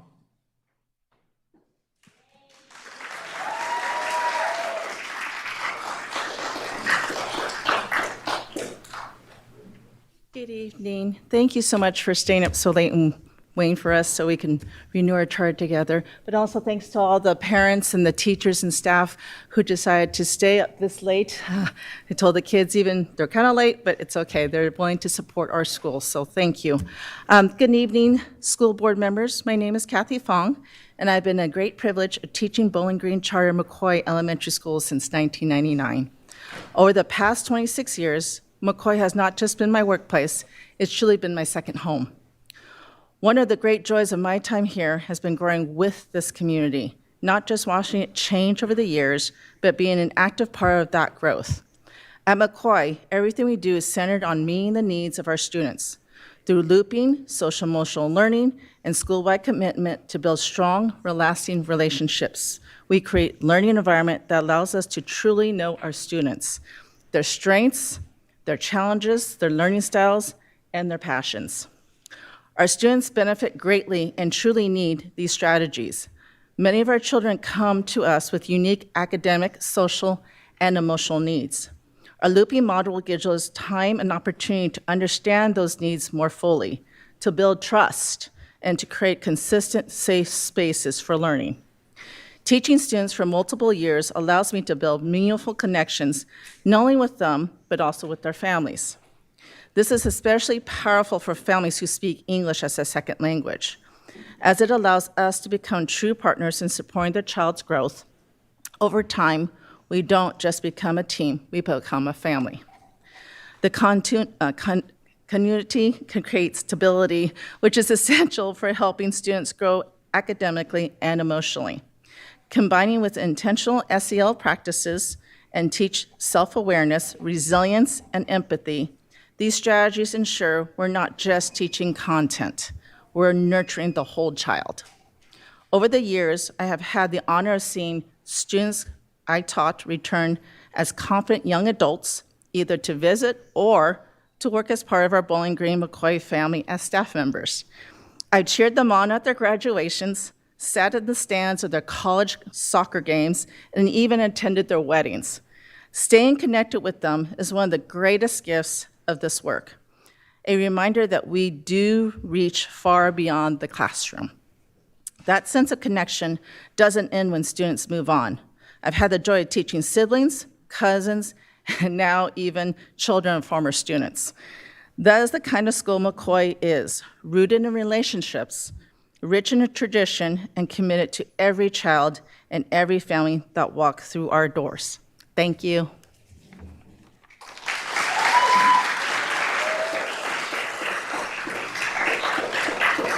No more public comment. All right, because I have to say this, that concludes our public hearing. So board discussion.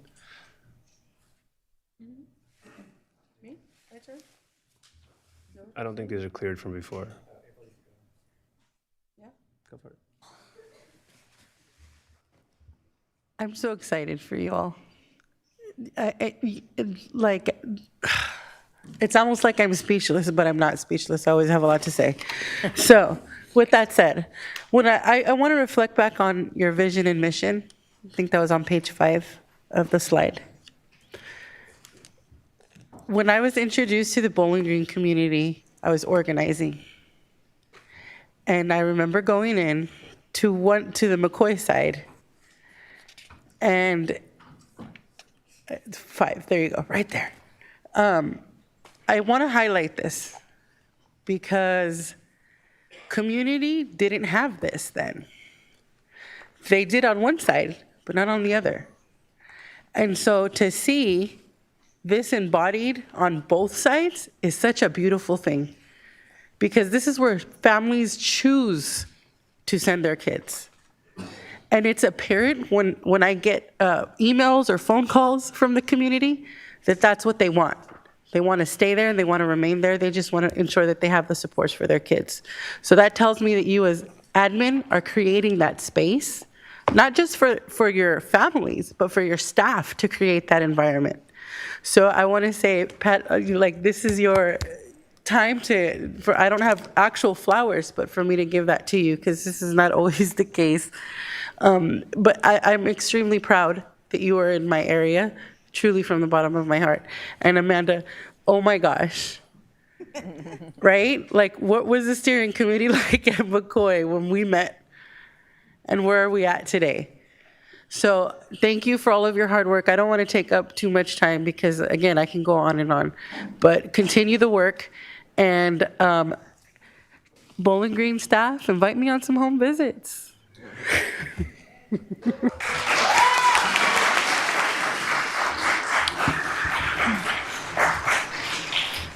Member Jean. I just wanted to say thank you for sticking around so late. We just ran way over. And I really just appreciate the passion and dedication of all of the parents and students and educators in the family saying we care about our community and we're going to make sure we show up for it. So thank you. Member Cata.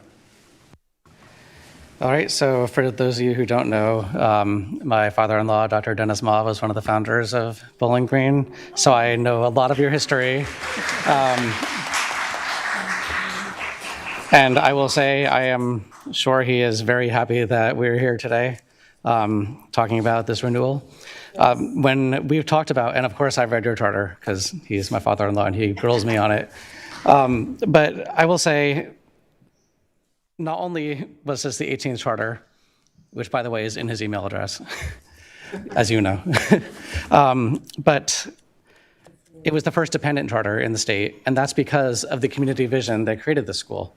It wasn't created as a way of escaping from the district and doing your own thing. It was created because the district wasn't meeting the needs of the community, which weren't represented district-wide, but were very specific to the area you serve.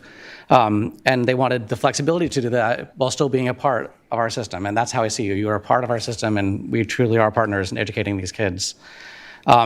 The other thing that Dr. Ma tells me all the time is that the charter and the whole concept of a charter school is not just a legal formality as a way to exist independent of a school district. It is a magic document that describes what you are doing for your community, what your vision is, what your values are. And when you send your kids there, you can pull out the charter at any time and you know that that's how your kids are being served. And 100%, I feel that you all are living through to that mission and being a charter school in the true sense of the word by having a strong charter, truly strong charter. I think the strongest one in our district, probably in the state, and following it. So you'll be back, and I look forward to approving this. Thank you for all the hard work.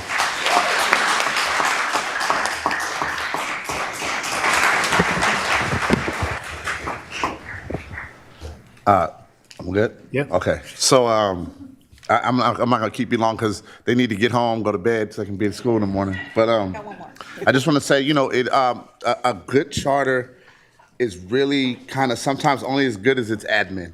And so I want to give you your flowers, right?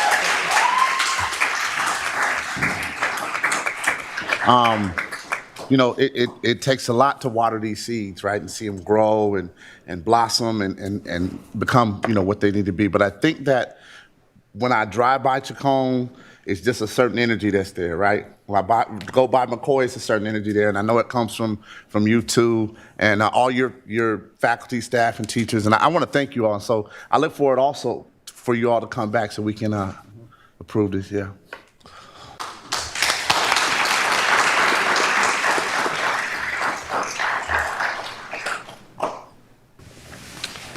Thank you. Thank you. Thank you. Thank you so much.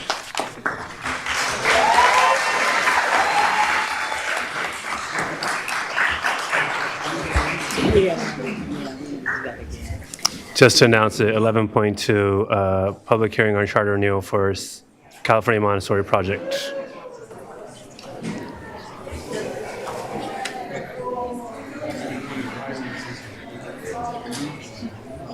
Go come up here, Matt. Taking wild. I'll have to tackle. All right. Hi. Yeah.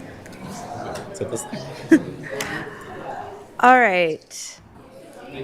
Okay, so we are here tonight as well for the public hearing on the charter renewal for California Montessori Project, Capitol Campus.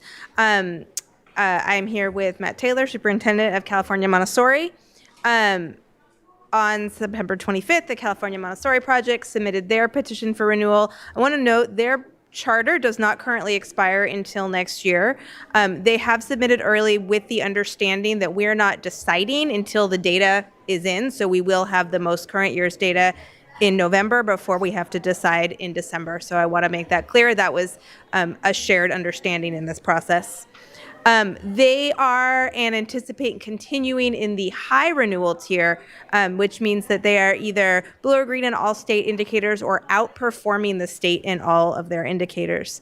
And so my report that you'll get, I don't know, whatever date, the date that I said on there, will include a full review of their petition, prior year oversight, fiscal and governance, and make sure we're really confident in that high tier. And with that, I will hand this over to Superintendent Taylor. All right, good evening, everybody. Thank you for hanging on so late. Good evening, President Singh and trustees, as well as Superintendent Allen.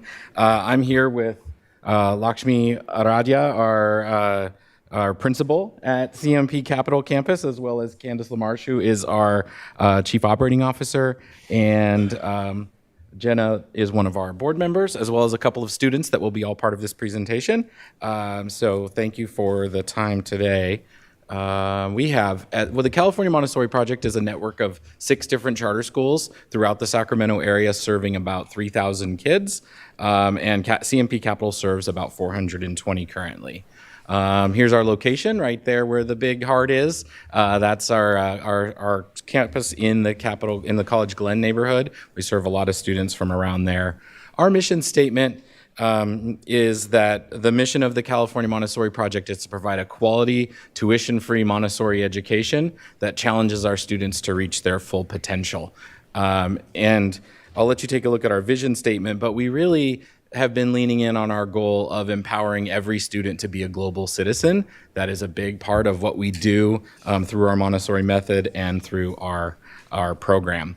So, couple of highlights about our learning environment. So we are a we provide comprehensive academic development using Montessori-based curriculum and practices. That includes a lot of the materials you see here on the screen. This is how our kids learn for most of the day. They get their job mat, they go get their materials, they work independently, and they're able to self-correct a lot of their learning activities through the Montessori jobs that they do. We also have multi-age classrooms, similar to how Bowling Green was talking about looping. We actually do multi-age classrooms, 3-year multi-age classrooms that our students are part of. Field lessons are a big part of what we do, taking students out into the world to see how it works.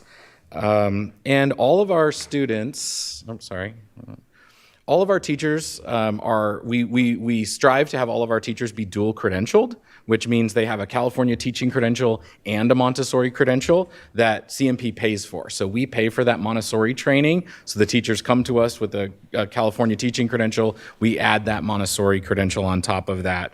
We also have an instructional aid in every classroom. So we have small class sizes, and that second adult is a core part of the Montessori model, as well as the way we implement special education at our sites is through a full inclusion model. And we do serve about 22% students with disabilities at CMP Capital, which is about 50% higher than the state of California.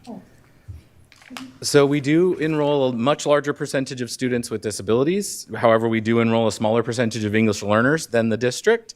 And that's something that we as a team have amended in this charter to try and address that through our public random lottery by revising some of our preferences that we would then focus on students in the neighborhood would get top preference in the lottery. It used to be that it was students that had prior Montessori experience was who was prioritized in the lottery. We've now changed that for this charter to try and be more reflective of our surrounding community. So I want to talk a little bit about academic outcomes. So as Dr. Goldman mentioned, CMP Capital is in the high track. In fact, 3/4 of our schools are in the high track. So as a system, this Montessori public method works really, really well and results in very high outcomes for students. We've done all the analysis around our 24-25 CASP data, and it shows that we will be high track again when that data is released by the CDE. So our academic results real quickly, looking at our CASP results compared to the state and the district, we had a drop like almost everybody did coming out of COVID and have seen a steady rise in both math and ELA. Our suspension rates have remained very low. That's the graph on the bottom left. Our suspension rates have remained in that 1% range, and our chronic absenteeism, which was pretty high, has now come back down to in that lower rate. We also receive a lot of awards and accreditations. We were just awarded the California PBIS Gold Implementation Award, and we received a 6-year accreditation through the WASC Commission, as well as we are accredited by the American Montessori Society, which is a national accrediting agency for Montessori schools. So quickly wanted to cover our climate and culture results. We have we do similar surveys to what you all were talking about. Our students, staff, and families report high standards of achievement. We also our students, staff, and families feel that the teachers treat students with respect, which is a big part of our Montessori goals. And our students do feel like they have an adult that they can talk to, and we have a high level of parental involvement through families and staff reporting attendance in those kinds of events. And I'm going to turn it over to one of our board members, Jenna Klein, to talk as a parent as well as a board member. Matt? Yes. I need to take a breath. President Singh, trustees, Superintendent Allen, thank you so much for giving me this opportunity to speak. My mom, who's a longtime special educator, once told me, a good school is a school where teachers, parents, administrators, and students do what's best for kids. They work together to do that.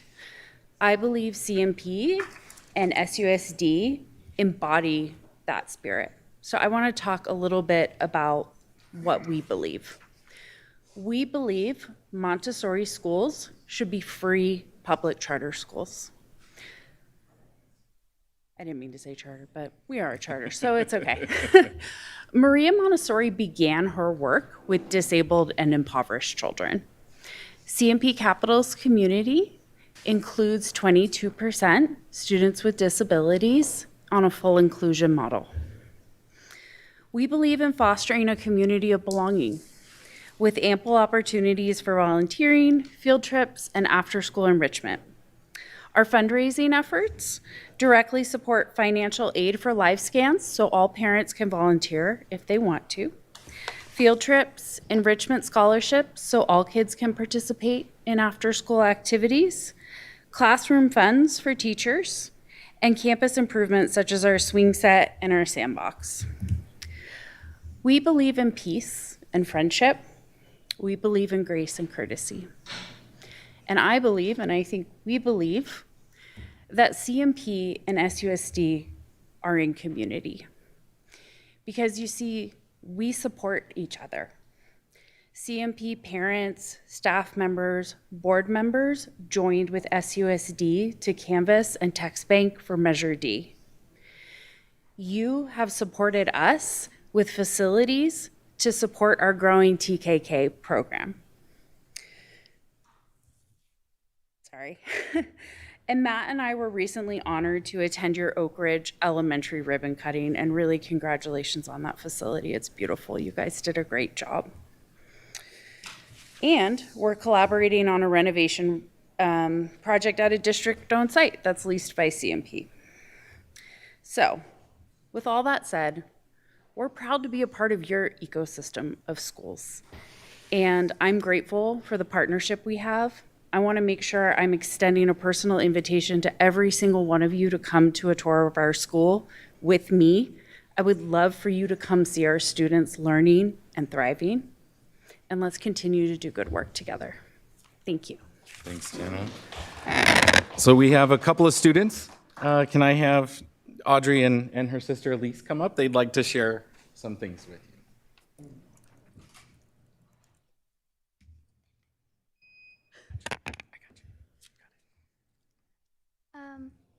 Hi, my name is Audrey, and I am in the 5th grade at California Montessori Project, Capitol Campus.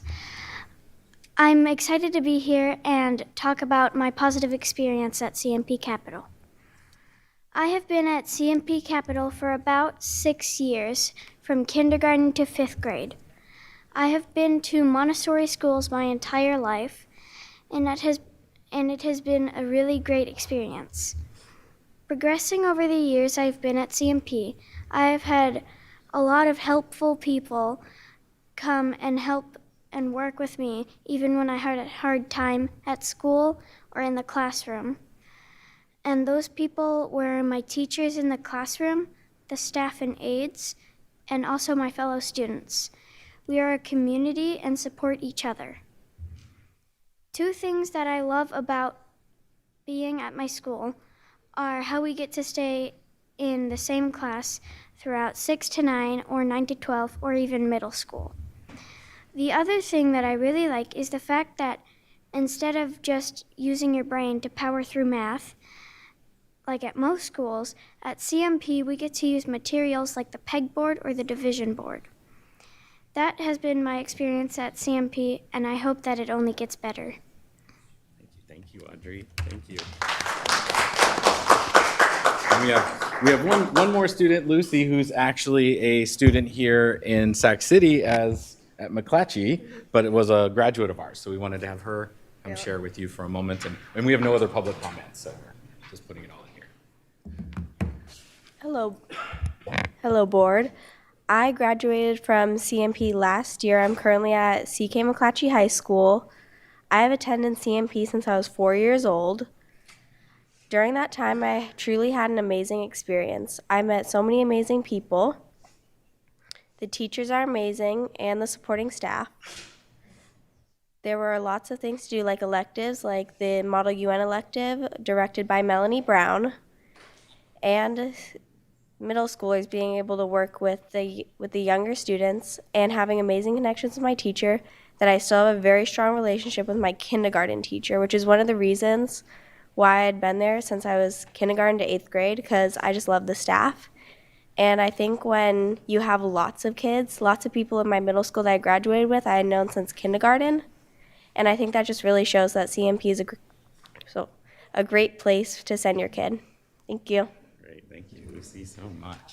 All right, thank you all so much. And we'd love to invite you out November 14th. We have a gratitude festival in leading up towards Thanksgiving. And that's on Friday, November 14th. We'd happy to invite you all out and to come out and see our amazing classrooms. And we're here to answer any questions that you might have. Thank you. Public comment? We have one, Cricket Hitchens Kennedy.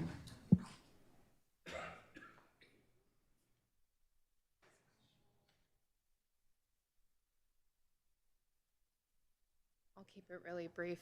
Thank you all for being here so late. I've been a parent of CMP students for 13 years now, with another 6 to go. We drive a half an hour to get to our campus because of the staff and the community that we have there. My oldest is graduating high school at the end of this year, and meeting with his high school teachers, and when they find out that he went to a Montessori school and that it was a public Montessori school, they say he makes a lot of sense, that the way he thinks makes sense. The school teaches our kids to advocate for themselves, to speak up for what they need. It teaches them to treat each other with kindness. They do a lot of interpersonal conflict negotiation skills. I'm blown away by what my kids come home talking about. And then when they don't like what I've told them to do, they ask me if I'll sit down and have a peace talk with them. That's slightly less great. I'm really thankful for the opportunity that we have to be in partnership with the district so that our kids have the opportunity to attend this school, and look forward to going through this process with you all again. This is my 3rd one now. Thank you.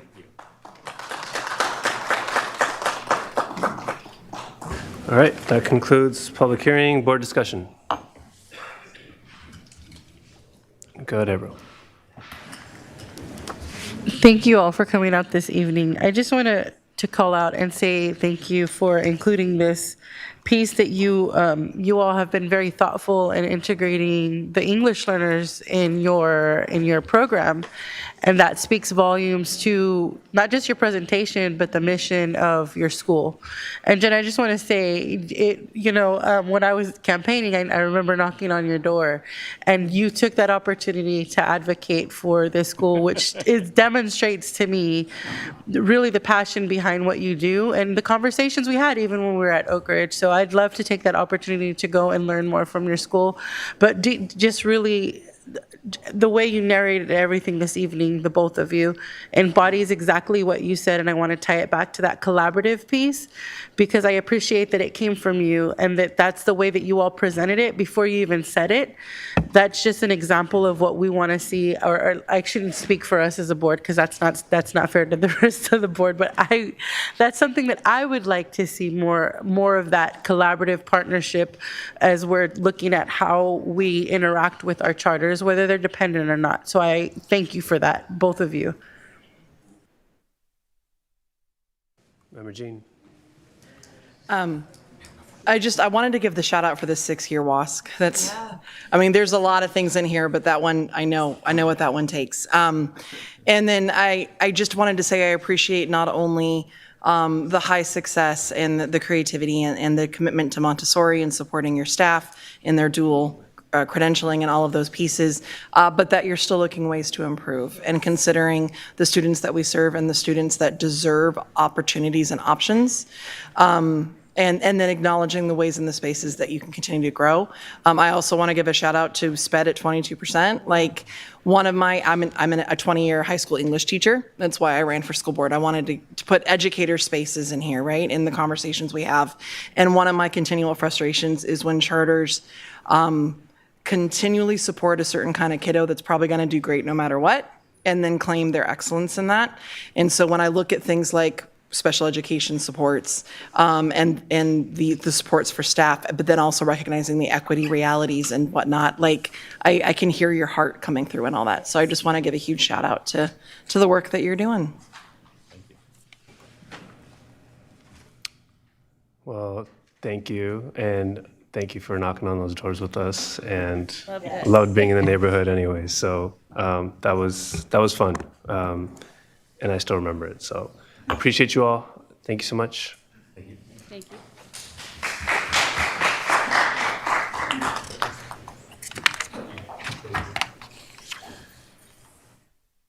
All right, 12.1, approve the submission of provisional internship permit applications to California Commission on Teaching Credentials.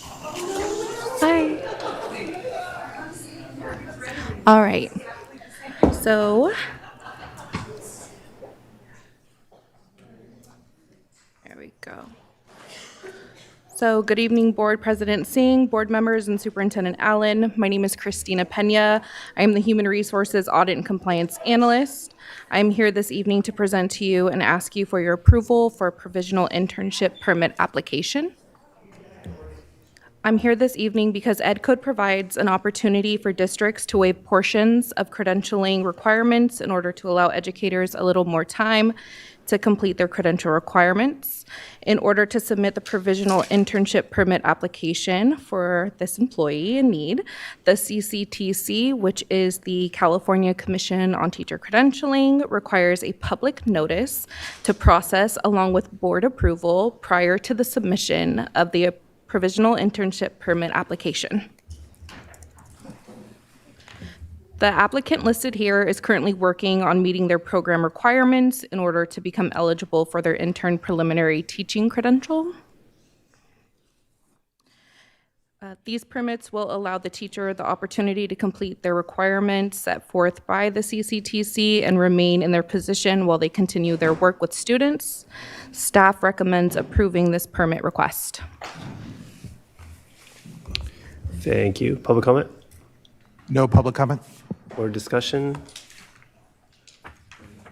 Member Rhodes. Well, I just have a quick question. Okay. Everybody says, "Oh." Is this staff member, are they teaching in a classroom currently? No, not at this moment. Okay. So they were working towards their credential. They didn't meet the requirement, so this is our emergency permit in order to put them back into the classroom. Back in the classroom. And, Yes. and what class were they working as a teacher previously? In what Yes. grade level? Mm-hmm. Which grade level? I believe, well, they're in special education. Okay, So, got you. Okay, those are the things I was wondering about, seeing if they're still working out without one. But thank you, I appreciate that. yeah, of course. all right, thank you. I heard a motion. He moved it, I seconded it. All right. Roll call vote. We'll start with our student preferential vote. Aye. Member Jean? Thanks for being here so late. Aye. Member Kayada? Aye. Member Benjamin? Aye. Member Navarro? Aye. Member Rhodes? Aye. Member Singh? Aye. Member Ibarra? Aye. Thank you. All right, folks.